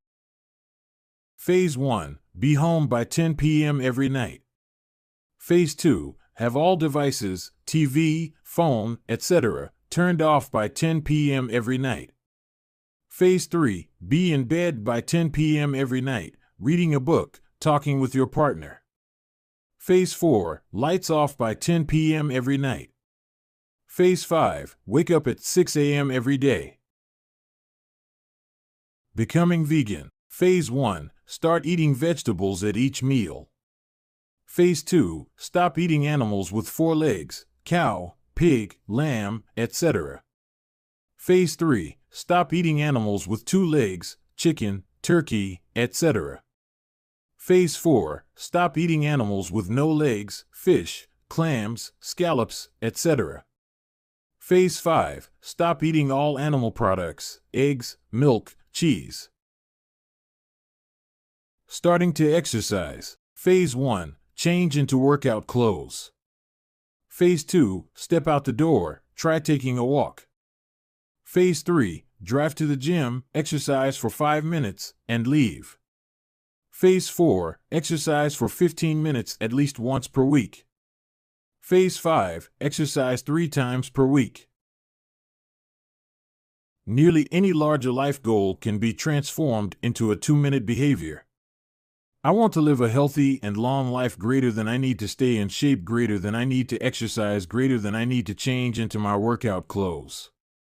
I want to have a happy marriage, greater than I need to be a good partner, greater than I should do something each day to make my partner's life easier, greater than I should meal plan for next week. Whenever you are struggling to stick with a habit, you can employ the 2-minute rule. It's a simple way to make your habits easy. Chapter Summary.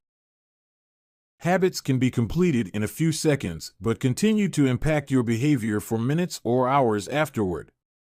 Many habits occur at decisive moments, choices that are like a fork in the road, and either send you in the direction of a productive day or an unproductive one. The 2-minute rule states, when you start a new habit, it should take less than 2 minutes to do. The more you ritualize the beginning of a process, the more likely it becomes that you can slip into the state of deep focus that is required to do great things. Standardize before you optimize. You can't improve a habit that doesn't exist. Chapter 14. How to make good habits inevitable and bad habits impossible. In the summer of 1830, Victor Hugo was facing an impossible deadline. 12 months earlier, the French author had promised his publisher a new book. But instead of writing, he spent that year pursuing other projects, entertaining guests, and delaying his work. Frustrated, Hugo's publisher responded by setting a deadline less than 6 months away. The book had to be finished by February 1831. Hugo concocted a strange plan to beat his procrastination. He collected all of his clothes and asked an assistant to lock them away in a large chest. He was left with nothing to wear except a large shawl. Lacking any suitable clothing to go outdoors, he remained in his study and wrote furiously during the fall and winter of 1830. The Hunchback of Notre Dame was published 2 weeks early on January 14, 1831. Sometimes success is less about making good habits easy and more about making bad habits hard. This is an inversion of the third law of behavior change: make it difficult. If you find yourself continually struggling to follow through on your plans, then you can take a page from Victor Hugo and make your bad habits more difficult by creating what psychologists call a commitment device. A commitment device is a choice you make in the present that controls your actions in the future. It is a way to lock in future behavior, bind you to good habits, and restrict you from bad ones. When Victor Hugo shut his clothes away so he could focus on writing, he was creating a commitment device. There are many ways to create a commitment device. You can reduce overeating by purchasing food in individual packages rather than in bulk size. You can voluntarily ask to be added to the banned list at casinos and online poker sites to prevent future gambling sprees. I've even heard of athletes who have to make weight for a competition choosing to leave their wallets at home during the week before weigh-in so they won't be tempted to buy fast food. As another example, my friend and fellow habits expert Nir Eyal purchased an outlet timer, which is an adapter that he plugged in between his internet router and the power outlet. At 10 p.m. each night, the outlet timer cuts off the power to the router. When the internet goes off, everyone knows it is time to go to bed. Commitment devices are useful because they enable you to take advantage of good intentions before you can fall victim to temptation. Whenever I'm looking to cut calories, for example, I will ask the waiter to split my meal and box half of it to go before the meal is served. If I waited until the meal came out and told myself I'll just eat half, it would never work. The key is to change the task such that it requires more work to get out of the good habit than to get started on it. If you're feeling motivated to get in shape, schedule a yoga session and pay ahead of time. If you're excited about the business you want to start, email an entrepreneur you respect and set up a consulting call. When the time comes to act, the only way to bail is to cancel the meeting, which requires effort and may cost money.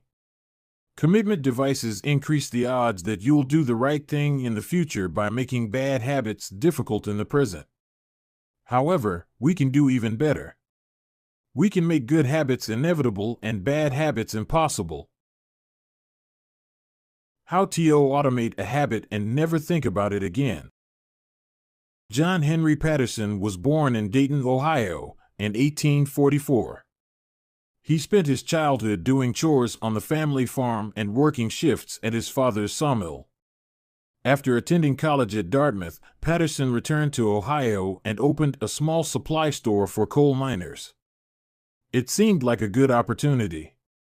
The store faced little competition and enjoyed a steady stream of customers, but still struggled to make money. That was when Patterson discovered his employees were stealing from him. In the mid-1800s, employee theft was a common problem. Receipts were kept in an open drawer and could easily be altered or discarded.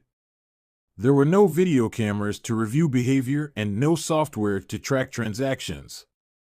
Unless you were willing to hover over your employees every minute of the day, or to manage all transactions yourself, it was difficult to prevent theft.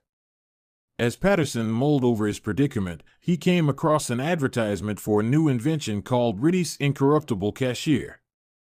Designed by fellow Dayton resident James Ritty, it was the first cash register. The machine automatically locked the cash and receipts inside after each transaction. Patterson bought 2 for $50 each. Employee theft at his store vanished overnight. In the next 6 months, Patterson's business went from losing money to making $5,000 in profit, the equivalent of more than $100,000 today. Patterson was so impressed with the machine that he changed businesses. He bought the rights to Ritty's invention and opened the National Cash Register Company. 10 years later, National Cash Register had over 1,000 employees and was on its way to becoming one of the most successful businesses of its time. The best way to break a bad habit is to make it impractical to do. Increase the friction until you don't even have the option to act. The brilliance of the cash register was that it automated ethical behavior by making stealing practically impossible. Rather than trying to change the employees, it made the preferred behavior automatic. Some actions, like installing a cash register, pay off again and again.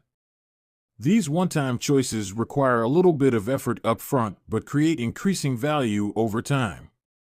I'm fascinated by the idea that a single choice can deliver returns again and again, and I surveyed my readers on their favorite one-time actions that lead to better long-term habits.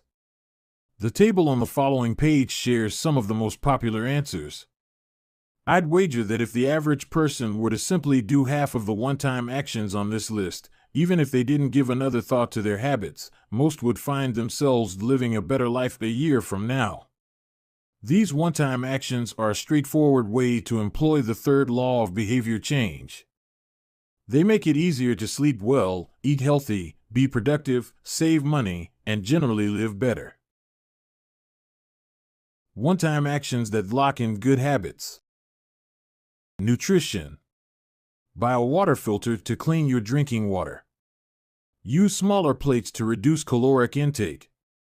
Sleep. Buy a good mattress. Get blackout curtains. Remove your television from your bedroom. Productivity. Unsubscribe from emails. Turn off notifications and mute group chats. Set your phone to silent. Use email filters to clear up your inbox.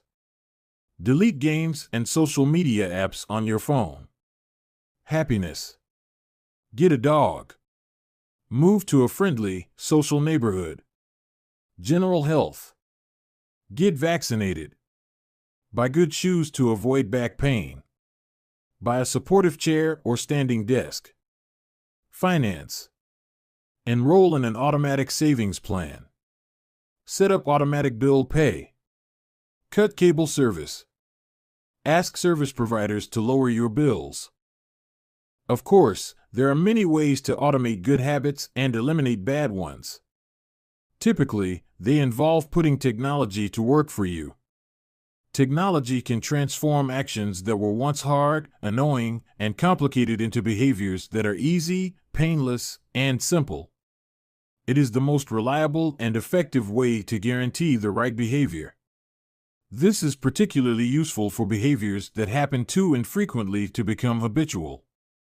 Things you have to do monthly or yearly, like rebalancing your investment portfolio, are never repeated frequently enough to become a habit, so they benefit in particular from technology remembering to do them for you. Other examples include medicine. Prescriptions can be automatically refilled. Personal finance. Employees can save for retirement with an automatic wage deduction. Cooking. Meal delivery services can do your grocery shopping. Productivity. Social media browsing can be cut off with a website blocker. When you automate as much of your life as possible, you can spend your effort on the tasks machines cannot do yet. Each habit that we hand over to the authority of technology frees up time and energy to pour into the next stage of growth. As mathematician and philosopher Alfred North Whitehead wrote, civilization advances by extending the number of operations we can perform without thinking about them. Of course, the power of technology can work against us as well. Binge watching becomes a habit because you have to put more effort in to stop looking at the screen than to continue doing so. Instead of pressing a button to advance to the next episode, Netflix or YouTube will autoplay it for you. All you have to do is keep your eyes open. Technology creates a level of convenience that enables you to act on your smallest whims and desires. At the mere suggestion of hunger, you can have food delivered to your door. At the slightest hint of boredom, you can get lost in the vast expanse of social media. When the effort required to act on your desires becomes effectively zero, you can find yourself slipping into whatever impulse arises at the moment. The downside of automation is that we can find ourselves jumping from easy task to easy task without making time for more difficult, but ultimately more rewarding, work. I often find myself gravitating toward social media during any downtime. If I feel bored for just a fraction of a second, I reach for my phone. It's easy to write off these minor distractions as just taking a break, but over time they can accumulate into a serious issue. The constant tug of just one more minute can prevent me from doing anything of consequence. I'm not the only one. The average person spends over 2 hours per day on social media. What could you do with an extra 600 hours per year? During the year I was writing this book, I experimented with a new time management strategy. Every Monday, my assistant would reset the passwords on all my social media accounts, which logged me out on each device. All week I worked without distraction. On Friday, she would send me the new passwords. I had the entire weekend to enjoy what social media had to offer until Monday morning when she would do it again. If you don't have an assistant, team up with a friend or family member and reset each other's passwords each week. One of the biggest surprises was how quickly I adapted. Within the first week of locking myself out of social media, I realized that I didn't need to check it nearly as often as I had been, and I certainly didn't need it each day. It had simply been so easy that it had become the default. Once my bad habit became impossible, I discovered that I did actually have the motivation to work on more meaningful tasks. After I removed the mental candy from my environment, it became much easier to eat the healthy stuff. When working in your favor, automation can make your good habits inevitable and your bad habits impossible. It is the ultimate way to lock in future behavior rather than relying on willpower in the moment. By utilizing commitment devices, strategic one-time decisions, and technology, you can create an environment of inevitability, a space where good habits are not just an outcome you hope for but an outcome that is virtually guaranteed. Chapter Summary. The inversion of the third law of behavior change is make it difficult. A commitment device is a choice you make in the present that locks in better behavior in the future. The ultimate way to lock in future behavior is to automate your habits. One-time choices, like buying a better mattress or enrolling in an automatic savings plan, are single actions that automate your future habits and deliver increasing returns over time.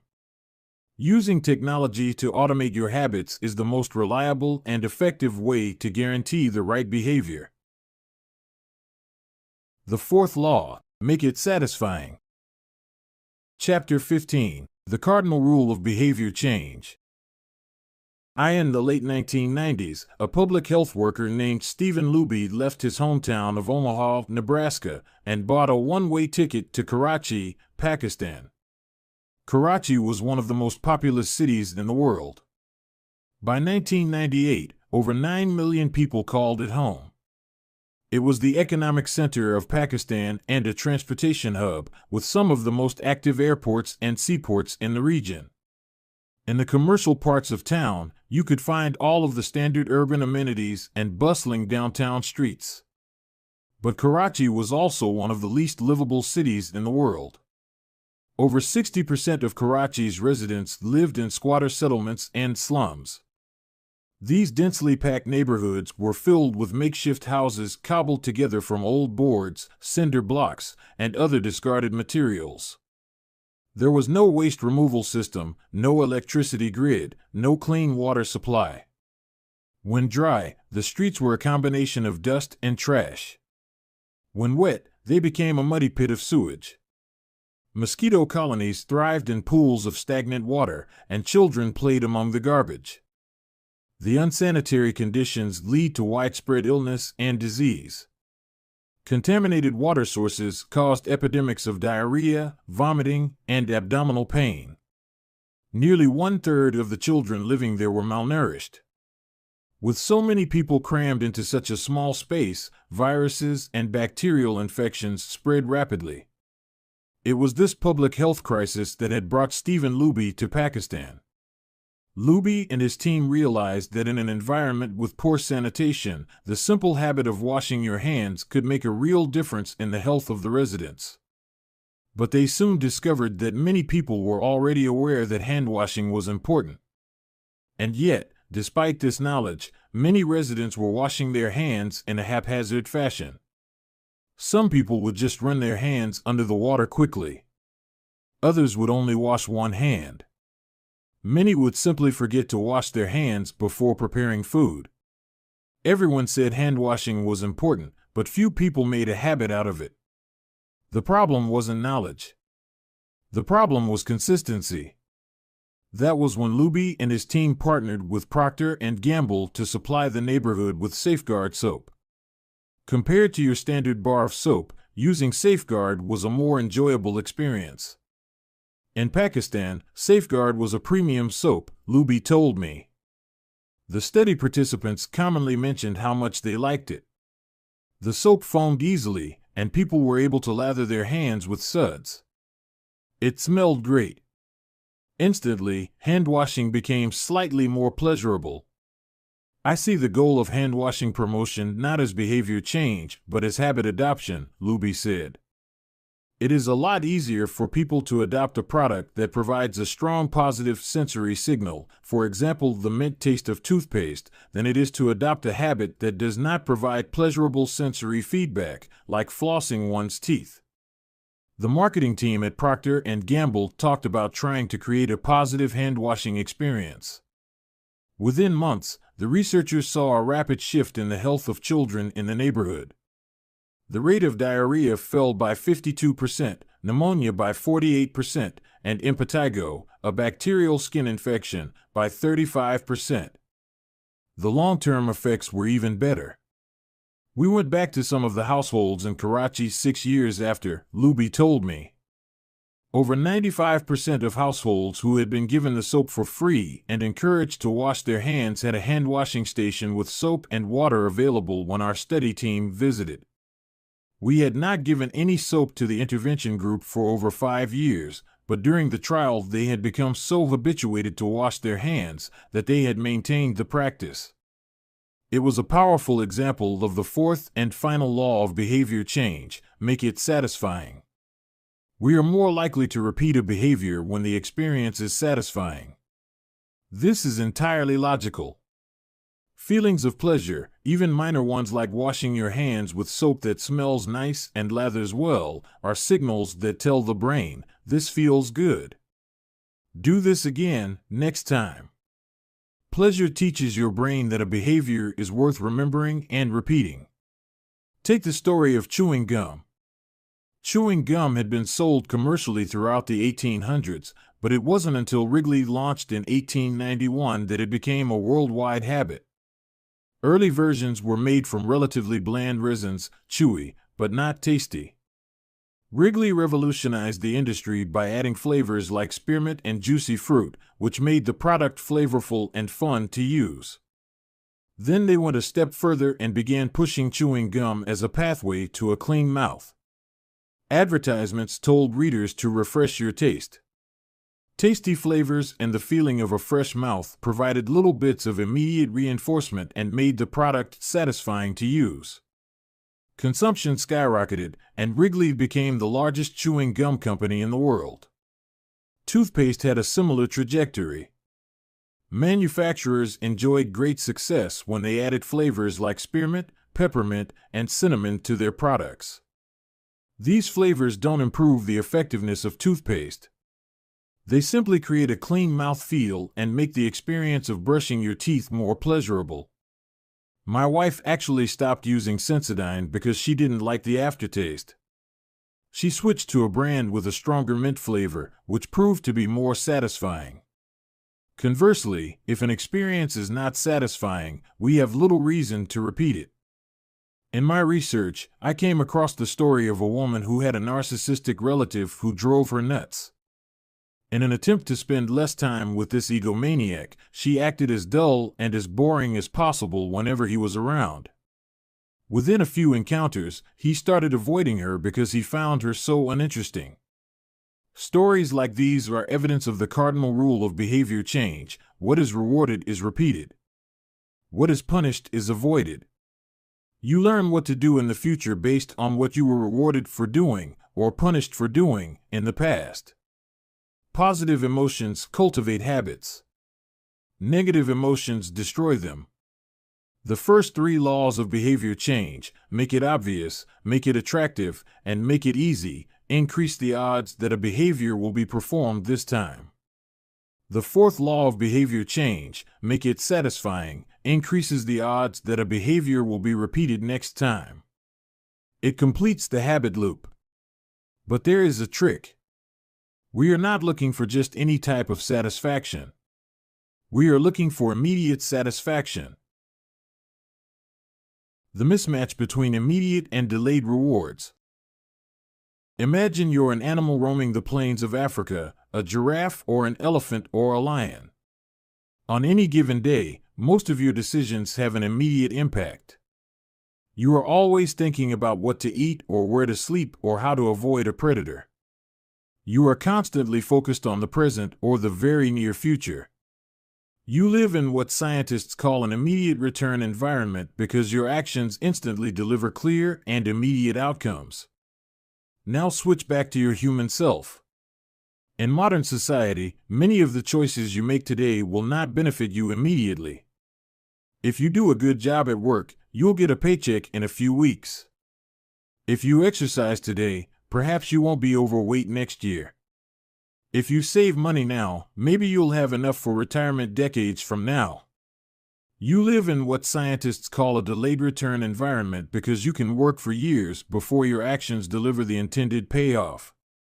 The human brain did not evolve for life in a delayed return environment. The earliest remains of modern humans, known as Homo sapiens sapiens, are approximately 200,000 years old.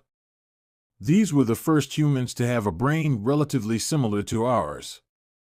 In particular, the neocortex, the newest part of the brain and the region responsible for higher functions like language, was roughly the same size 200,000 years ago as today. You are walking around with the same hardware as your Paleolithic ancestors. It is only recently, during the last 500 years or so, that society has shifted to a predominantly delayed return environment. Compared to the age of the brain, modern society is brand new. In the last 100 years, we have seen the rise of the car, the airplane, the television, the personal computer, the internet, the smartphone, and Beyoncé.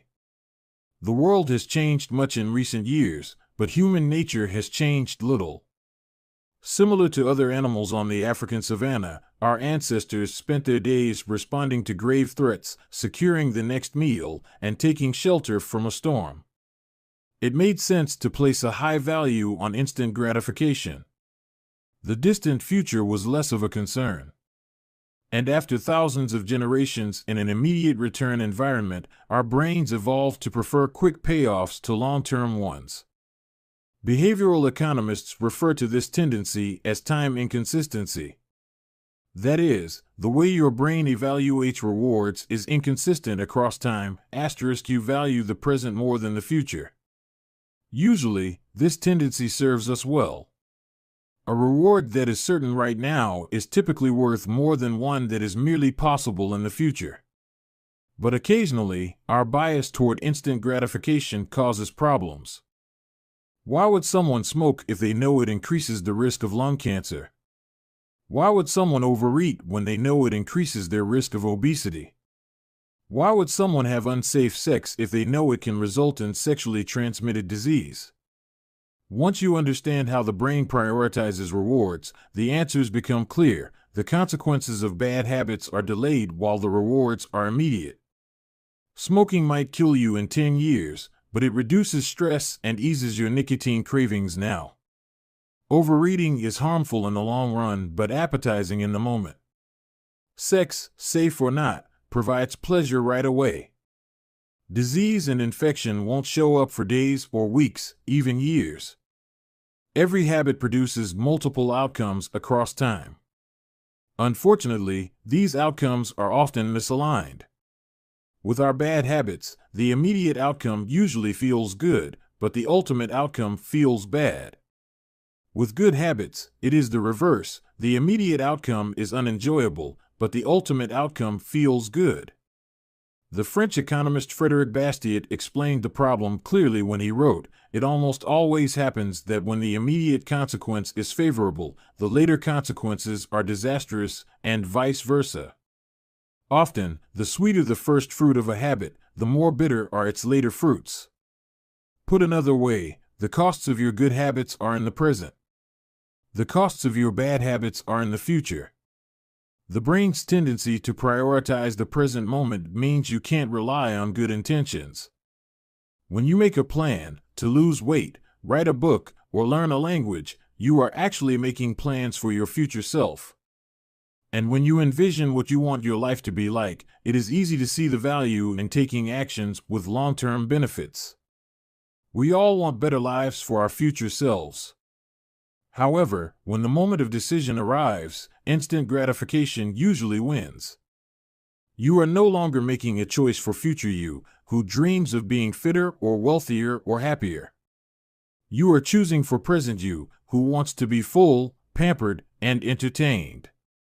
As a general rule, the more immediate pleasure you get from an action, the more strongly you should question whether it aligns with your long-term goals, with a fuller understanding of what causes our brain to repeat some behaviors and avoid others. Let's update the cardinal rule of behavior change. What is immediately rewarded is repeated. What is immediately punished is avoided. Our preference for instant gratification reveals an important truth about success. Because of how we are wired, most people will spend all day chasing quick hits of satisfaction. The road less traveled is the road of delayed gratification. If you're willing to wait for the rewards, you'll face less competition and often get a bigger payoff. As the saying goes, the last mile is always the least crowded. This is precisely what research has shown. People who are better at delaying gratification have higher SAT scores, lower levels of substance abuse, lower likelihood of obesity, better responses to stress, and superior social skills. We've all seen this play out in our own lives. If you delay watching television and get your homework done, you'll generally learn more and get better grades. If you don't buy desserts and chips at the store, you'll often eat healthier food when you get home. At some point, success in nearly every field requires you to ignore an immediate reward in favor of a delayed reward. Here's the problem: most people know that delaying gratification is the wise approach. They want the benefits of good habits, to be healthy, productive, at peace. But these outcomes are seldom top of mind at the decisive moment. Thankfully, it's possible to train yourself to delay gratification, but you need to work with the grain of human nature, not against it. The best way to do this is to add a little bit of immediate pleasure to the habits that pay off in the long run and a little bit of immediate pain to ones that don't. How to turn instant gratification to your advantage. The vital thing in getting a habit to stick is to feel successful, even if it's in a small way. The feeling of success is a signal that your habit paid off and that the work was worth the effort. In a perfect world, the reward for a good habit is the habit itself. In the real world, good habits tend to feel worthwhile only after they have provided you with something.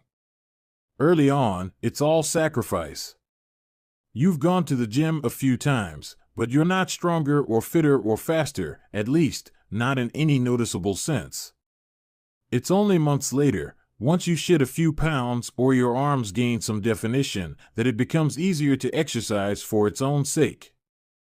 In the beginning, you need a reason to stay on track. This is why immediate rewards are essential. They keep you excited while the delayed rewards accumulate in the background. What we're really talking about here, when we're discussing immediate rewards, is the ending of a behavior. The ending of any experience is vital because we tend to remember it more than other phases. You want the ending of your habit to be satisfying. The best approach is to use reinforcement, which refers to the process of using an immediate reward to increase the rate of a behavior. Habit stacking, which we covered in Chapter 5, ties your habit to an immediate cue, which makes it obvious when to start. Reinforcement ties your habit to an immediate reward, which makes it satisfying when you finish. Immediate reinforcement can be especially helpful when dealing with habits of avoidance, which are behaviors you want to stop doing. It can be challenging to stick with habits like no frivolous purchases or no alcohol this month because nothing happens when you skip happy hour drinks or don't buy that pair of shoes. It can be hard to feel satisfied when there is no action in the first place. All you're doing is resisting temptation, and there isn't much satisfying about that. One solution is to turn the situation on its head. You want to make avoidance visible.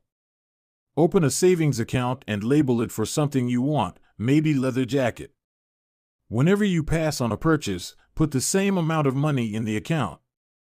Skip your morning latte? Transfer $5. Pass on another month of Netflix? Move $10 over. It's like creating a loyalty program for yourself. The immediate reward of seeing yourself save money toward the leather jacket feels a lot better than being deprived. You are making it satisfying to do nothing. One of my readers and his wife used a similar setup. They wanted to stop eating out so much and start cooking together more. They labeled their savings account Trip to Europe. Whenever they skipped going out to eat, they transferred $50 into the account. At the end of the year, they put the money toward the vacation. It is worth noting that it is important to select short-term rewards that reinforce your identity rather than ones that conflict with it. Buying a new jacket is fine if you're trying to lose weight or read more books, but it doesn't work if you're trying to budget and save money. Instead, taking a bubble bath or going on a leisurely walk are good examples of rewarding yourself with free time, which aligns with your ultimate goal of more freedom and financial independence. Similarly, if your reward for exercising is eating a bowl of ice cream, then you're casting votes for conflicting identities, and it ends up being a wash. Instead, maybe your reward is a massage, which is both a luxury and a vote toward taking care of your body. Now the short-term reward is aligned with your long-term vision of being a healthy person. Eventually, as intrinsic rewards like a better mood, more energy, and reduced stress kick in, you will become less concerned with chasing the secondary reward. The identity itself becomes the reinforcer.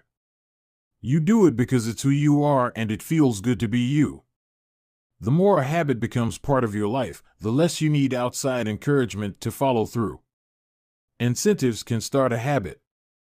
Identity sustains a habit. That said, it takes time for the evidence to accumulate and a new identity to emerge. Immediate reinforcement helps maintain motivation in the short term while you're waiting for the long-term rewards to arrive. In summary, a habit needs to be enjoyable for it to last.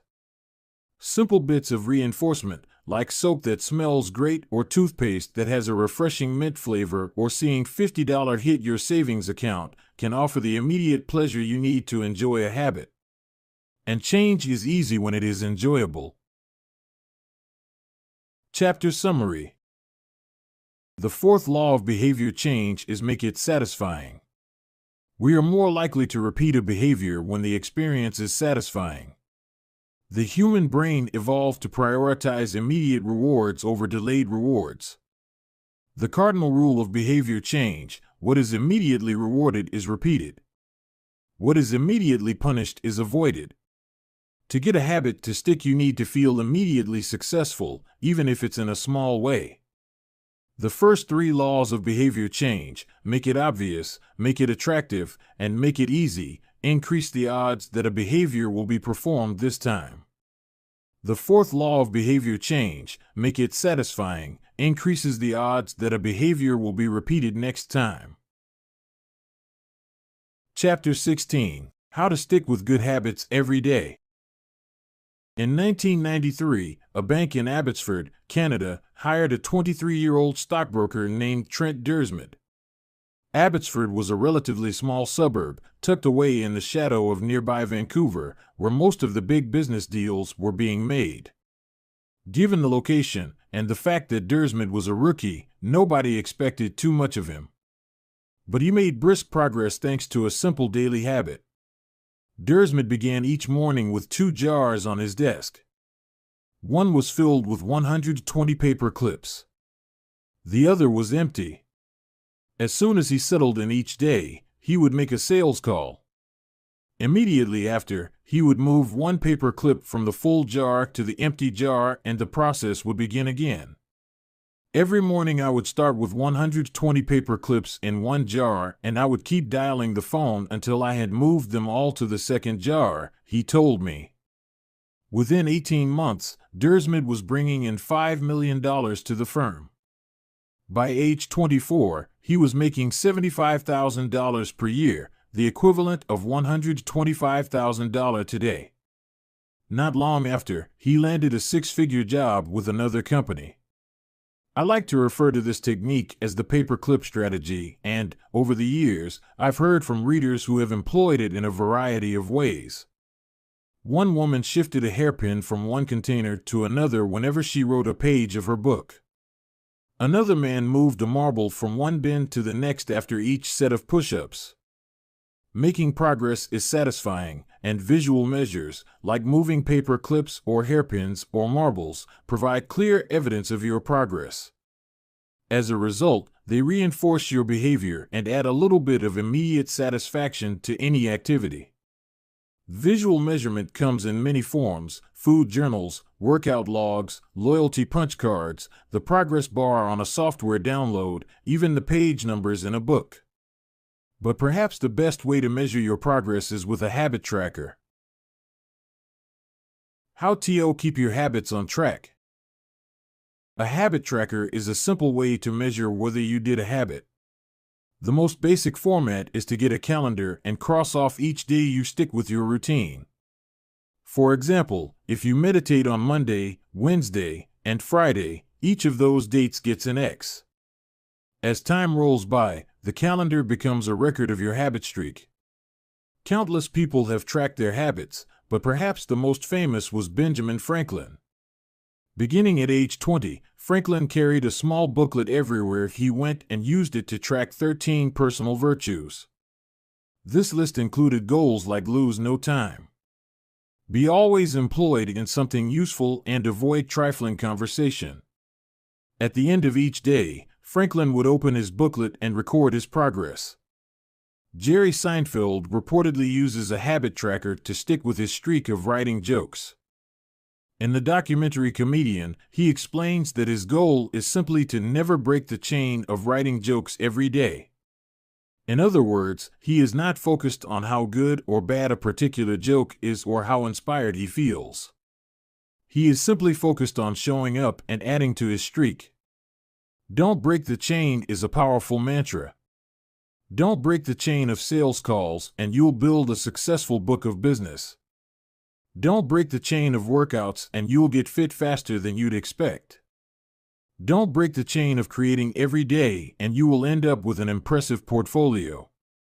Habit tracking is powerful because it leverages multiple laws of behavior change. It simultaneously makes a behavior obvious, attractive, and satisfying.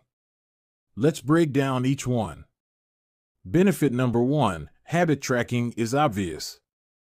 Recording your last action creates a trigger that can initiate your next one. Habit tracking naturally builds a series of visual cues like the streak of X's on your calendar or the list of meals in your food log. When you look at the calendar and see your streak, you'll be reminded to act again. Research has shown that people who track their progress on goals like losing weight, quitting smoking, and lowering blood pressure are all more likely to improve than those who don't. One study of more than 1,600 people found that those who kept a daily food log lost twice as much weight as those who did not. The mere act of tracking a behavior can spark the urge to change it. Habit tracking also keeps you honest. Most of us have a distorted view of our own behavior. We think we act better than we do. Measurement offers one way to overcome our blindness to our own behavior and notice what's really going on each day. One glance at the paper clips in the container and you immediately know how much work you have, or haven't, been putting in. When the evidence is right in front of you, you are less likely to lie to yourself. Benefit number 2, habit tracking is attractive. The most effective form of motivation is progress. When we get a signal that we are moving forward, we become more motivated to continue down that path. In this way, habit tracking can have an addictive effect on motivation. Each small win feeds your desire. This can be particularly powerful on a bad day. When you're feeling down, it's easy to forget about all the progress you have already made. Habit tracking provides visual proof of your hard work, a subtle reminder of how far you've come. Plus, the empty square you see each morning can motivate you to get started because you don't want to lose your progress by breaking the streak. Benefit number 3, habit tracking is satisfying. This is the most crucial benefit of all. tracking can become its own form of reward. It is satisfying to cross an item off your to-do list, to complete an entry in your workout log, or to mark an X on the calendar. It feels good to watch your results grow, the size of your investment portfolio, the length of your book manuscript, and if it feels good, then you're more likely to endure. Habit tracking also helps keep your eye on the ball. You're focused on the process rather than the result. You're not fixated on getting six-pack abs, you're just trying to keep the streak alive and become the type of person who doesn't miss workouts. In summary, habit tracking, 1. Creates a visual cue that can remind you to act. 2. Is inherently motivating because you see the progress you are making and don't want to lose it. And 3. Feels satisfying whenever you record another successful instance of your habit. Furthermore, habit tracking provides visual proof that you are casting votes for the type of person you wish to become, which is a delightful form of immediate and intrinsic gratification. Asterisk, you may be wondering, if habit tracking is so useful, why have I waited so long to talk about it? Despite all the benefits, I've left this discussion until now for a simple reason: many people resist the idea of tracking and measuring. It can feel like a burden because it forces you into two habits, the habit you're trying to build and the habit of tracking it. Counting calories sounds like a hassle when you're already struggling to follow a diet. Writing down every sales call seems tedious when you've got work to do. It feels easier to say, "I'll just eat less," or "I'll try harder," or "I'll remember to do it." People inevitably tell me things like, "I have a decision journal, but I wish I used it more." Or, "I recorded my workouts for a week, but then quit." I've been there myself. I once made a food log to track my calories. I managed to do it for one meal and then gave up. Tracking isn't for everyone, and there is no need to measure your entire life. But nearly anyone can benefit from it in some form, even if it's only temporary. What can we do to make tracking easier? First, whenever possible, measurement should be automated. You'll probably be surprised by how much you're already tracking without knowing it. Your credit card statement tracks how often you go out to eat. Your Fitbit registers how many steps you take and how long you sleep. Your calendar records how many new places you travel to each year. Once you know where to get the data, add a note to your calendar to review it each week or each month, which is more practical than tracking it every day. Second, manual tracking should be limited to your most important habits. It is better to consistently track one habit than to sporadically track 10. Finally, record each measurement immediately after the habit occurs. The completion of the behavior is the cue to write it down. This approach allows you to combine the habit stacking method mentioned in Chapter 5 with habit tracking. The habit stacking plus habit tracking formula is: after current habit, I will track my habit. After I hang up the phone from a sales call, I will move one paper clip over. After I finish each set at the gym, I will record it in my workout journal. After I put my plate in the dishwasher, I will write down what I ate. These tactics can make tracking your habits easier. Even if you aren't the type of person who enjoys recording your behavior, I think you'll find a few weeks of measurements to be insightful. It's always interesting to see how you've actually been spending your time. That said, every habit streak ends at some point. And, more important than any single measurement, is having a good plan for when your habits slide off track. How to recover quickly when your habits break down. No matter how consistent you are with your habits, it is inevitable that life will interrupt you at some point. Perfection is not possible. Before long, an emergency will pop up, you get sick or you have to travel for work or your family needs a little more of your time. Whenever this happens to me, I try to remind myself of a simple rule: never miss twice. If I miss one day, I try to get back into it as quickly as possible. Missing one workout happens, but I'm not going to miss 2 in a row. Maybe I'll eat an entire pizza, but I'll follow it up with a healthy meal. I can't be perfect, but I can avoid a second lapse. As soon as one streak ends, I get started on the next one. The first mistake is never the one that ruins you. It is the spiral of repeated mistakes that follows. Missing once is an accident. Missing twice is the start of a new habit. This is a distinguishing feature between winners and losers. Anyone can have a bad performance, a bad workout, or a bad day at work. But when successful people fail, they rebound quickly. The breaking of a habit doesn't matter if the reclaiming of it is fast.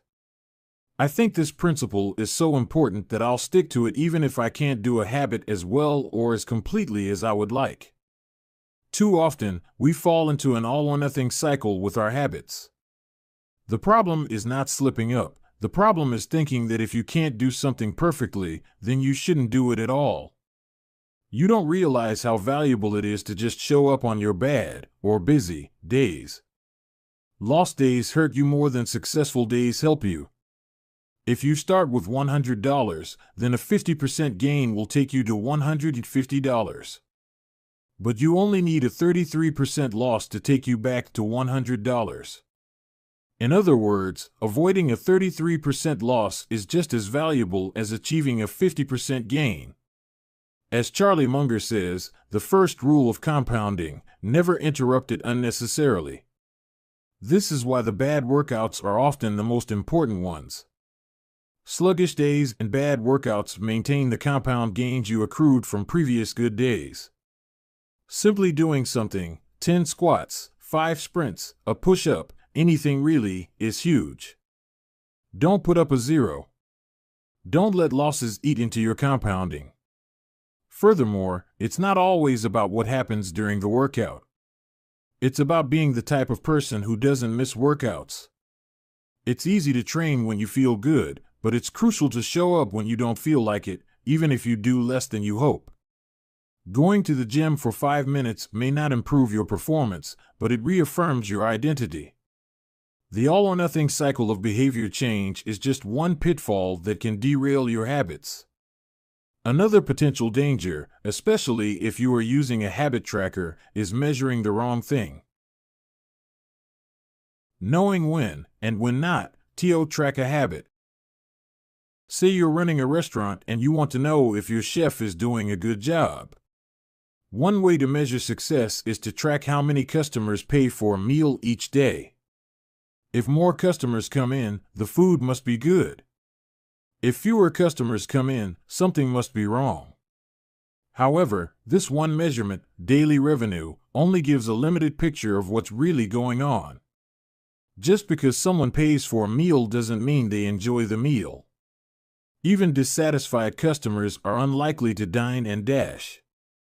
In fact, if you're only measuring revenue, the food might be getting worse, but you're making up for it with marketing or discounts or some other method. Instead, it may be more effective to track how many customers finish their meal or perhaps the percentage of customers who leave a generous tip. The dark side of tracking a particular behavior is that we become driven by the number rather than the purpose behind it. If your success is measured by quarterly earnings, you will optimize sales, revenue, and accounting for quarterly earnings.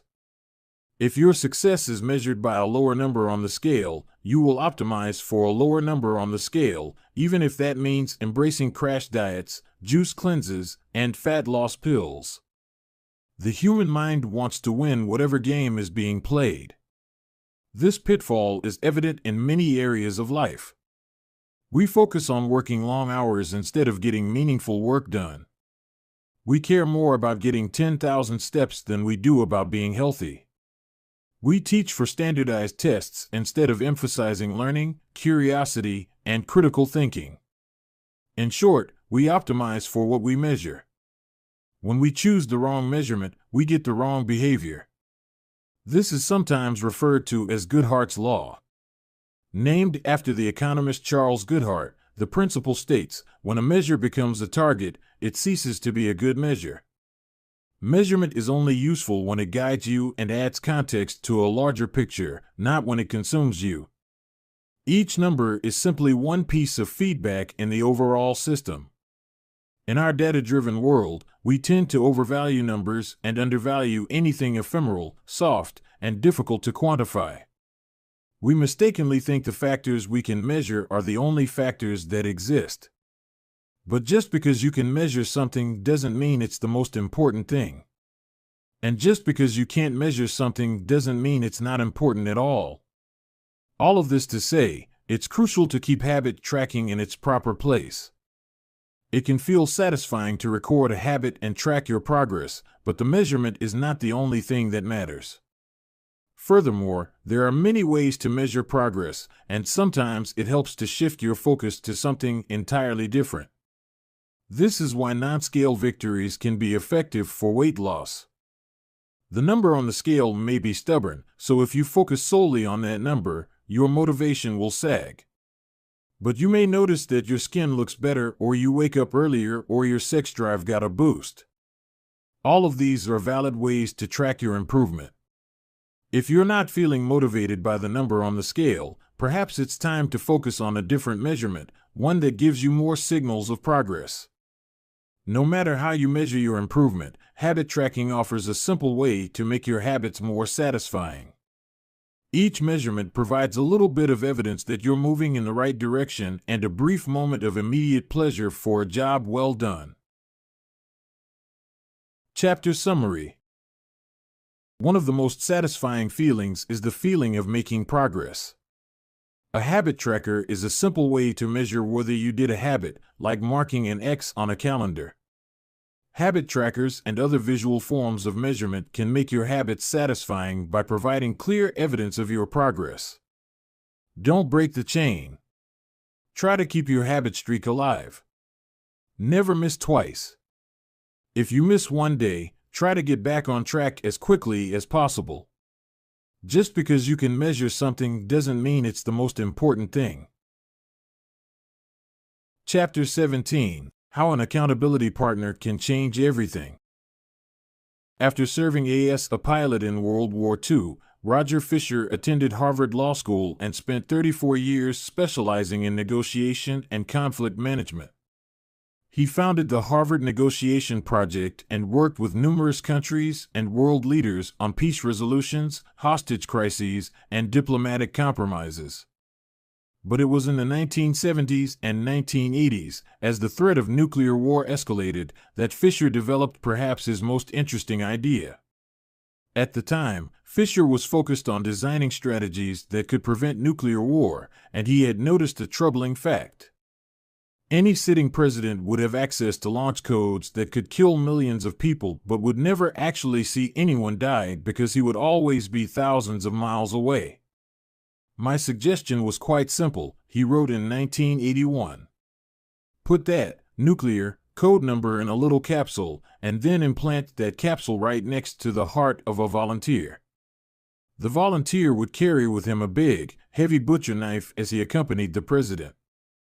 If ever the president wanted to fire nuclear weapons, the only way he could do so would be for him first, with his own hands, to kill one human being. The president says, "George, I'm sorry, but tens of millions must die." He has to look at someone and realize what death is, what an innocent death is. Blood on the White House carpet. It's reality brought home. When I suggested this to friends in the Pentagon, they said, "My God, that's terrible. Having to kill someone would distort the president's judgment. He might never push the button." Throughout our discussion of the fourth law of behavior change, we have covered the importance of making good habits immediately satisfying. Fisher's proposal is an inversion of the fourth law, make it immediately unsatisfying. Just as we are more likely to repeat an experience when the ending is satisfying, we are also more likely to avoid an experience when the ending is painful. Pain is an effective teacher. If a failure is painful, it gets fixed. If a failure is relatively painless, it gets ignored. The more immediate and more costly a mistake is, the faster you will learn from it. The threat of a bad review forces a plumber to be good at his job. The possibility of a customer never returning makes restaurants create good food. The cost of cutting the wrong blood vessel makes a surgeon master human anatomy and cut carefully. When the consequences are severe, people learn quickly. The more immediate the pain, the less likely the behavior. If you want to prevent bad habits and eliminate unhealthy behaviors, then adding an instant cost to the action is a great way to reduce their odds. We repeat bad habits because they serve us in some way, and that makes them hard to abandon. The best way I know to overcome this predicament is to increase the speed of the punishment associated with the behavior. There can't be a gap between the action and the consequences. As soon as actions incur an immediate consequence, behavior begins to change. Customers pay their bills on time when they are charged a late fee. Students show up to class when their grade is linked to attendance. We'll jump through a lot of hoops to avoid a little bit of immediate pain. There is, of course, a limit to this. If you're going to rely on punishment to change behavior, then the strength of the punishment must match the relative strength of the behavior it is trying to correct. To be productive, the cost of procrastination must be greater than the cost of action. To be healthy, the cost of laziness must be greater than the cost of exercise. Getting fined for smoking in a restaurant or failing to recycle adds consequence to an action. Behavior only shifts if the punishment is painful enough and reliably enforced. In general, the more local, tangible, concrete, and immediate the consequence, the more likely it is to influence individual behavior. The more global, intangible, vague, and delayed the consequence, the less likely it is to influence individual behavior. Thankfully, there is a straightforward way to add an immediate cost to any bad habit. Create a habit contract. The habit contract. The first seatbelt law was passed in New York on December 1, 1984. At the time, just 14% of people in the United States regularly wore a seatbelt, but that was all about to change. Within 5 years, over half of the nation had seatbelt laws. Today, wearing a seatbelt is enforceable by law in 49 of the 50 states. And it's not just the legislation, the number of people wearing seatbelts has changed dramatically as well. In 2016, over 88% of Americans buckled up each time they got in a car. In just over 30 years, there was a complete reversal in the habits of millions of people. Laws and regulations are an example of how government can change our habits by creating a social contract.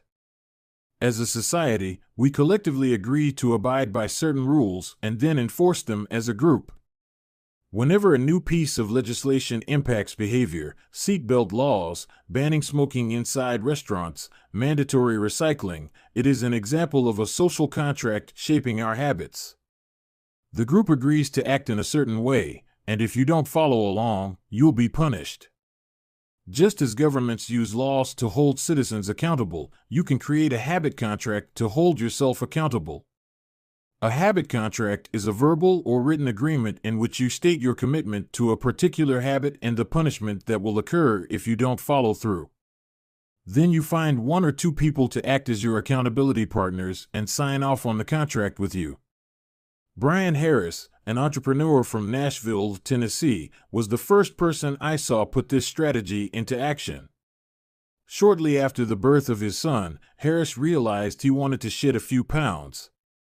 He wrote up a habit contract between himself, his wife, and his personal trainer.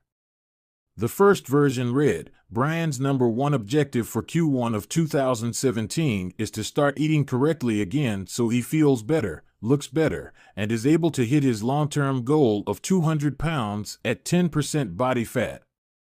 Below that statement, Harris laid out a roadmap for achieving his ideal outcome. Phase number 1, get back to a strict slow-carb diet in Q1. Phase number 2, start a strict macronutrient tracking program in Q2. Phase number 3, refine and maintain the details of his diet and workout program in Q3. Finally, he wrote out each of the daily habits that would get him to his goal. For example, write down all food that he consumes each day and weigh himself each day. And then he listed the punishment if he failed. If Brian doesn't do these 2 items, then the following consequence will be enforced. he will have to dress up each workday and each Sunday morning for the rest of the quarter.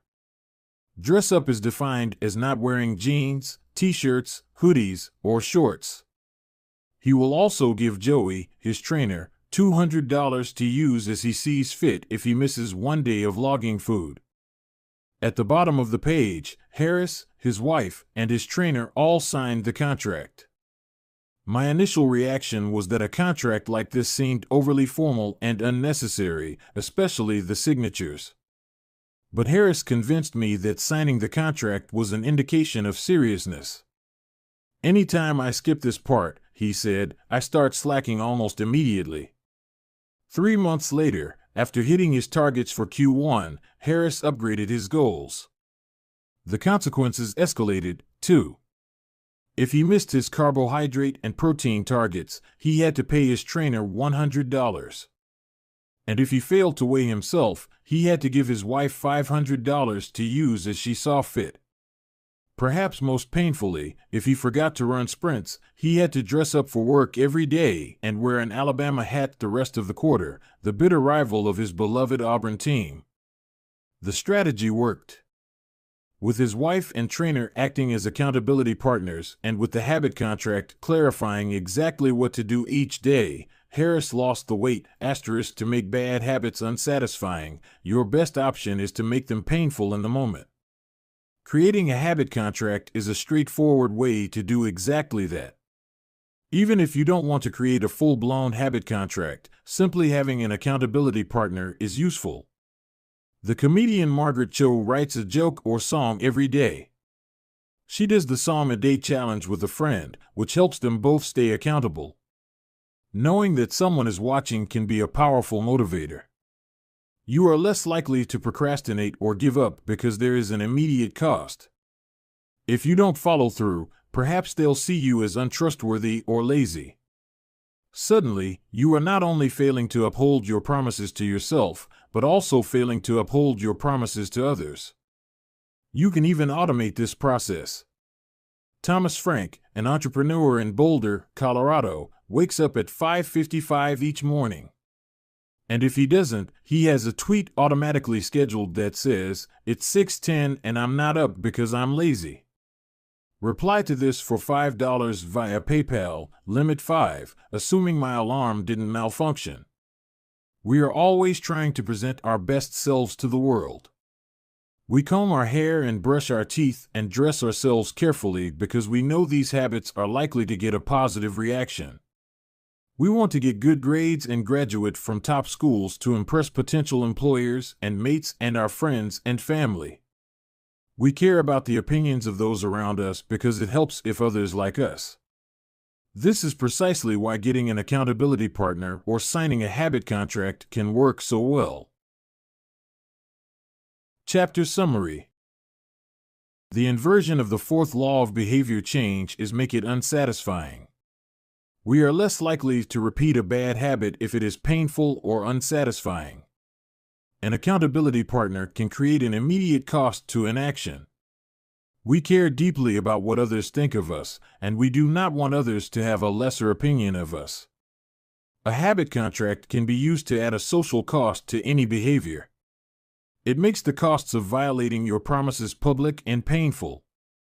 Knowing that someone else is watching you can be a powerful motivator.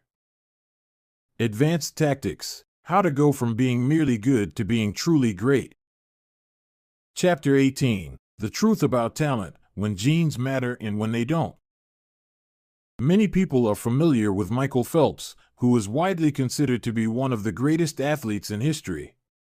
Phelps has won more Olympic medals not only than any swimmer but also more than any Olympian in any sport. Fewer people know the name Hisham El Guru, but he was a fantastic athlete in his own right. El Guru is a Moroccan runner who holds 2 Olympic gold medals and is one of the greatest middle-distance runners of all time. For many years, he held the world record in the mile, 1,500-meter, and 2,000-meter races. At the Olympic Games in Athens, Greece, in 2004, he won gold in the 1,500-meter and 5,000-meter races. These two athletes are wildly different in many ways. For starters, one competed on land and the other in water. But most notably, they differ significantly in height. El Guru is 5 feet, 9 inches tall. Phelps is 6 feet, 4 inches tall. Despite this 7-inch difference in height, the two men are identical in one respect. Michael Phelps and Hisham El Guru were the same length inseam on their pants. How is this possible? Phelps has relatively short legs for his height and a very long torso, the perfect build for swimming. El Guru has incredibly long legs and a short upper body, an ideal frame for distance running. Now, imagine if these world-class athletes were to switch sports.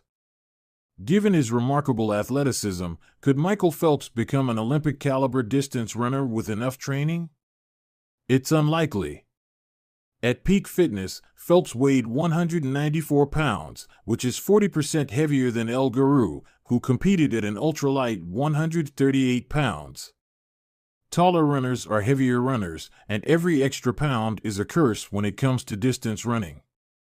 Against elite competition, Phelps would be doomed from the start. Similarly, El Guru might be one of the best runners in history, but it's doubtful he would ever qualify for the Olympics as a swimmer. Since 1976, the average height of Olympic gold medalists in the men's 1,500-meter run is 5 feet, 10 inches. In comparison, the average height of Olympic gold medalists in the men's 100-meter freestyle swim is 6 feet, 4 inches. Swimmers tend to be tall and have long backs and arms, which are ideal for pulling through the water. El Guru would be at a severe disadvantage before he ever touched the pool. The secret to maximizing your odds of success is to choose the right field of competition. This is just as true with habit change as it is with sports and business. Habits are easier to perform and more satisfying to stick with when they align with your natural inclinations and abilities. Like Michael Phelps in the pool or Hisham El Guru on the track, you want to play a game where the odds are in your favor. Embracing this strategy requires the acceptance of the simple truth that people are born with different abilities. Some people don't like to discuss this fact. On the surface, your genes seem to be fixed, and it's no fun to talk about things you cannot control. Plus, phrases like biological determinism makes it sound like certain individuals are destined for success and others doomed to failure. But this is a short-sighted view of the influence of genes on behavior. The strength of genetics is also their weakness. Genes cannot be easily changed, which means they provide a powerful advantage in favorable circumstances and a serious disadvantage in unfavorable circumstances. If you want to dunk a basketball, being 7 feet tall is very useful. If you want to perform a gymnastics routine, being 7 feet tall is a great hindrance.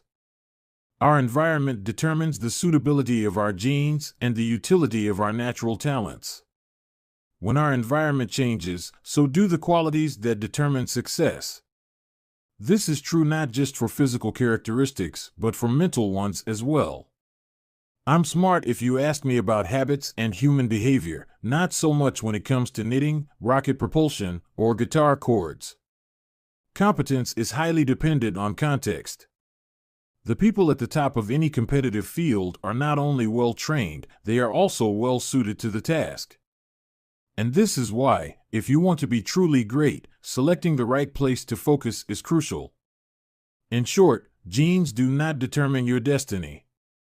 They determine your areas of opportunity. As physician Gabor Mate notes, genes can predispose, but they don't predetermine.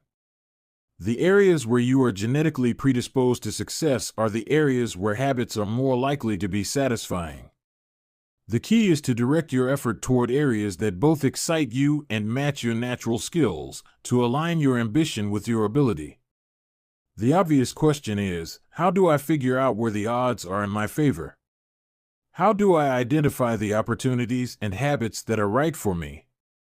The first place we will look for an answer is by understanding your personality. How your personality influences your habits. Your genes are operating beneath the surface of every habit. Indeed, beneath the surface of every behavior. Genes have been shown to influence everything from the number of hours you spend watching television to your likelihood to marry or divorce to your tendency to get addicted to drugs, alcohol, or nicotine. There's a strong genetic component to how obedient or rebellious you are when facing authority, how vulnerable or resistant you are to stressful events, how proactive or reactive you tend to be, and even how captivated or bored you feel during sensory experiences like attending a concert. As Robert Plowman, a behavioral geneticist at King's College in London, told me, it is now at the point where we have stopped testing to see if traits have a genetic component because we literally can't find a single one that isn't influenced by our genes. Bundled together, your unique cluster of genetic traits predispose you to a particular personality. Your personality is the set of characteristics that is consistent from situation to situation. The most proven scientific analysis of personality traits is known as the Big Five, which breaks them down into 5 spectrums of behavior. 1. Openness to experience, from curious and inventive on one end to cautious and consistent on the other. 2. Conscientiousness, organized and efficient to easygoing and spontaneous. 3. Extroversion, outgoing and energetic to solitary and reserved. You likely know them as extroverts versus introverts. 4. Agreeableness, friendly and compassionate to challenging and detached. 5. Neuroticism, anxious and sensitive to confident, calm, and stable. All 5 characteristics have biological underpinnings. Extroversion, for instance, can be tracked from birth. If scientists play a loud noise in the nursing ward, some babies turn toward it while others turn away.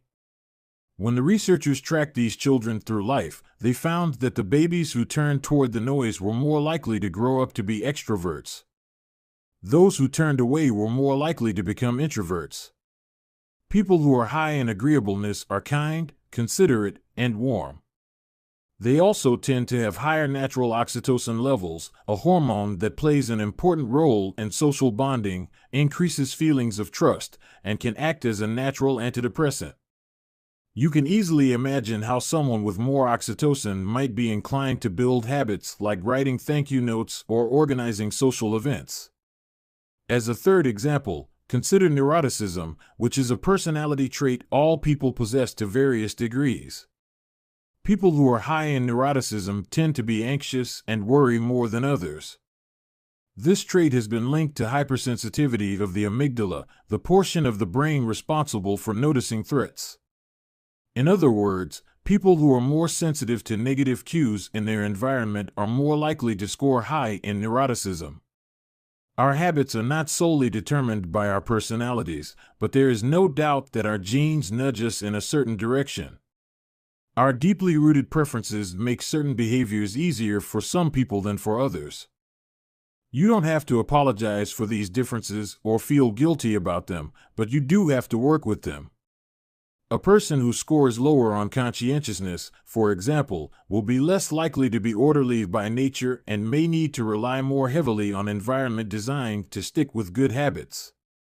As a reminder for the less conscientious readers among us, environment design is a strategy we discussed in chapters 6 and 12. The takeaway is that you should build habits that work for your personality. People can get ripped working out like a bodybuilder, but if you prefer rock climbing or cycling or rowing, then shape your exercise habit around your interests. If your friend follows a low-carb diet, but you find that low-fat works for you, then more power to you. If you want to read more, don't be embarrassed if you prefer steamy romance novels over nonfiction. Read whatever fascinates you. You don't have to build the habits everyone tells you to build. Choose the habit that best suits you, not the one that is most popular. There is a version of every habit that can bring you joy and satisfaction. Find it. Habits need to be enjoyable if they are going to stick. This is the core idea behind the 4th law. Tailoring your habits to your personality is a good start, but this is not the end of the story. Let's turn our attention to finding and designing situations where you're at a natural advantage.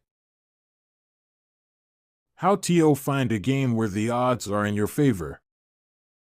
Learning to play a game where the odds are in your favor is critical for maintaining motivation and feeling successful. In theory, you can enjoy almost anything. In practice, you are more likely to enjoy the things that come easily to you. People who are talented in a particular area tend to be more competent at that task and are then praised for doing a good job. They stay energized because they are making progress where others have failed, and because they get rewarded with better pay and bigger opportunities, which not only makes them happier but also propels them to produce even higher quality work. It's a virtuous cycle. Pick the right habit and progress is easy. Pick the wrong habit and life is a struggle. How do you pick the right habit? The first step is something we covered in the third law: make it easy. In many cases, when people pick the wrong habit, it simply means they picked a habit that was too difficult. When a habit is easy, you are more likely to be successful. When you are successful, you are more likely to feel satisfied. However, there is another level to consider. In the long run, if you continue to advance and improve, any area can become challenging. At some point, you need to make sure you're playing the right game for your skill set. How do you figure that out? The most common approach is trial and error. Of course, there's a problem with this strategy: life is short. You don't have time to try every career, date every eligible bachelor, or play every musical instrument. Thankfully, there is an effective way to manage this conundrum, and it is known as the explore/exploit trade-off. In the beginning of a new activity, there should be a period of exploration. In relationships, it's called dating. In college, it's called the liberal arts. In business, it's called split testing. The goal is to try out many possibilities, research a broad range of ideas, and cast a wide net. After this initial period of exploration, shift your focus to the best solution you've found, but keep experimenting occasionally. The proper balance depends on whether you're winning or losing. If you are currently winning, you exploit, exploit, exploit. If you are currently losing, you continue to explore, explore, explore. In the long run, it is probably most effective to work on the strategy that seems to deliver the best results about 80 to 90% of the time and keep exploring with the remaining 10 to 20%.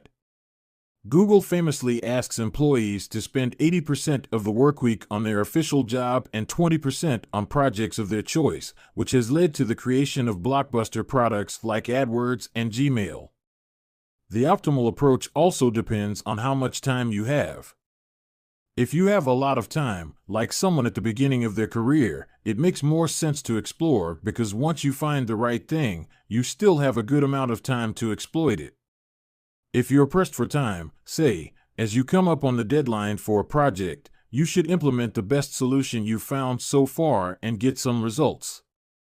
As you explore different options, there are a series of questions you can ask yourself to continually narrow in on the habits and areas that will be most satisfying to you. What feels like fun to me, but work to others?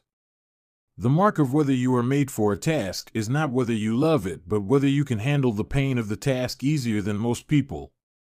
When are you enjoying yourself while other people are complaining? The work that hurts you less than it hurts others is the work you were made to do. What makes me lose track of time? Flow is the mental state you enter when you are so focused on the task at hand that the rest of the world fades away. This blend of happiness and peak performance is what athletes and performers experience when they are in the zone. It is nearly impossible to experience a flow state and not find the task satisfying at least to some degree. Where do I get greater returns than the average person? We are continually comparing ourselves to those around us, and a behavior is more likely to be satisfying when the comparison is in our favor. When I started writing at jamesclear.com, my email list grew very quickly. I wasn't quite sure what I was doing well, but I knew that results seemed to be coming faster for me than for some of my colleagues, which motivated me to keep writing. What comes naturally to me? For just a moment, ignore what you have been taught. Ignore what society has told you. Ignore what others expect of you. Look inside yourself and ask, what feels natural to me? When have I felt alive? When have I felt like the real me? No internal judgments or people-pleasing. No second-guessing or self-criticism. Just feelings of engagement and enjoyment. Whenever you feel authentic and genuine, you are headed in the right direction. To be honest, some of this process is just luck. Michael Phelps and Hisham El Guru were lucky to be born with a rare set of abilities that are highly valued by society and to be placed in the ideal environment for those abilities. We all have limited time on this planet, and the truly great among us are the ones who not only work hard but also have the good fortune to be exposed to opportunities that favor us. But what if you don't want to leave it up to luck? If you can't find a game where the odds are stacked in your favor, create one. Scott Adams, the cartoonist behind Dilbert, says, everyone has at least a few areas in which they could be in the top 25% with some effort. In my case, I can draw better than most people, but I'm hardly an artist.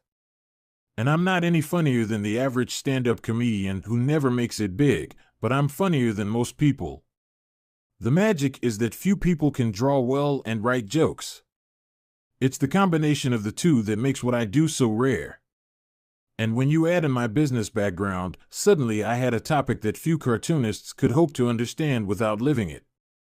When you can't win by being better, you can win by being different. By combining your skills, you reduce the level of competition, which makes it easier to stand out. You can shortcut the need for a genetic advantage or for years of practice by rewriting the rules. A good player works hard to win the game everyone else is playing. A great player creates a new game that favors their strengths and avoids their weaknesses. In college, I designed my own major, biomechanics, which was a combination of physics, chemistry, biology, and anatomy. I wasn't smart enough to stand out among the top physics or biology majors, so I created my own game. And because it suited me, I was only taking the courses I was interested in. Studying felt like less of a chore. It was also easier to avoid the trap of comparing myself to everyone else. After all, nobody else was taking the same combination of classes, so who could say if they were better or worse? Specialization is a powerful way to overcome the accident of bad genetics. The more you master a specific skill, the harder it becomes for others to compete with you. Many bodybuilders are stronger than the average arm wrestler, but even a massive bodybuilder may lose at arm wrestling because the arm wrestling champ has very specific strength. Even if you're not the most naturally gifted, you can often win by being the best in a very narrow category. Boiling water will soften a potato but harden an egg. You can't control whether you're a potato or an egg, but you can decide to play a game where it's better to be hard or soft. If you can find a more favorable environment, you can transform the situation from one where the odds are against you to one where they are in your favor. How to get the most out of your genes? Our genes do not eliminate the need for hard work. They clarify it. They tell us what to work hard on. Once we realize our strengths, we know where to spend our time and energy. We know which types of opportunities to look for and which types of challenges to avoid. The better we understand our nature, the better our strategy can be. Biological differences matter. Even so, it's more productive to focus on whether you are fulfilling your own potential than comparing yourself to someone else. The fact that you have a natural limit to any specific ability has nothing to do with whether you are reaching the ceiling of your capabilities. People get so caught up in the fact that they have limits that they rarely exert the effort required to get close to them.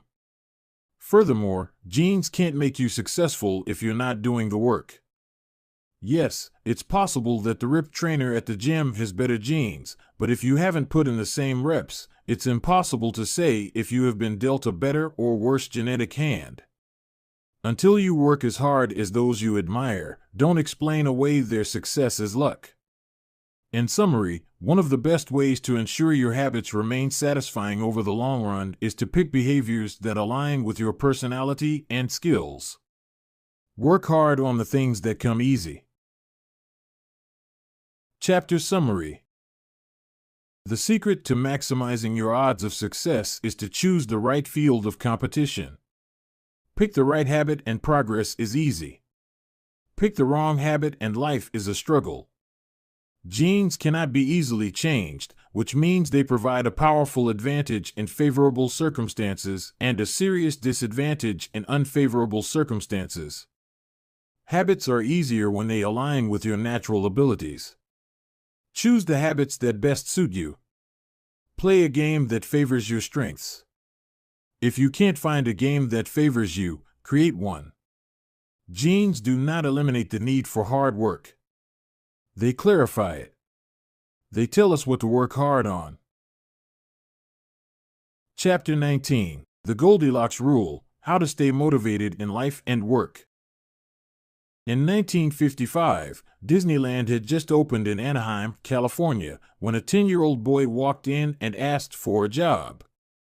Labor laws were loose back then, and the boy managed to land a position selling guidebooks for 50 cents apiece. Within a year, he had transitioned to Disney's Magic Shop, where he learned tricks from the older employees. He experimented with jokes and tried out simple routines on visitors. Soon he discovered that what he loved was not performing magic, but performing in general. He set his sights on becoming a comedian. Beginning in his teenage years, he started performing in little clubs around Los Angeles. The crowds were small and his act was short. He was rarely on stage for more than 5 minutes. Most of the people in the crowd were too busy drinking or talking with friends to pay attention. One night, he literally delivered his stand-up routine to an empty club. It wasn't glamorous work, but there was no doubt he was getting better. His first routines would only last 1 or 2 minutes. By high school, his material had expanded to include a 5-minute act and, a few years later, a 10-minute show. At 19, he was performing weekly for 20 minutes at a time. He had to read 3 poems during the show just to make the routine long enough, but his skills continued to progress. He spent another decade experimenting, adjusting, and practicing. He took a job as a television writer and, gradually, he was able to land his own appearances on talk shows. By the mid-1970s, he had worked his way into being a regular guest on The Tonight Show and Saturday Night Live. Finally, after nearly 15 years of work, the young man rose to fame. He toured 60 cities in 63 days. Then 72 cities in 80 days. Then 85 cities in 90 days. He had 18,695 people attend one show in Ohio. Another 45,000 tickets were sold for his 3-day show in New York. He catapulted to the top of his genre and became one of the most successful comedians of his time. His name is Steve Martin. Martin's story offers a fascinating perspective on what it takes to stick with habits for the long run. Comedy is not for the timid. It is hard to imagine a situation that would strike fear into the hearts of more people than performing alone on stage and failing to get a single laugh. And yet Steve Martin faced this fear every week for 18 years. In his words, 10 years spent learning, 4 years spent refining, and 4 years as a wild success. Why is it that some people, like Martin, stick with their habits, whether practicing jokes or drawing cartoons or playing guitar, while most of us struggle to stay motivated? How do we design habits that pull us in rather than ones that fade away? Scientists have been studying this question for many years. While there is still much to learn, one of the most consistent findings is that the way to maintain motivation and achieve peak levels of desire is to work on tasks of just manageable difficulty. The human brain loves a challenge, but only if it is within an optimal zone of difficulty. If you love tennis and try to play a serious match against a 4-year-old, you will quickly become bored. It's too easy. You will win every point. In contrast, if you play a professional tennis player like Roger Federer or Serena Williams, you will quickly lose motivation because the match is too difficult. Now consider playing tennis against someone who is your equal. As the game progresses, you win a few points and you lose a few. You have a good chance of winning, but only if you really try. Your focus narrows, distractions fade away, and you find yourself fully invested in the task at hand. This is a challenge of just manageable difficulty, and it is a prime example of the Goldilocks rule. The Goldilocks rule states that humans experience peak motivation when working on tasks that are right on the edge of their current abilities. Not too hard. Not too easy. Just right. The Goldilocks rule. Martin's comedy career is an excellent example of the Goldilocks rule in practice. Each year, he expanded his comedy routine, but only by a minute or two. He was always adding new material, but he also kept a few jokes that were guaranteed to get laughs. There were just enough victories to keep him motivated and just enough mistakes to keep him working hard. When you're starting a new habit, it's important to keep the behavior as easy as possible so you can stick with it even when conditions aren't perfect. This is an idea we covered in detail while discussing the third law of behavior change. Once a habit has been established, however, it's important to continue to advance in small ways. These little improvements and new challenges keep you engaged. And if you hit the Goldilocks zone just right, you can achieve a flow state. A flow state is the experience of being in the zone and fully immersed in an activity. Scientists have tried to quantify this feeling. They found that to achieve a state of flow, a task must be roughly 4% beyond your current ability. In real life, it's typically not feasible to quantify the difficulty of an action in this way, but the core idea of the Goldilocks rule remains: working on challenges of just manageable difficulty, something on the perimeter of your ability, seems crucial for maintaining motivation. Improvement requires a delicate balance. You need to regularly search for challenges that push you to your edge while continuing to make enough progress to stay motivated. Behaviors need to remain novel in order for them to stay attractive and satisfying. Without variety, we get bored. And boredom is perhaps the greatest villain on the quest for self-improvement. How to stay focused when you get bored working on your goals. After my baseball career ended, I was looking for a new sport.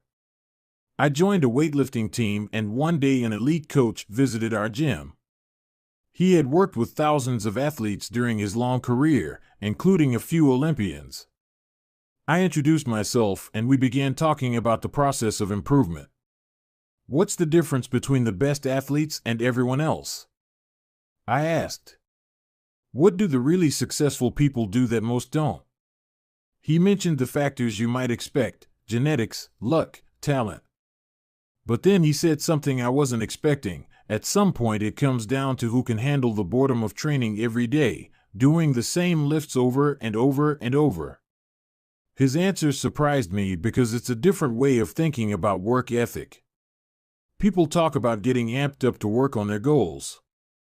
Whether it's business or sports or art, you hear people say things like, "It all comes down to passion," or "You have to really want it." As a result, many of us get depressed when we lose focus or motivation because we think that successful people have some bottomless reserve of passion. But this coach was saying that really successful people feel the same lack of motivation as everyone else. The difference is that they still find a way to show up despite the feelings of boredom. Mastery requires practice. But the more you practice something, the more boring and routine it becomes. Once the beginner gains have been made and we learn what to expect, our interest starts to fade. Sometimes it happens even faster than that. All you have to do is hit the gym a few days in a row or publish a couple of blog posts on time, and letting one day slip doesn't feel like much. Things are going well. It's easy to rationalize taking a day off because you're in a good place. The greatest threat to success is not failure but boredom. We get bored with habits because they stop delighting us. The outcome becomes expected. And as our habits become ordinary, we start derailing our progress to seek novelty. Perhaps this is why we get caught up in a never-ending cycle, jumping from one workout to the next, one diet to the next, one business idea to the next. As soon as we experience the slightest dip in motivation, we begin seeking a new strategy, even if the old one was still working. As Machiavelli noted, men desire novelty to such an extent that those who are doing well wish for a change as much as those who are doing badly. Perhaps this is why many of the most habit-forming products are those that provide continuous forms of novelty. Video games provide visual novelty. Porn provides sexual novelty. Junk foods provide culinary novelty. Each of these experiences offer continual elements of surprise. In psychology, this is known as a variable reward. Slot machines are the most common real-world example. A gambler hits the jackpot every now and then, but not at any predictable interval. The pace of rewards varies. This variance leads to the greatest spike of dopamine, enhances memory recall, and accelerates habit formation. Variable rewards won't create a craving. That is, you can't take a reward people are uninterested in, give it to them at a variable interval, and hope it will change their mind, but they are a powerful way to amplify the cravings we already experience because they reduce boredom. The sweet spot of desire occurs at a 50-50 split between success and failure.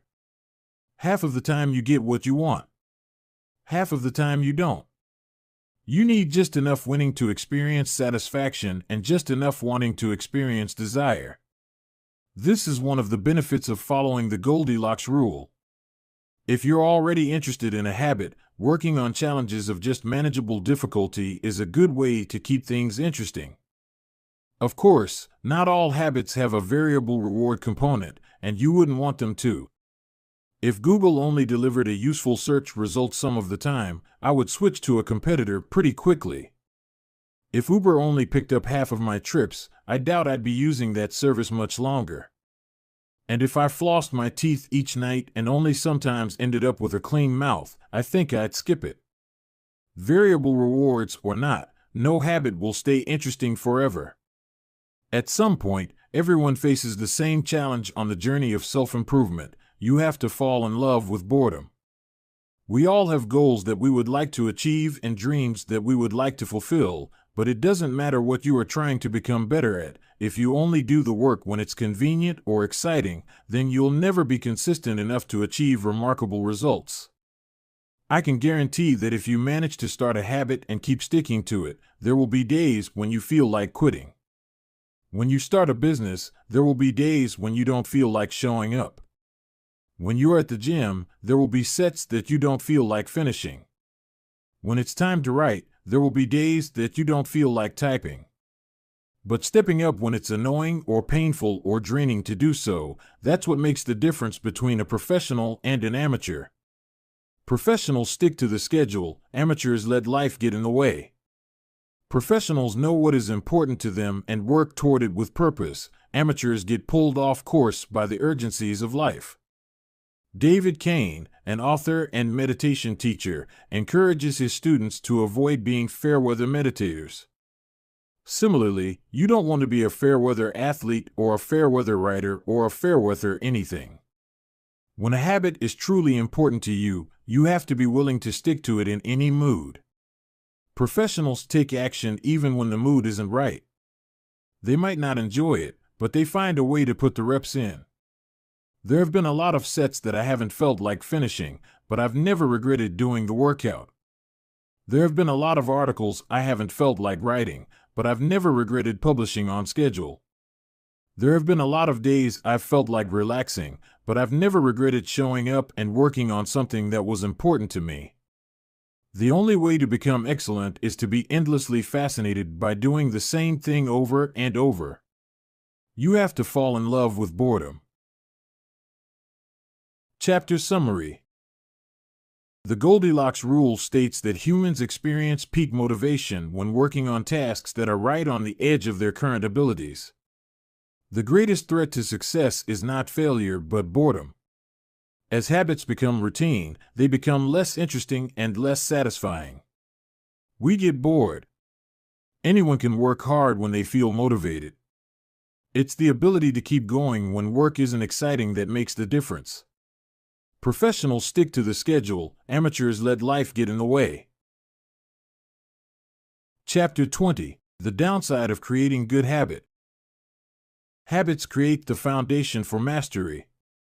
In chess, it is only after the basic movements of the pieces have become automatic that a player can focus on the next level of the game.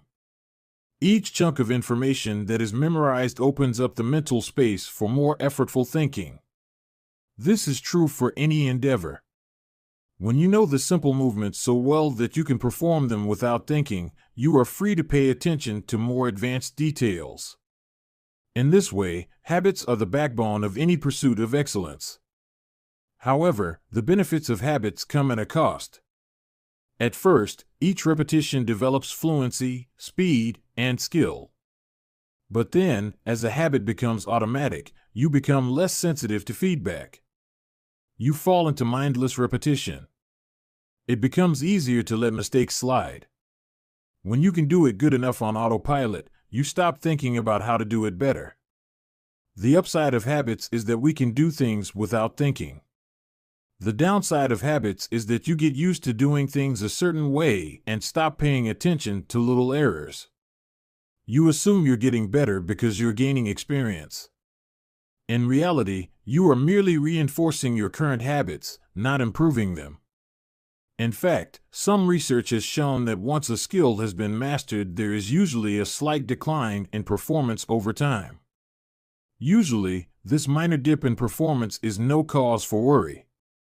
You don't need a system to continuously improve how well you brush your teeth or tie your shoes or make your morning cup of tea. With habits like these, good enough is usually good enough. The less energy you spend on trivial choices, the more you can spend it on what really matters. However, when you want to maximize your potential and achieve elite levels of performance, you need a more nuanced approach. You can't repeat the same things blindly and expect to become exceptional. Habits are necessary, but not sufficient for mastery. What you need is a combination of automatic habits and deliberate practice. Habits plus deliberate practice equals mastery. To become great, certain skills do need to become automatic. Basketball players need to be able to dribble without thinking before they can move on to mastering layups with their non-dominant hand. Surgeons need to repeat the first incision so many times that they could do it with their eyes closed, so that they can focus on the hundreds of variables that arise during surgery. But after one habit has been mastered, you have to return to the effortful part of the work and begin building the next habit. Mastery is the process of narrowing your focus to a tiny element of success, repeating it until you have internalized the skill, and then using this new habit as the foundation to advance to the next frontier of your development. Old tasks become easier the second time around, but it doesn't get easier overall because now you're pouring your energy into the next challenge. Each habit unlocks the next level of performance. It's an endless cycle. Mastering one habit. Although habits are powerful, what you need is a way to remain conscious of your performance over time, so you can continue to refine and improve. It is precisely at the moment when you begin to feel like you have mastered a skill, right when things are starting to feel automatic and you are becoming comfortable, that you must avoid slipping into the trap of complacency. The solution? Establish a system for reflection and review. How to review your habits and make adjustments. In 1986, the Los Angeles Lakers had one of the most talented basketball teams ever assembled, but they are rarely remembered that way. The team started the 1985 to 1986 NBA season with an astounding 29-5 record.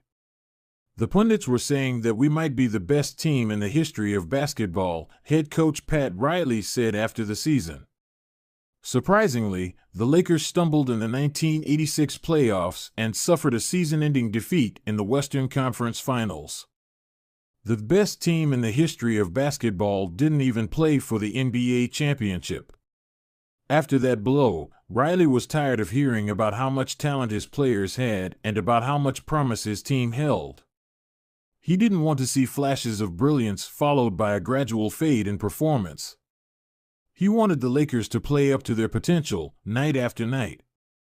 In the summer of 1986, he created a plan to do exactly that, a system that he called the Career Best Effort Program, or CBE. When players first joined the Lakers, Riley explained, we track their basketball statistics all the way back to high school. I call this taking their number.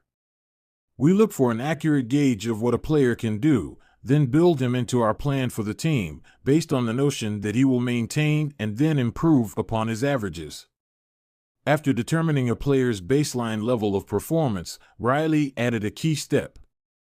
He asked each player to improve their output by at least 1% over the course of the season. If they succeeded, it would be a CBE, or Career Best Effort. Similar to the British cycling team that we discussed in Chapter 1, the Lakers sought peak performance by getting slightly better each day. Riley was careful to point out that CBE was not merely about points or statistics, but about giving your best effort spiritually and mentally and physically. Players got credit for allowing an opponent to run into you when you know that a foul will be called against him, diving for loose balls, going after rebounds whether you are likely to get them or not, helping a teammate when the player he's guarding has surged past him, and other unsung hero deeds. As an example, let's say that Magic Johnson, the Lakers' star player at the time, had 11 points, 8 rebounds, 12 assists, 2 steals, and 5 turnovers in a game. Magic also got credit for an unsung hero deed by diving after a loose ball, +1. Finally, he played a total of 33 minutes in this imaginary game. The positive numbers, 11 plus 8 plus 12 plus 2 plus 1, add up to 34. Then, we subtract the 5 turnovers, 34 to 5, to get 29.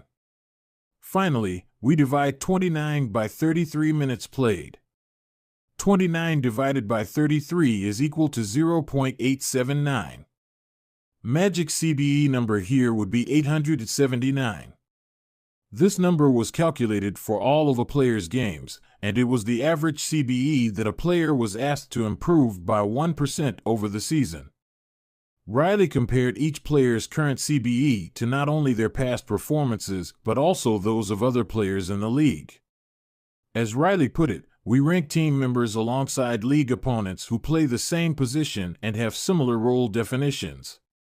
Sports writer Jackie McMullen noted, Riley trumpeted the top performers in the league in bold lettering on the blackboard each week and measured them against the corresponding players on his own roster. Solid, reliable players generally rated a score in the 600s, while elite players scored at least 800. Magic Johnson, who submitted 138 triple-doubles in his career, often scored over 1,000.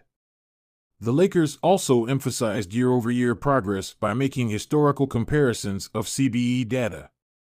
Riley said, we stacked the month of November 1986 next to November 1985 and showed the players whether they were doing better or worse than at the same point last season. Then we showed them how their performance figures for December 1986 stacked up against November's. The Lakers rolled out CBE in October 1986. 8 months later, they were NBA champions. The following year, Pat Riley led his team to another title as the Lakers became the first team in 20 years to win back-to-back NBA championships. Afterward, he said, sustaining an effort is the most important thing for any enterprise. The way to be successful is to learn how to do things right, then do them the same way every time. The CBE program is a prime example of the power of reflection and review. The Lakers were already talented. CBE helped them get the most out of what they had and made sure their habits improved rather than declined. Reflection and review enables the long-term improvement of all habits because it makes you aware of your mistakes and helps you consider possible paths for improvement. Without reflection, we can make excuses, create rationalizations, and lie to ourselves. We have no process for determining whether we are performing better or worse compared to yesterday. Top performers in all fields engage in various types of reflection and review, and the process doesn't have to be complex. Kenyan runner Eliud Kipchoge is one of the greatest marathoners of all time and an Olympic gold medalist.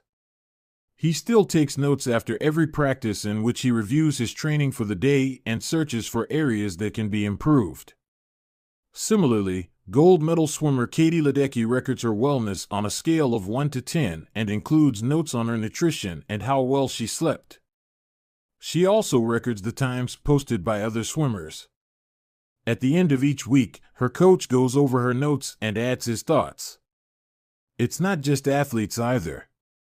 When comedian Chris Rock is preparing fresh material, he will first appear at small nightclubs dozens of times and test hundreds of jokes.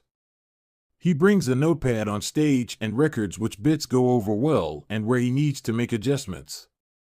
The few killer lines that survive will form the backbone of his new show. I know of executives and investors who keep a decision journal in which they record the major decisions they make each week, why they made them, and what they expect the outcome to be. They review their choices at the end of each month or year to see where they were correct and where they went wrong. Improvement is not just about learning habits, it's also about fine-tuning them. Reflection and review ensures that you spend your time on the right things and make course corrections whenever necessary, like Pat Riley adjusting the effort of his players on a nightly basis. You don't want to keep practicing a habit if it becomes ineffective. Personally, I employ two primary modes of reflection and review. Each December, I perform an annual review, in which I reflect on the previous year. I tally my habits for the year by counting up how many articles I published, how many workouts I put in, how many new places I visited, and more. Then, I reflect on my progress, or lack thereof, by answering 3 questions. 1. What went well this year? 2. What didn't go so well this year? 3. What did I learn? 6 months later, when summer rolls around, I conduct an integrity report. Like everyone, I make a lot of mistakes. My integrity report helps me realize where I went wrong and motivates me to get back on course. I use it as a time to revisit my core values and consider whether I have been living in accordance with them. This is when I reflect on my identity and how I can work toward being the type of person I wish to become. My yearly integrity report answers 3 questions. 1. What are the core values that drive my life and work? 2. How am I living and working with integrity right now? 3. How can I set a higher standard in the future? These 2 reports don't take very long, just a few hours per year, but they are crucial periods of refinement. They prevent the gradual slide that happens when I don't pay close attention. They provide an annual reminder to revisit my desired identity and consider how my habits are helping me become the type of person I wish to be. They indicate when I should upgrade my habits and take on new challenges, and when I should dial my efforts back and focus on the fundamentals.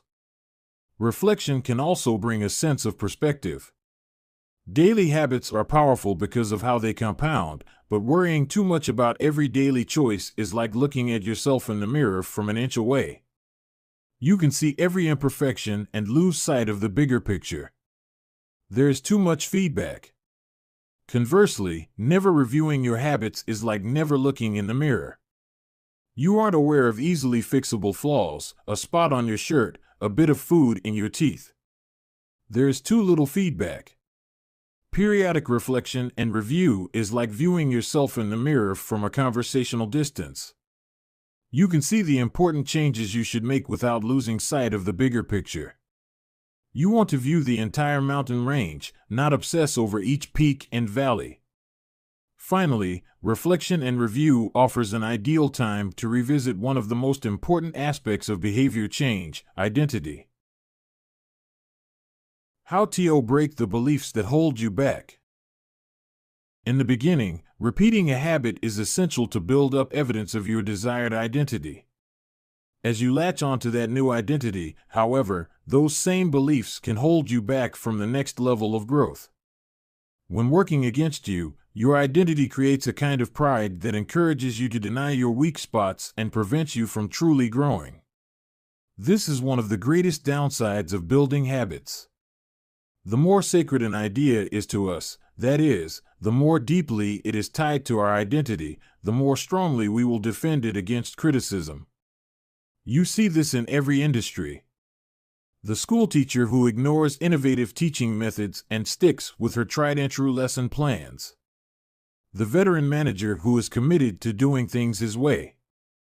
The surgeon who dismisses the ideas of her younger colleagues. The band who produces a mind-blowing first album and then gets stuck in a rut.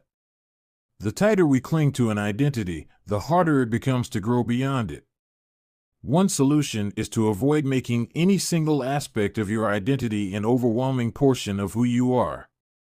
In the words of investor Paul Graham, keep your identity small. The more you let a single belief define you, the less capable you are of adapting when life challenges you. If you tie everything up in being the point guard or the partner at the firm or whatever else, then the loss of that facet of your life will wreck you. If you're a vegan and then develop a health condition that forces you to change your diet, you'll have an identity crisis on your hands. When you cling too tightly to one identity, you become brittle. Lose that one thing and you lose yourself. For most of my young life, being an athlete was a major part of my identity. After my baseball career ended, I struggled to find myself. When you spend your whole life defining yourself in one way and that disappears, who are you now? Military veterans and former entrepreneurs report similar feelings. If your identity is wrapped up in a belief like "I'm a great soldier," what happens when your period of service ends? For many business owners, their identity is something along the lines of "I'm the CEO" or "I'm the founder." If you have spent every waking moment working on your business, how will you feel after you sell the company? The key to mitigating these losses of identity is to redefine yourself such that you get to keep important aspects of your identity even if your particular role changes. "I'm an athlete" becomes "I'm the type of person who is mentally tough and loves a physical challenge." "I'm a great soldier" transforms into "I'm the type of person who is disciplined, reliable, and great on a team." "I'm the CEO" translates to "I'm the type of person who builds and creates things." When chosen effectively, an identity can be flexible rather than brittle. Like water flowing around an obstacle, your identity works with the changing circumstances rather than against them. The following quote from the Tao Te Ching encapsulates the ideas perfectly: "Men are born soft and supple, dead, they are stiff and hard. Plants are born tender and pliant, dead, they are brittle and dry. Thus whoever is stiff and inflexible is a disciple of death. Whoever is soft and yielding is a disciple of life. The hard and stiff will be broken. The soft and supple will prevail." Lao Tzu. Habits deliver numerous benefits, but the downside is that they can lock us into our previous patterns of thinking and acting, even when the world is shifting around us. Everything is impermanent. Life is constantly changing, so you need to periodically check in to see if your old habits and beliefs are still serving you. A lack of self-awareness is poison. Reflection and review is the antidote. Chapter Summary. The upside of habits is that we can do things without thinking.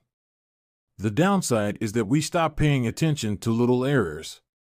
Habits plus deliberate practice equals mastery. Reflection and review is a process that allows you to remain conscious of your performance over time.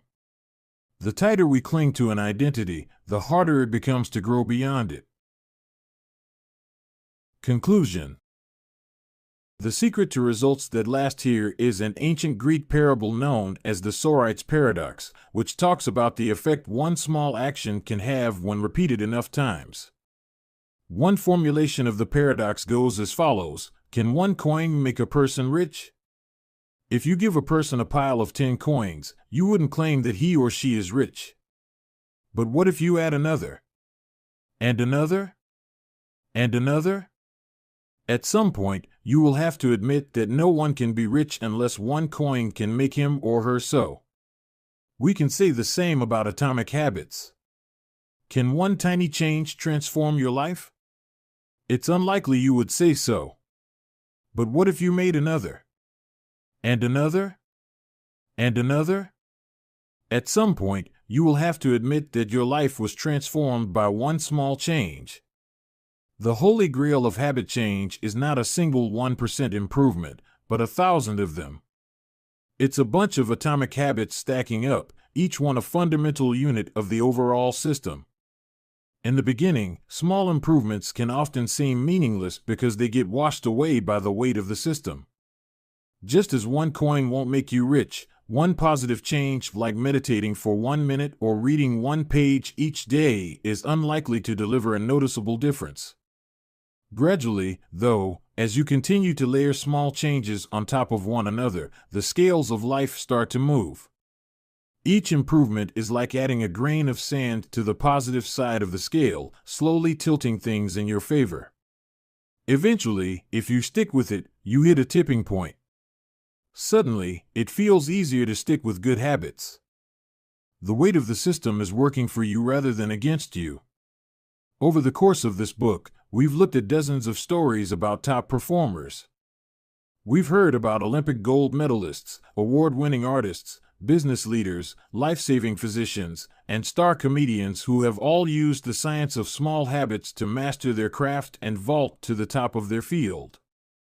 Each of the people, teams, and companies we have covered has faced different circumstances, but ultimately progressed in the same way, through a commitment to tiny, sustainable, unrelenting improvements. Success is not a goal to reach or a finish line to cross. It is a system to improve, an endless process to refine. In Chapter 1, I said, if you're having trouble changing your habits, the problem isn't you. The problem is your system. Bad habits repeat themselves again and again not because you don't want to change, but because you have the wrong system for change. As this book draws to a close, I hope the opposite is true. With the 4 laws of behavior change, you have a set of tools and strategies that you can use to build better systems and shape better habits. Sometimes a habit will be hard to remember and you'll need to make it obvious. Other times you won't feel like starting and you'll need to make it attractive. In many cases, you may find that a habit will be too difficult and you'll need to make it easy. And sometimes, you won't feel like sticking with it and you'll need to make it satisfying. You want to push your good habits toward the left side of the spectrum by making them obvious, attractive, easy, and satisfying. Meanwhile, you want to cluster your bad habits toward the right side by making them invisible, unattractive, hard, and unsatisfying. This is a continuous process. There is no finish line. There is no permanent solution. Whenever you're looking to improve, you can rotate through the 4 laws of behavior change until you find the next bottleneck. Make it obvious. Make it attractive. Make it easy. Make it satisfying. Round and round. Always looking for the next way to get 1% better. The secret to getting results that last is to never stop making improvements. It's remarkable what you can build if you just don't stop. It's remarkable the business you can build if you don't stop working. It's remarkable the body you can build if you don't stop training. It's remarkable the knowledge you can build if you don't stop learning. It's remarkable the fortune you can build if you don't stop saving. It's remarkable the friendships you can build if you don't stop caring. Small habits don't add up. They compound. That's the power of atomic habits. Tiny changes. Remarkable results. Appendix. What should you read next? Thank you so much for taking the time to read this book. It has been a pleasure sharing my work with you. If you are looking for something to read next, allow me to offer a suggestion. If you enjoyed Atomic Habits, then you may like my other writing as well. My latest articles are sent out in my free weekly newsletter. Subscribers are also the first to hear about my newest books and projects. Finally, in addition to my own work, each year I send out a reading list of my favorite books from other authors on a wide range of subjects. You can sign up at jamesclear.com/newsletter. Little Lessons from the Four Laws. In this book, I have introduced a 4-step model for human behavior: cue, craving, response, reward. This framework not only teaches us how to create new habits, but also reveals some interesting insights about human behavior. In this section, I have compiled some lessons and a few bits of common sense that are confirmed by the model. The purpose of these examples is to clarify just how useful and wide-ranging this framework is when describing human behavior. Once you understand the model, you'll see examples of it everywhere. Awareness comes before desire. A craving is created when you assign meaning to a cue. Your brain constructs an emotion or feeling to describe your current situation, and that means a craving can only occur after you have noticed an opportunity. Happiness is simply the absence of desire. When you observe a cue, but do not desire to change your state, you are content with the current situation. Happiness is not about the achievement of pleasure, which is joy or satisfaction, but about the lack of desire. It arrives when you have no urge to feel differently. Happiness is the state you enter when you no longer want to change your state. However, happiness is fleeting because a new desire always comes along. As Claude Boudris says, happiness is the space between one desire being fulfilled and a new desire forming. Likewise, suffering is the space between craving a change in state and getting it. It is the idea of pleasure that we chase. We seek the image of pleasure that we generate in our minds. At the time of action, we do not know what it will be like to attain that image, or even if it will satisfy us. The feeling of satisfaction only comes afterward. This is what the Austrian urologist Viktor Frankl meant when he said that happiness cannot be pursued, it must ensue. Desire is pursued. Pleasure ensues from action. Peace occurs when you don't turn your observations into problems. The first step in any behavior is observation. You notice a cue, a bit of information, an event. If you do not desire to act on what you observe, then you are at peace. Craving is about wanting to fix everything.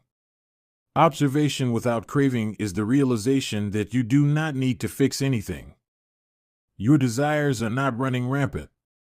You do not crave a change in state. Your mind does not generate a problem for you to solve. You're simply observing and existing. With a big enough why you can overcome any how.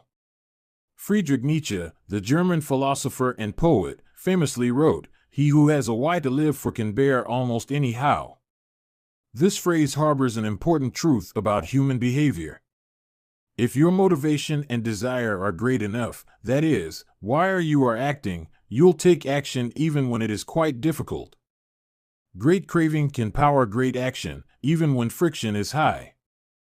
Being curious is better than being smart. Being motivated and curious counts for more than being smart because it leads to action. Being smart will never deliver results on its own because it doesn't get you to act. It is desire, not intelligence, that prompts behavior. As Naval Ravikant says, the trick to doing anything is first cultivating a desire for it. Emotions drive behavior. Every decision is an emotional decision at some level. Whatever your logical reasons are for taking action, you only feel compelled to act on them because of emotion. In fact, people with damage to emotional centers of the brain can list many reasons for taking action but still will not act because they do not have emotions to drive them. This is why craving comes before response. The feeling comes first, and then the behavior. We can only be rational and logical after we have been emotional. The primary mode of the brain is to feel, the secondary mode is to think. Our first response, the fast, non-conscious portion of the brain, is optimized for feeling and anticipating. Our second response, the slow, conscious portion of the brain, is the part that does the thinking. Psychologists refer to this as System 1, feelings and rapid judgments, versus System 2, rational analysis. The feeling comes first, System 1, the rationality only intervenes later, System 2. This works great when the two are aligned, but it results in illogical and emotional thinking when they are not. Your response tends to follow your emotions. Our thoughts and actions are rooted in what we find attractive, not necessarily in what is logical. Two people can notice the same set of facts and respond very differently because they run those facts through their unique emotional filter. This is one reason why appealing to emotion is typically more powerful than appealing to reason. If a topic makes someone feel emotional, they will rarely be interested in the data. This is why emotions can be such a threat to wise decision-making. Put another way, most people believe that the reasonable response is the one that benefits them, the one that satisfies their desires. To approach a situation from a more neutral emotional position allows you to base your response on the data rather than the emotion. Suffering drives progress. The source of all suffering is the desire for a change in state. This is also the source of all progress. The desire to change your state is what powers you to take action. It is wanting more that pushes humanity to seek improvements, develop new technologies, and reach for a higher level. With craving, we are dissatisfied but driven. Without craving, we are satisfied but lack ambition. Your actions reveal how badly you want something. If you keep saying something is a priority but you never act on it, then you don't really want it. It's time to have an honest conversation with yourself. Your actions reveal your true motivations. Reward is on the other side of sacrifice. Response, sacrifice of energy, always precedes reward, the collection of resources. The runner's high only comes after the hard run. The reward only comes after the energy is spent. Self-control is difficult because it is not satisfying. A reward is an outcome that satisfies your craving. This makes self-control ineffective because inhibiting our desires does not usually resolve them. Resisting temptation does not satisfy your craving, it just ignores it. It creates space for the craving to pass. Self-control requires you to release a desire rather than satisfy it. Our expectations determine our satisfaction. The gap between our cravings and our rewards determines how satisfied we feel after taking action. If the mismatch between expectations and outcomes is positive, surprise and delight, then we are more likely to repeat a behavior in the future. If the mismatch is negative, disappointment and frustration, then we are less likely to do so. For example, if you expect to get $10 and get $100, you feel great. If you expect to get $100 and get $10, you feel disappointed. Your expectation changes your satisfaction. An average experience preceded by high expectations is a disappointment. An average experience preceded by low expectations is a delight. When liking and wanting are approximately the same, you feel satisfied. Satisfaction equals liking, wanting. This is the wisdom behind Seneca's famous quote, "Being poor is not having too little, it is wanting more." If your wants outpace your likes, you'll always be unsatisfied. You are perpetually putting more weight on the problem than the solution. Happiness is relative. When I first began sharing my writing publicly, it took me 3 months to get 1,000 subscribers. When I hit that milestone, I told my parents and my girlfriend. We celebrated. I felt excited and motivated. A few years later, I realized that 1,000 people were signing up each day. And yet I didn't even think to tell anyone. It felt normal. I was getting results 90 times faster than before, but experiencing little pleasure over it. It wasn't until a few days later that I realized how absurd it was that I wasn't celebrating something that would have seemed like a pipe dream just a few years before. The pain of failure correlates to the height of expectation. When desire is high, it hurts to not like the outcome. Failing to attain something you want hurts more than failing to attain something you didn't think much about in the first place. This is why people say, "I don't want to get my hopes up." Feelings come both before and after the behavior. Before acting, there is a feeling that motivates you to act, the craving. After acting, there is a feeling that teaches you to repeat the action in the future, the reward. Q greater than craving, feeling, greater than response, greater than reward, feeling. How we feel influences how we act, and how we act influences how we feel. Desire initiates. Pleasure sustains. Wanting and liking are the two drivers of behavior. If it's not desirable, you have no reason to do it. Desire and craving are what initiate a behavior. But if it's not enjoyable, you have no reason to repeat it. Pleasure and satisfaction are what sustain a behavior. Feeling motivated gets you to act. Feeling successful gets you to repeat. Hope declines with experience and is replaced by acceptance. The first time an opportunity arises, there is hope of what could be. Your expectation, cravings, is based solely on promise. The second time around, your expectation is grounded in reality. You begin to understand how the process works, and your hope is gradually traded for a more accurate prediction and acceptance of the likely outcome. This is one reason why we continually grasp for the latest get-rich-quick or weight loss scheme. New plans offer hope because we don't have any experiences to ground our expectations. New strategies seem more appealing than old ones because they can have unbounded hope. As Aristotle noted, youth is easily deceived because it is quick to hope.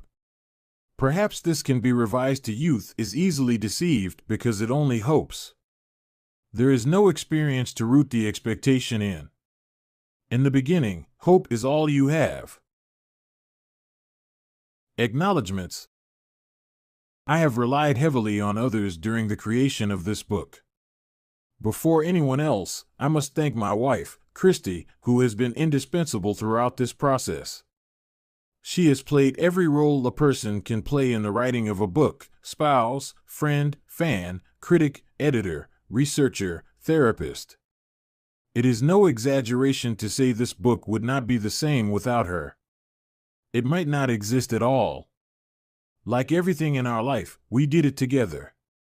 Second, I am grateful to my family, not only for their support and encouragement on this book, but also for believing in me no matter what project I happen to be working on. I have benefited from many years of support from my parents, grandparents, and siblings. In particular, I want my mom and dad to know that I love them. It is a special feeling to know that your parents are your greatest fans. Third, to my assistant, Lindsay Knuckles. At this point, her job defies description as she has been asked to do nearly everything one could imagine for a small business. Thankfully, her skills and talents are more powerful than my questionable management style. Some sections of this book are as much hers as they are mine. I am deeply grateful for her help. As for the content and writing of the book, I have a long list of people to thank.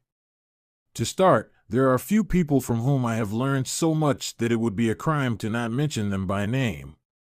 Leo Babauta, Charles Duhigg, Nir Eyal, and B.J. Fogg have each influenced my thoughts on habits in meaningful ways. Their work and ideas can be found sprinkled throughout this text. If you enjoyed this book, I'd encourage you to read their writing as well. At various stages of writing, I benefited from the guidance of many fine editors. Thanks to Peter Guzzardi for walking me through the early stages of the writing process and for a kick in the pants when I really needed it. I am indebted to Blake Atwood and Robin Delabo for transforming my ugly and insanely long first drafts into a tight, readable manuscript. And I am thankful to Anne Barngrover for her ability to add a little class and poetic style to my writing. I'd like to thank the many people who read early versions of the manuscript, including Bruce Ammons, Darcy Ansell, Tim Ballard, Vishal Bardwaj, Charlotte Blank, Jerome Burt, Sim Campbell, Alabama Carlos, Nikki Case, Julie Chang, Jason Collins, Deborah Croy, Roger Dooley, Tiago Forte, Matt Gartland, Andrew Girer, Randy Giffen, John Gigante, Adam Gilbert, Stephen Guyanet, Jeremy Hendon, Jane Horvath, Joachim Jansen, Josh Kaufman, and Kavanaugh, Chris Klaus, Zeke Lopez, Katie Macon, Sid Matson, Kira McGrath, Amy Mitchell, Anna Moise, Stacey Morris, Tara Nicole Nelson, Taylor Pearson, Max Shank, Trey Shelton, Jason Shen, Jacob Zangelitis, and Ari Zelmano. The book benefited greatly from your feedback. To the team at Avery and Penguin Random House who made this book a reality, thank you. I owe a debt of special thanks to my publisher, Megan Newman, for her endless patience as I continually pushed back deadlines. She gave me the space I needed to create a book I was proud of and championed my ideas at every step. To Nina, for her ability to transform my writing while still retaining my original message. To Lindsay, Farron, Casey, and the rest of the PRH team for spreading the message of this book to more people than I could ever reach on my own. To Pete Garceau, for designing a beautiful cover for this book. And to my agent, Lisa DeMona, for her guidance and insight at every step of the publishing process. To the many friends and family members who asked how's the book going and offered a word of encouragement when I inevitably replied slowly, thank you. Every author faces a few dark moments when writing a book, and one kind word can be enough to get you to show up again the next day. I am sure there are people I have forgotten, but I keep an updated list of anyone who has influenced my thinking in meaningful ways at jamesclear.com/thanks.